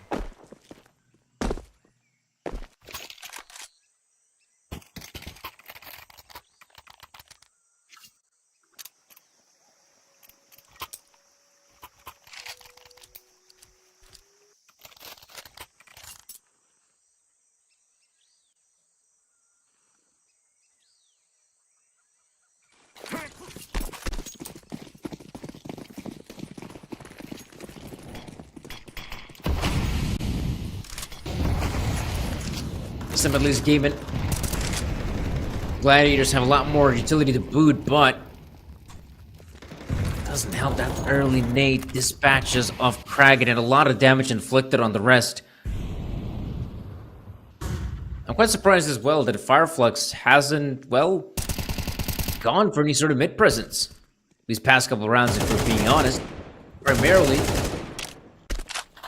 they've been playing a lot closer towards the bomb site, and usually, if you end up losing mid control as a CT, you could definitely expect, some sort of advancements and donut on the A-bomb site, but we really haven't seen that much of it from GG. Great refrag from Nautilus, though. Could be seeing, I guess, a final commitment on the bomb site. 55 seconds, one player up ramp, pass, losing Some HP, not a big chunk of it.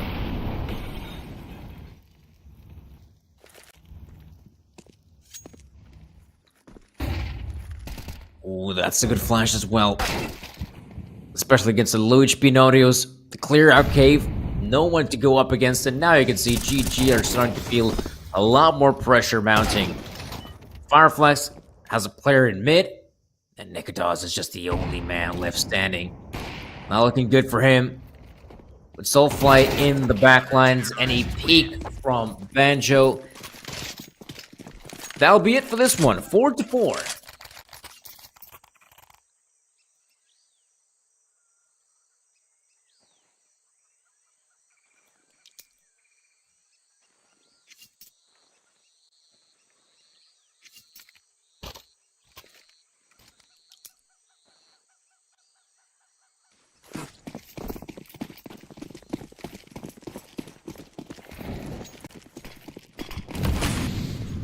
Oh, maybe this is gonna be one of the few rounds, or maybe not. I thought this might be one of the few rounds where mid-control is being seriously contested by the CTs, but nothing much of it. Speaking of which, though, a player that hasn't seen a lot of action is, in fact, Sensei with the sniper rifle. Now, this time, you will see a lot more players entering bomb site, and that's already a good start. Kraken taking care of Soulfly. Very aggressive Kraken just pushes through the smoke. And right now, Sensei, the fact that he doesn't hit a single shot, ooh, is detrimental. Good one from Nikodos as well. And this round crumbles just like that. Fireflux have the players ready, anticipating a potential push at the A-bomb site. They had one guy in Donut. Of course, they had Sensei on the sniper rifle, but as we saw, like, that wasn't enough. That was not enough for them to secure a victory. The pistols overwhelmed the A-bomb site, and that's, well, sometimes how it goes. Pushing out of A main is quite doable for the T side, but I do feel like it comes down to whether the Donut player can find a frag or a player in Temple. If neither of them hits their shots, like that's kind of it. It's kind of possible for the CTs to really mount a strong retake, especially if those Ts are just racking up kills left and right. Now, though, GG might be really happy about the achievement from the previous round, but big wins are coming. If they can somehow get this round as well. Again, economically speaking, things are pretty bad for Fireflux. Lose this one, and economy is in the bin. Must-win round, you could say, or at least a round that will give them big prospects in the future. But it's a good start for Sensei. Another frag to his name. Ooh, and we even have some players walking down bottom mid, so this is nothing we haven't seen from Soulfly. In fact, from anyone from Fireflux. Oh, and yet Roy! The awareness from this guy. Yep, I think that's it. Oh, this is not looking good for Fireflux. GG will have control of the A-bomb site for sure. Molotov, and even a smoking donut. Now, it's always a bit awkward to get a hold of some okay post-plant positions, but this time GG, they had so much time to work with that their positions are more than okay. That should be enough for them to secure this round. I'm not sure if Fireflux still want to contest this, but it looks like they do. Players walking out of Donut. Dragon is the first to fall dead. Queenix as well. Good position, but he goes in for the fight now. It is just Lonesome Nonios in a 1v2. The defuse. Oh, it's coming through. Oh, the Tech 9 will finish the job, and GG. 6 rounds through DNA. And with the 6 rounds to their name, like this will definitely be a really good T-side half for them. Not to mention the fact that Fireflux, economically speaking, like they are screwed. They can't really go for the purchase here. Going for it is practically impossible. Plus, it doesn't make a lot of sense. You go for the eco here, sure, you'll give your opponents the 7th round, but at the very least, on that last round of the half, you'll have just enough money to string a pretty good buy. So I feel like that should be of top importance for Fireflux.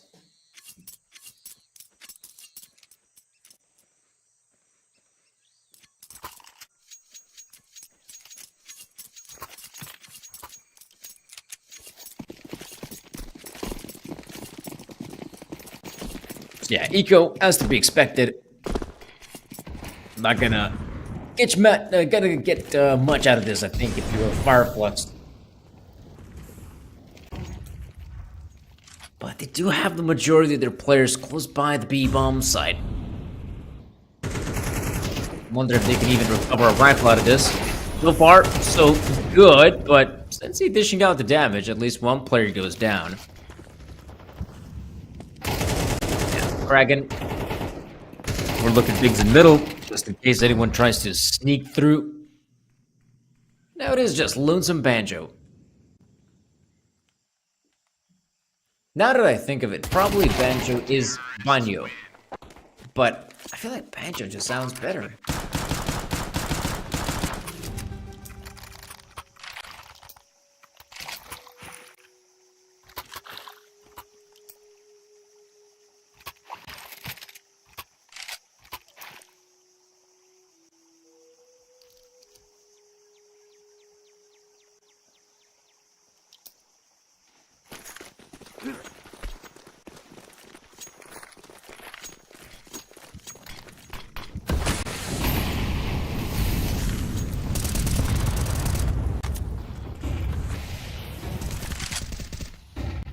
Roy. Oh. Yeah, that shadow kind of caught me off guard as well. I was kind of sure that Roy's gonna head on towards mid to help out his teammates, and Kraken does have a pretty good position. They seem to have spotted out Soulfly. Stuck in Cubby. That's an easy frag for them. Good start, absolutely. Right now, you can see Gaming Gladiators just mounting a potential push on A, but yeah, the big problem is anyone aware of the backlines? Skrunk in a really good position. Yeah, he sees at least one of these players readying for an execute. Will pull the trigger eventually, and now look at all the bodies hit the floor. That's at least one good response from Nikodos, and actually Roy gets a frag as well. So Nikodos, he should try to survive, but tries to go for the fight, realizing how precarious his position was behind the box. And Roy will, of course, try to go for this 1v2, but it will be just so immensely difficult, right? Immensely. Because we are talking about a guy who's just on 23 points of health. He might just be able... Nah, forget about it. Thought he might just sneak past through Banjo here, but eventually it is Fireflux, 5-round CT side. It's not the best, if we're being honest, but I think it's still doable. It's still a doable track record, I feel like, especially for a team like Fireflux's caliber, who, well, I feel like the T side is where they usually pick up the majority of the rounds, and I wouldn't be too surprised if Ancient is kind of similar in that vein as well.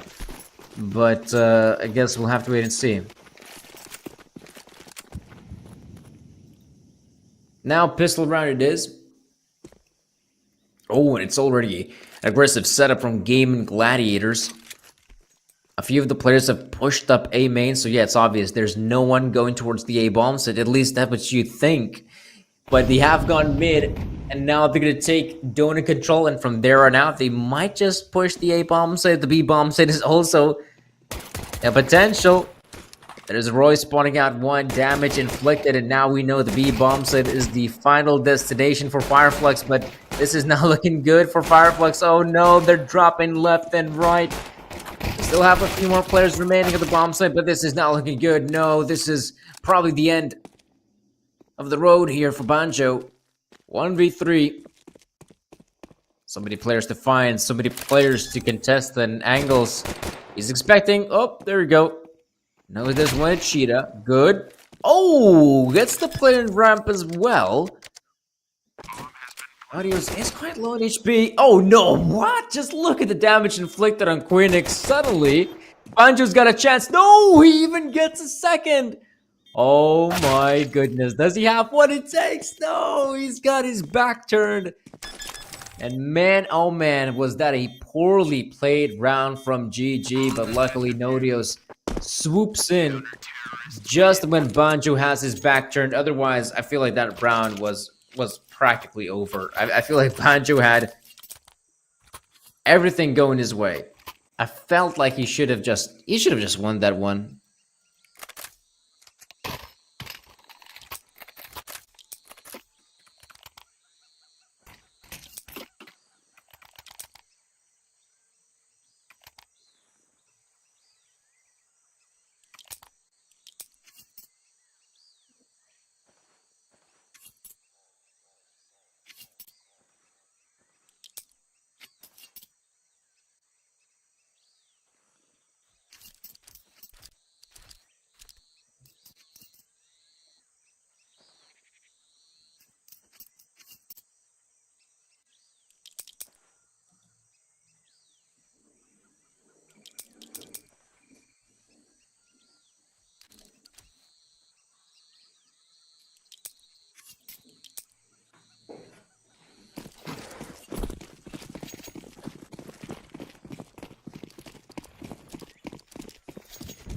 Well, instead of going for some kind of eco, Fireflux has already bought up. And look at this. I feel like it's kind of a dangerous game Kragan is playing. Oh, yeah. 3 players to go up against. Like I said, dangerous game it is. If it were against Glocks, like, no problem whatsoever. I'm sure of it. Oh, that smoke will force Banjo to peek, and that's already a pretty good start, all things considering, because I was so sure GG has what it takes to just simply win this one outright, but now I have second doubts, and look at this especially. You can see how careful Fireflux is as they're shifting their way. Oh no, Roy in for a nasty surprise as he spots out both. I say nasty surprise, but that's also a lot of intel. This is where you can leave Lonesome Queenix to watch middle. But, of course, you have to be so aware of potential hit on A as well.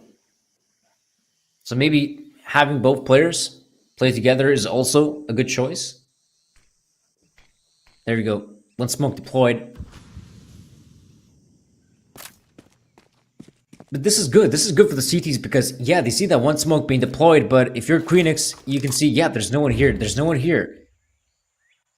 So what else could this be if not a B play? Nautilus is trying to play it safe, of course, not really engaging in any gunfights, but now here's the smoke on B, so he knows what's going on. Can he win the first gunfight? Yes, he does. Now he's waiting for his teammate. He's very low in HP and needs that backup ASAP. He's just stone cold. He doesn't want to move at all. Oh, now he realizes. Now he knows Sensei's position. It's obvious. Queenix can still pull this off. His teammate had a defuse kit as well. So if he wins the gunfight, like, that's going to be enough. Maybe sticking it as part of the agenda. Well, he's taking it. Oh, I think he's done it. No time. Sensei, okay. He tries to pull off the clutch, but eventually it's Queenix with the big brain plays that give GG the round win. But considering that was, you know, kind of a force buy from Fireflux, and they also get a bomb plant, again, I am not too surprised we're seeing a reinvestment as well. I feel like that's pretty good choice as well.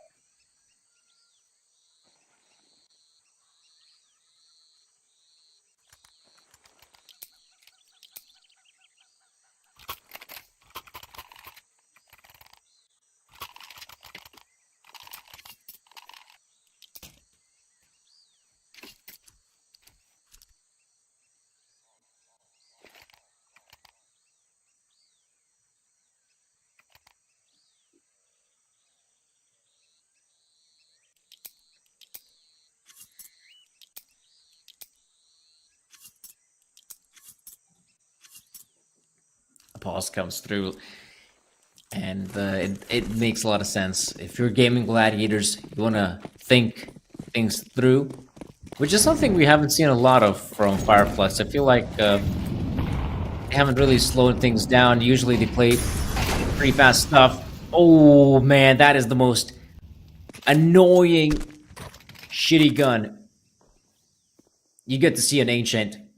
Always an ancient and always in that cheetah position. It's super effective, I will admit.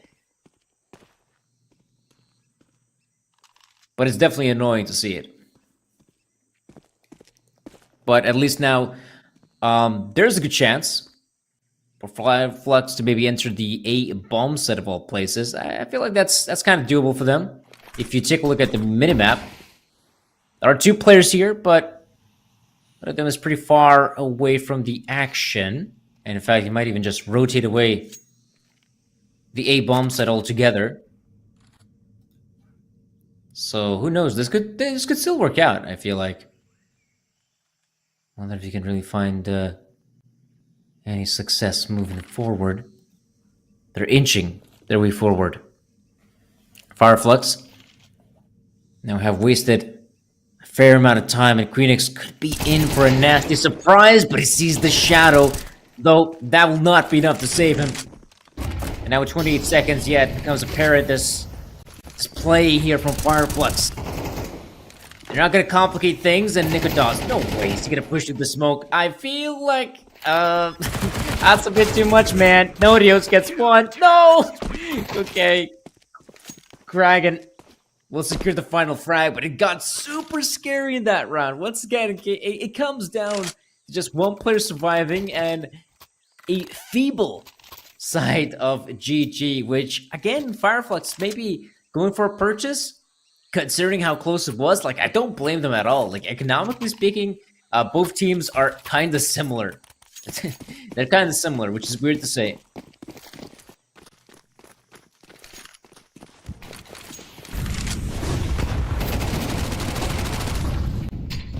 Ooh! Wow! What is this mid-take?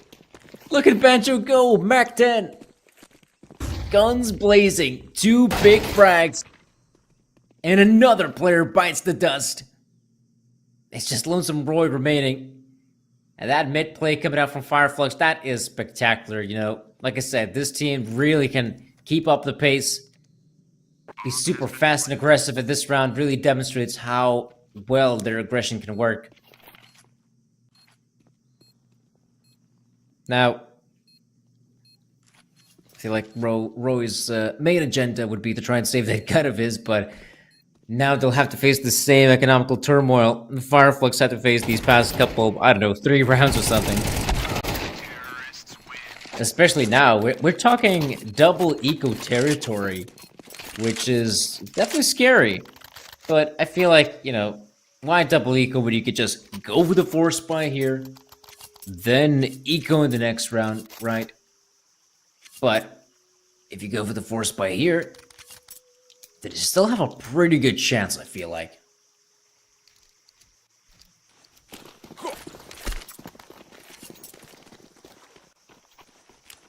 How about it?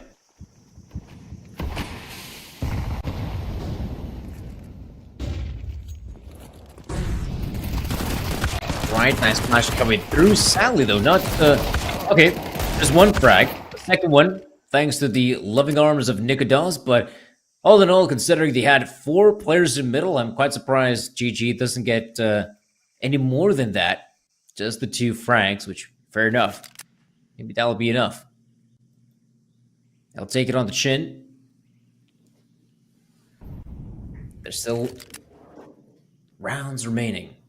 It's just that, yeah, this round will come to an end. The Fireflux will claim their 7th as they plant the bomb as well as their flag on B bomb site. And yeah, you can just see Banjo, he knows. Nautilus, he's going for the hunt. Oh, but he doesn't know where he's coming from. So at least 1 rifle will be saved. Keep it for the next round. But Fireflux is looking destined to make it 10-8, I believe, right? Fireflux, they win this one, absolutely. And of course, the next round should be just a full-on eco from Gladiators. Terrorists win.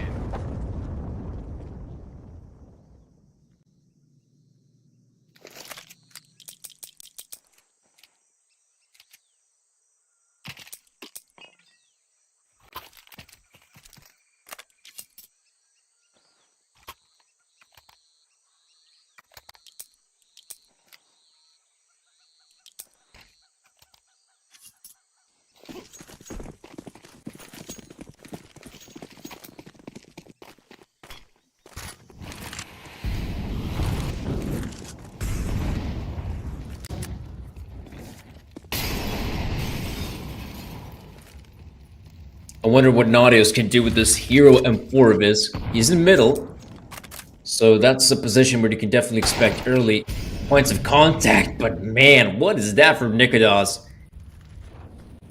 Running gun with 5.7, sure, it's just that his catch ain't that great. It's just the back 10.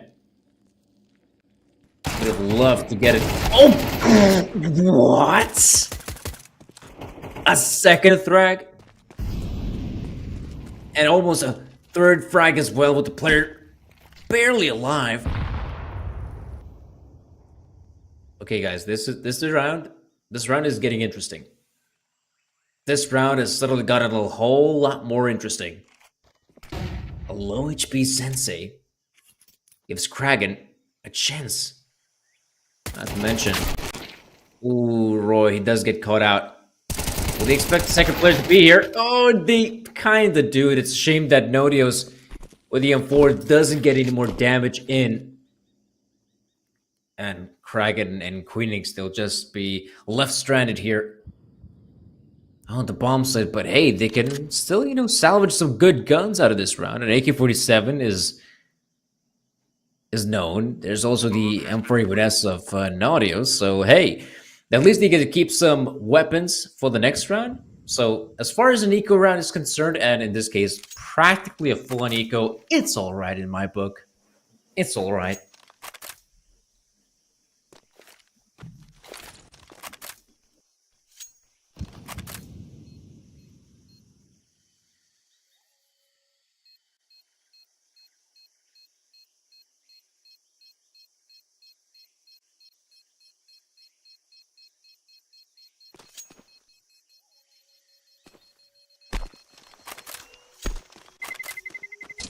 Terrorists win.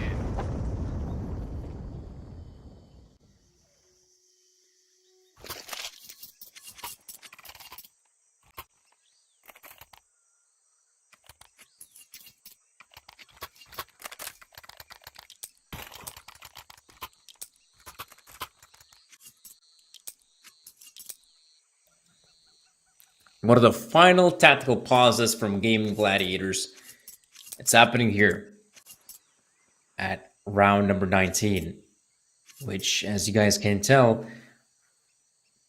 is also coming to a pretty fast end. But admittedly, this has been a lot more, let's say, competitive than what I expected to see. To be honest, you take a look at the scorelines on the left-hand side. You got Anubis that's 16-14. Inferno, there's a 13-10, and well, here I feel like it's also going to be as close as ever. I definitely feel like this third map of Ancient isn't over just yet. And Fireflux, well, it's been really satisfying to see someone like Banjo putting up big numbers, though I was kind of expecting as well that Soulfly will be the guy to put up a bigger fight. He's been relatively quiet here in Ancient. Roy, that's a good start for Fireflux. Nodios not trying to go for an aggressive fight of his own, but Sensei responds, and it's already looking pretty grim on the bomb side, though. Skrunk. Not expecting a player in cave. Gives GG a chance. It's a slim one, but it's a chance nonetheless. And now all three players relatively close by one another. So if it does come down to a rotate, they're going to be quick about it. But I guess in a round like this, we can also expect I'm still to play it safe. Of course, lack of intel, huge lack of intel. They have no idea if this could still come down to the A play. They're going to bank on it for the most part, having two players here and just lonesome Nikodaz left on his lonesome, which, fair enough. Nikodaz, throughout the entire best of three, has been putting up some big numbers.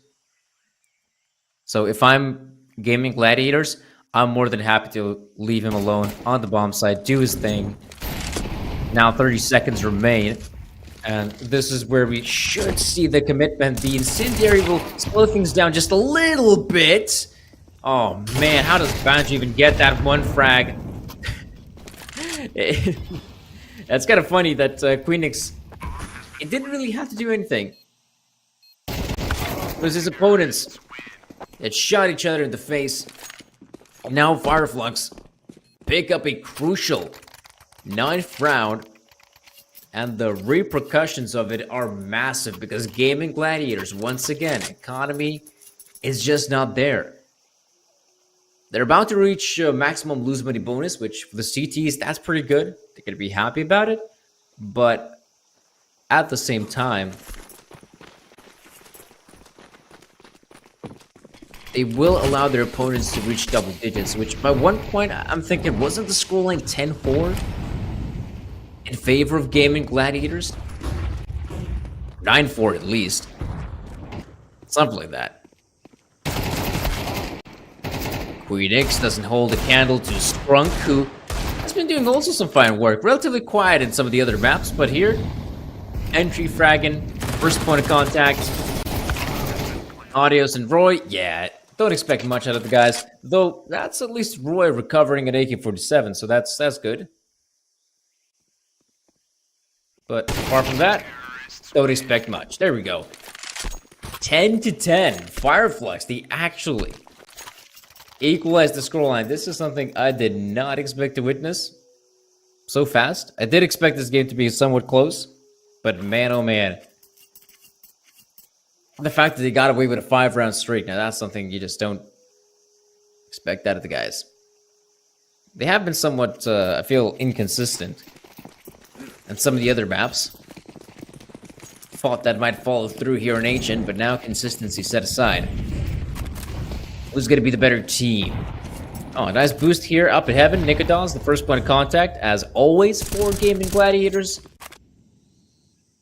And now, like, look at this. They decide to make the run boost just at the right moment in time. They know there's no one in heaven, no one in ramp. They can have a very heavy A-side setup. Like, this is good. Like, this is super good in terms of intel for Gaming Gladiators. Even right now, all they gotta do is just hold their positions. But the problem is, Fireflux, they're rotating away. And that's the scary part. I feel like GG might have heard a few footsteps here and there, and yeah, you can even see Naudio's backing away from A. So just like the T's, the CTs are also shifting their forces towards B, and this is problematic. Pass, okay, that's a good one from Roy. Make it a second. Nikodons has to hold the line, knows the positioning of this player. Oh, the flashbang is just way too good. Looks like Gladiators having second doubts whether this is the final commitment on B, but we can obviously see that, yeah. 30 seconds. Fireflux not wasting any time getting that bomb planted. Bomb has been planted. A good position for Skrunk as well.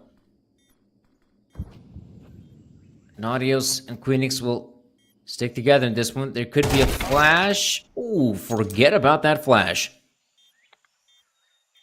All up to Sensei now, 1v2. Big potential. Should be aware at least the positioning of one of these players, but yeah. Incendiary deployed. It becomes so awkward to try and go for this. Time is being wasted. Sensei will just shift his way forward. We'll get the frag on one, but no, there's so little time remaining! Oh my gosh, that was super close. Sensei gets the kill. I wouldn't be too surprised if he thinks initially he gets that kill and he thinks, okay, we win the round. Yeah. Then you look on the top of your screen and you see, oh, okay, we didn't. Ah, tactical pause being taken. Though this time it's going to be a tech pause because one player from the side of Gaming Gladiators has disconnected. That is Kragan. I really hope it's nothing serious and they could actually get this banger of a best of 3 back on track.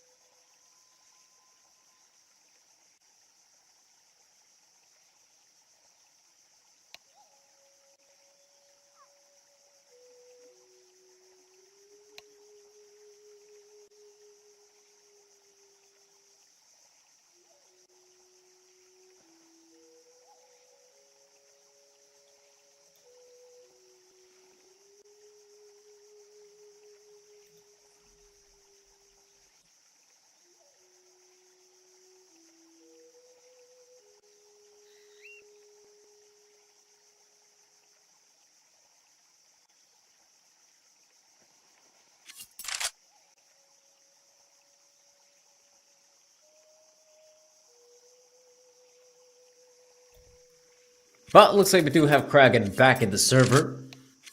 So we should be able to continue with this matchup. But yeah, this is kind of an awkward position for Gaming Gladiators to be at. Once again, maximum lose money bonus, sure. And the fact is, they win the round, yeah. But like they don't have enough money to buy. It's ridiculous. They win the round, but every single player drops dead. And they get about $2,900 each, which means all you got to do is just, well, all they can do really is just have a partial buy. It's not enough to bring the rifles out or anything like that. So, yeah, very, how should I call it? A very unsustainable victory, if we could call it that. Bowfly pushing through the smoke. Oh, that was a ballsy play, which grants an AK for Nautilus. Passing company, holding on to middle. Haven't really seen a lot of pushes through red room, and I guess that's one deterrence. Damage inflicted on pass, though nothing major, I'd say. And once again, the info game is just working out so wonderful for Gaming Gladiators. They have one player who pushed out ramp, didn't see a single soul. They can put more emphasis on the A side hold. And so far, so good. 4v3. Not too shabby. Skrunk, though, is able to pick up a frag on 1, down to the 3v3, and maybe... Okay, they're returning back towards the A-bomb, so they gotta move in quick. Ekadas. Oh, he does go down. Roy has no idea where is the second player coming from. Loses the gunfight. Now it is Nodios, low HP. Oh, pardon me, high in HP, but it's Frank who's low. Nodios will be getting the frag on 1. Knows the positioning of the final player. He knows he's got to be at CD spawn, right? Where else could he be?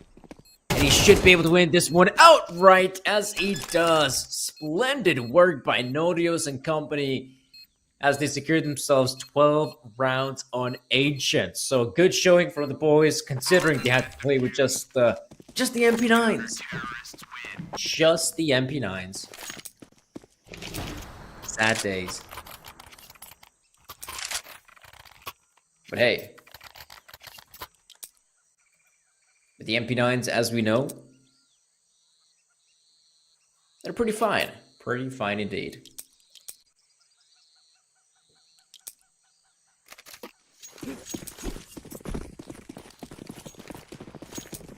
Alright, 12-10 Fireflux. They're back with a proper investment. Surprise note as well, Nikodas not opting to go with the sniper rifle. I guess Ancient is not his cup of tea. Oh, what is this? Kragan, Roy, big frags for all. And now might just be a big round as well. Naudio spots out Sensei. Skrunk is on the bomb site, but the problem is he has no bomb to work with. Oh man, this is a very awkward round for Fireflux. Right now, bomb will be retrieved, and they might just catch Nikodas off guard, or Nikodas will catch Skrunk off guard, which means it is just Lonesome Banjo remaining in the 1v4. Not looking good for him. Oh man, timing is everything. I expect a player to be right behind him as he spins around. That'll be an easy pickup for Nikodas, and just like that, ladies and gentlemen, we have our victors. It is Gaming Gladiators, but that was in no way, shape, or form the most convincing victory. Not to mention, this was not an easy victory for the Danes. It was a hard fought battle. And as you can see, our quarterfinal matchups, I mean, they were pretty close. Nine versus Koi, also our first best of three of the day. It could have really gone either way. There was a lot of close maps. The second map, the third map, absolutely. And here's, well, Gaming Gladiators against Fireflux. Either team could have won it. And we do have a very spicy semifinal matchup. Koi versus Gaming Gladiators. Like, that is in itself, again, like kind of a grand final potential of a best of three. And of course, have to go up against the winner of Navi Junior versus TNL. So, guys, I mean, some really exciting Counter-Strike here at the Galaxy Battle 4. Had some really great games. I saw you guys type it in the chat as well. So, thank you all for tuning in. And yeah, that's going to be me, Sir Danny. We had a lot of exciting Counter-Strike. As you can see, all that excitement kind of hurts. All that excitement kind of hurts. So, it's time to take a break. Guys, I hope to see you all next time. Have a good one, and goodbye.